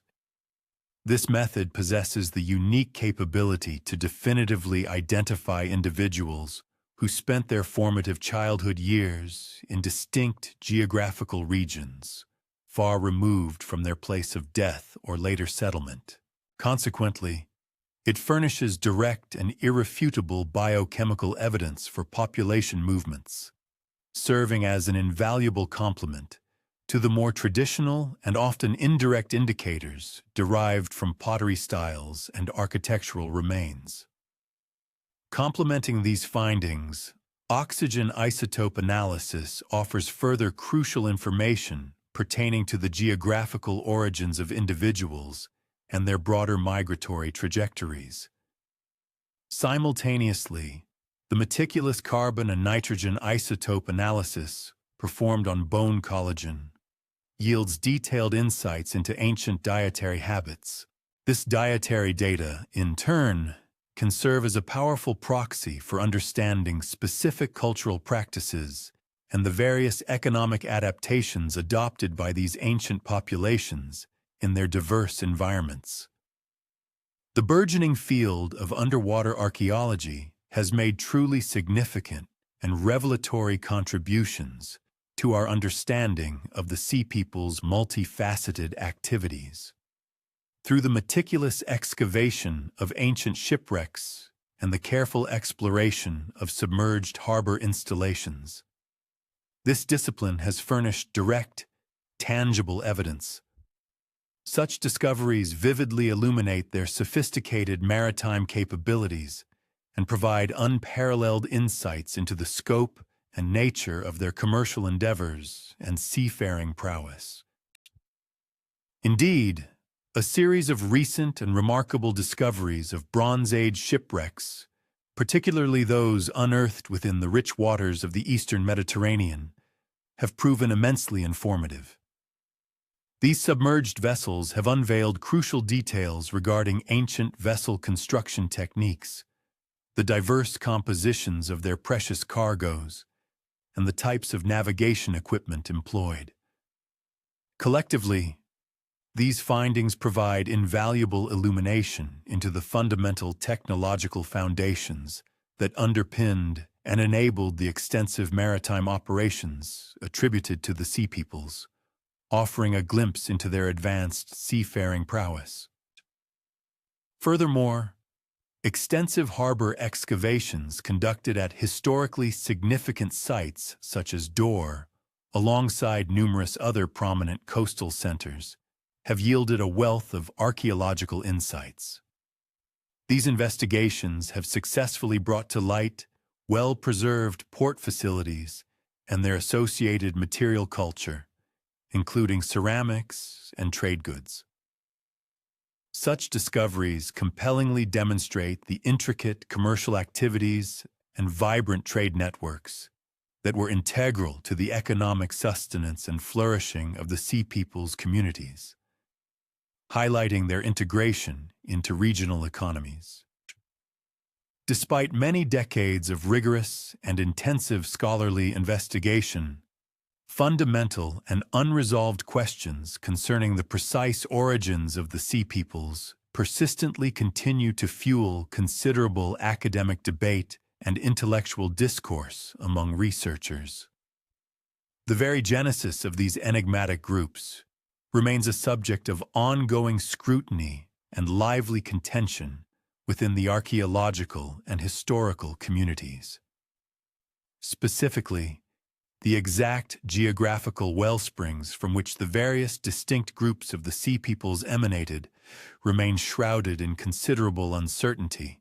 This ambiguity has given rise to a multiplicity of competing scholarly theories, with some proposing origins in the Aegean region, others pointing towards Anatolia, and still others suggesting areas within the Western Mediterranean.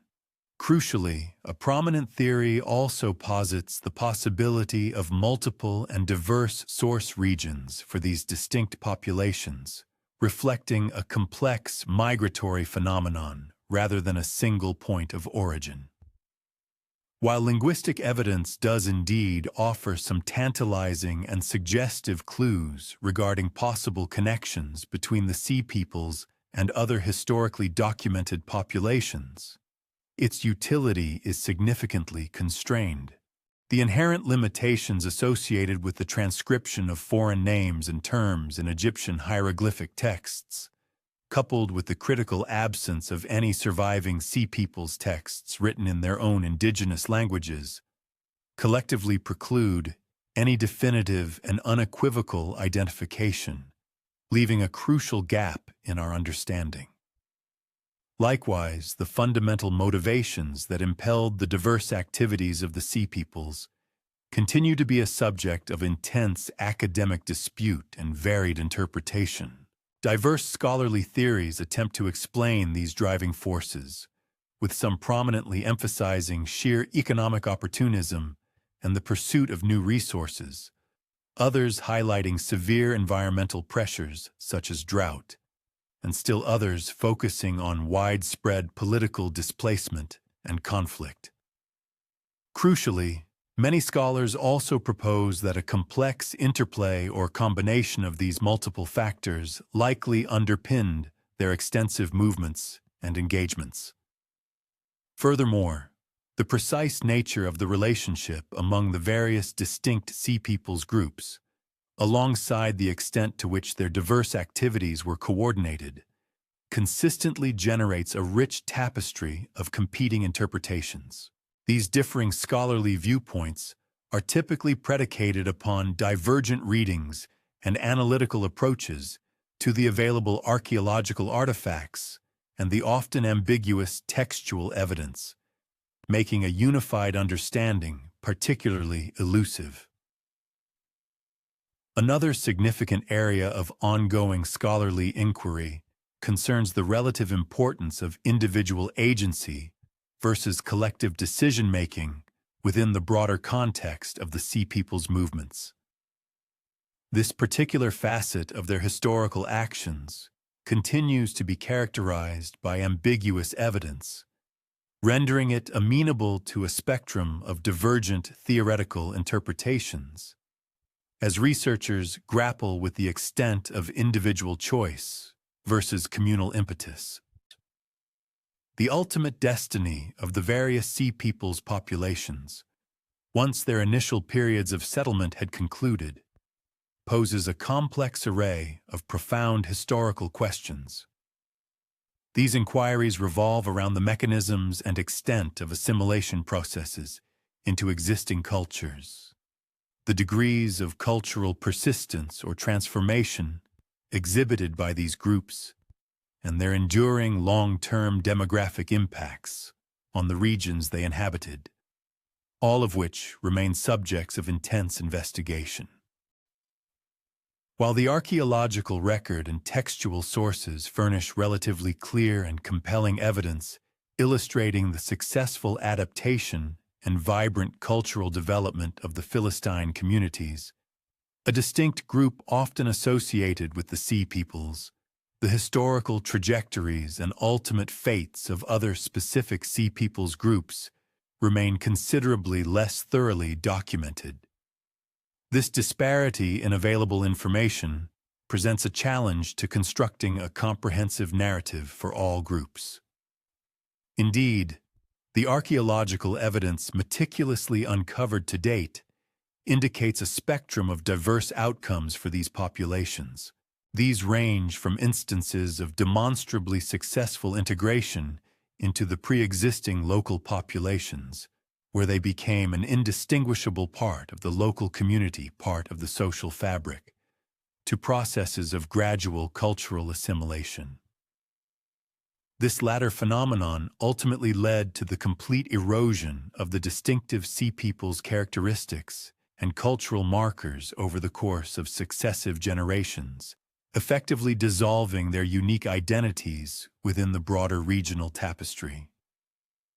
Looking ahead, the trajectory of future research endeavors within the field of Sea Peoples studies is anticipated to increasingly prioritize and emphasize profoundly interdisciplinary approaches. These methods will ingeniously integrate time-honored traditional archaeological excavations and meticulous textual analysis with advanced scientific techniques, such as those previously mentioned, alongside insightful comparative studies drawn from analogous historical contexts.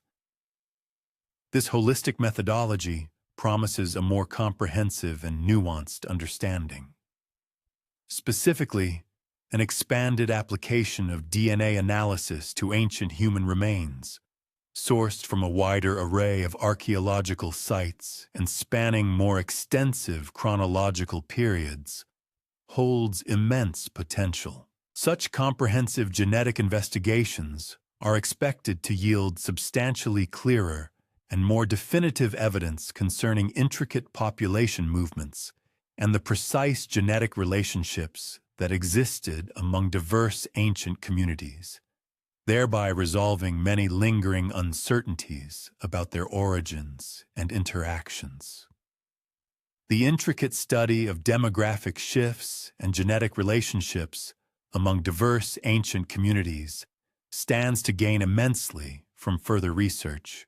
More specifically, a significantly enhanced understanding derived from advanced paleoclimatic reconstruction techniques promises to elucidate the pivotal role environmental factors played in instigating the various activities of the enigmatic sea peoples, simultaneously contributing to the profound and widespread societal disintegration characteristic of the late Bronze Age collapse.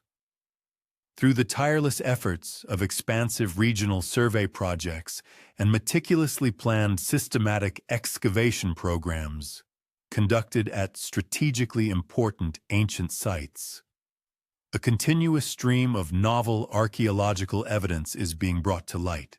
This invaluable influx of data invariably serves to refine and deepen scholarly understanding concerning the distinct settlement patterns and the intricate trajectory of cultural development associated with the sea peoples.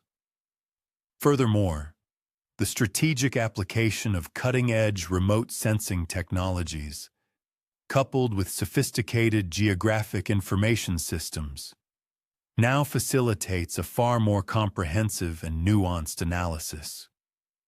This includes scrutinizing the intricate distributions of ancient settlements and their profound relationships with the surrounding environment, a process that holds the potential to unveil previously unrecognized, subtle patterns within the multifaceted activities attributed to the sea peoples. Engaging in a rigorous comparative analysis, drawing parallels with various other significant population movements and profound cultural transitions observed across distinct historical periods, offers a promising avenue. Such an approach possesses the capacity to furnish invaluable theoretical frameworks, thereby enabling a deeper comprehension of the sea peoples' phenomena as integral components within the much broader, overarching patterns of human migration and extensive cultural metamorphosis. Further illumination can be gleaned from dedicated studies focusing on diverse historical examples, including the sweeping migrations of the medieval era, the extensive population movements characteristic of the colonial period, and even contemporary refugee situations. These investigations may collectively offer profound insights into the complex social processes and the remarkable adaptive strategies that distinctly characterized the communities of the sea peoples throughout their arduous transition from states of widespread displacement to the eventual establishment of settled, stable communities. The persistent and profound fascination surrounding the sea peoples is a direct testament to their truly unique and unparalleled position, situated as they were at an absolutely crucial and transformative juncture within the expansive narrative of ancient Mediterranean history. Indeed, the multifarious activities attributed to these mysterious groups precisely coincided with the catastrophic and widespread collapse of the magnificent Bronze Age civilization, ushering in, almost simultaneously, the emergence of entirely new Iron Age political and distinct cultural systems. These nascent structures were destined to profoundly shape and define the trajectory of the ancient world for many centuries thereafter. Consequently, a thorough understanding of the multifaceted sea peoples phenomena yields invaluable insights into fundamental processes such as profound cultural change, extensive population movement, and dramatic political transformation. These insights retain significant relevance, serving as crucial keys for comprehending the much broader, overarching patterns of historical development across various epochs and civilizations. The persistent enigma shrouding their precise origins, coupled with the unequivocally dramatic and disruptive nature of their impact upon the long-established civilizations of the late Bronze Age, consistently captivates both the scholarly community and the popular imagination alike. This enduring allure unequivocally ensures that the dedicated research into the sea peoples will persist as an exceptionally active, dynamic, and continuously evolving field of rigorous historical investigation for years to come. Ultimately, the Sea Peoples stand as one of history's most poignant and significant examples, illustrating with compelling clarity how vast, displaced populations possess the latent capacity to transition from being perceived as mere agents of destruction into becoming the very creators of entirely new and distinct civilizations. Their remarkable trajectory, spanning from their initial guise as enigmatic maritime raiders to their eventual transformation into well-established urban communities, serves as a powerful testament to the extraordinary human capacity for adaptability and profound cultural resilience in the face of profound upheaval. Even though numerous fundamental questions pertaining to their precise origins and underlying motivations may, perhaps, never receive definitively conclusive answers, the enduring legacy unequivocally etched into the archaeological record, alongside their undeniable and pervasive influence on the subsequent development of the entire Mediterranean region, collectively furnishes a lasting and irrefutable testimony to their immense and pivotal historical significance.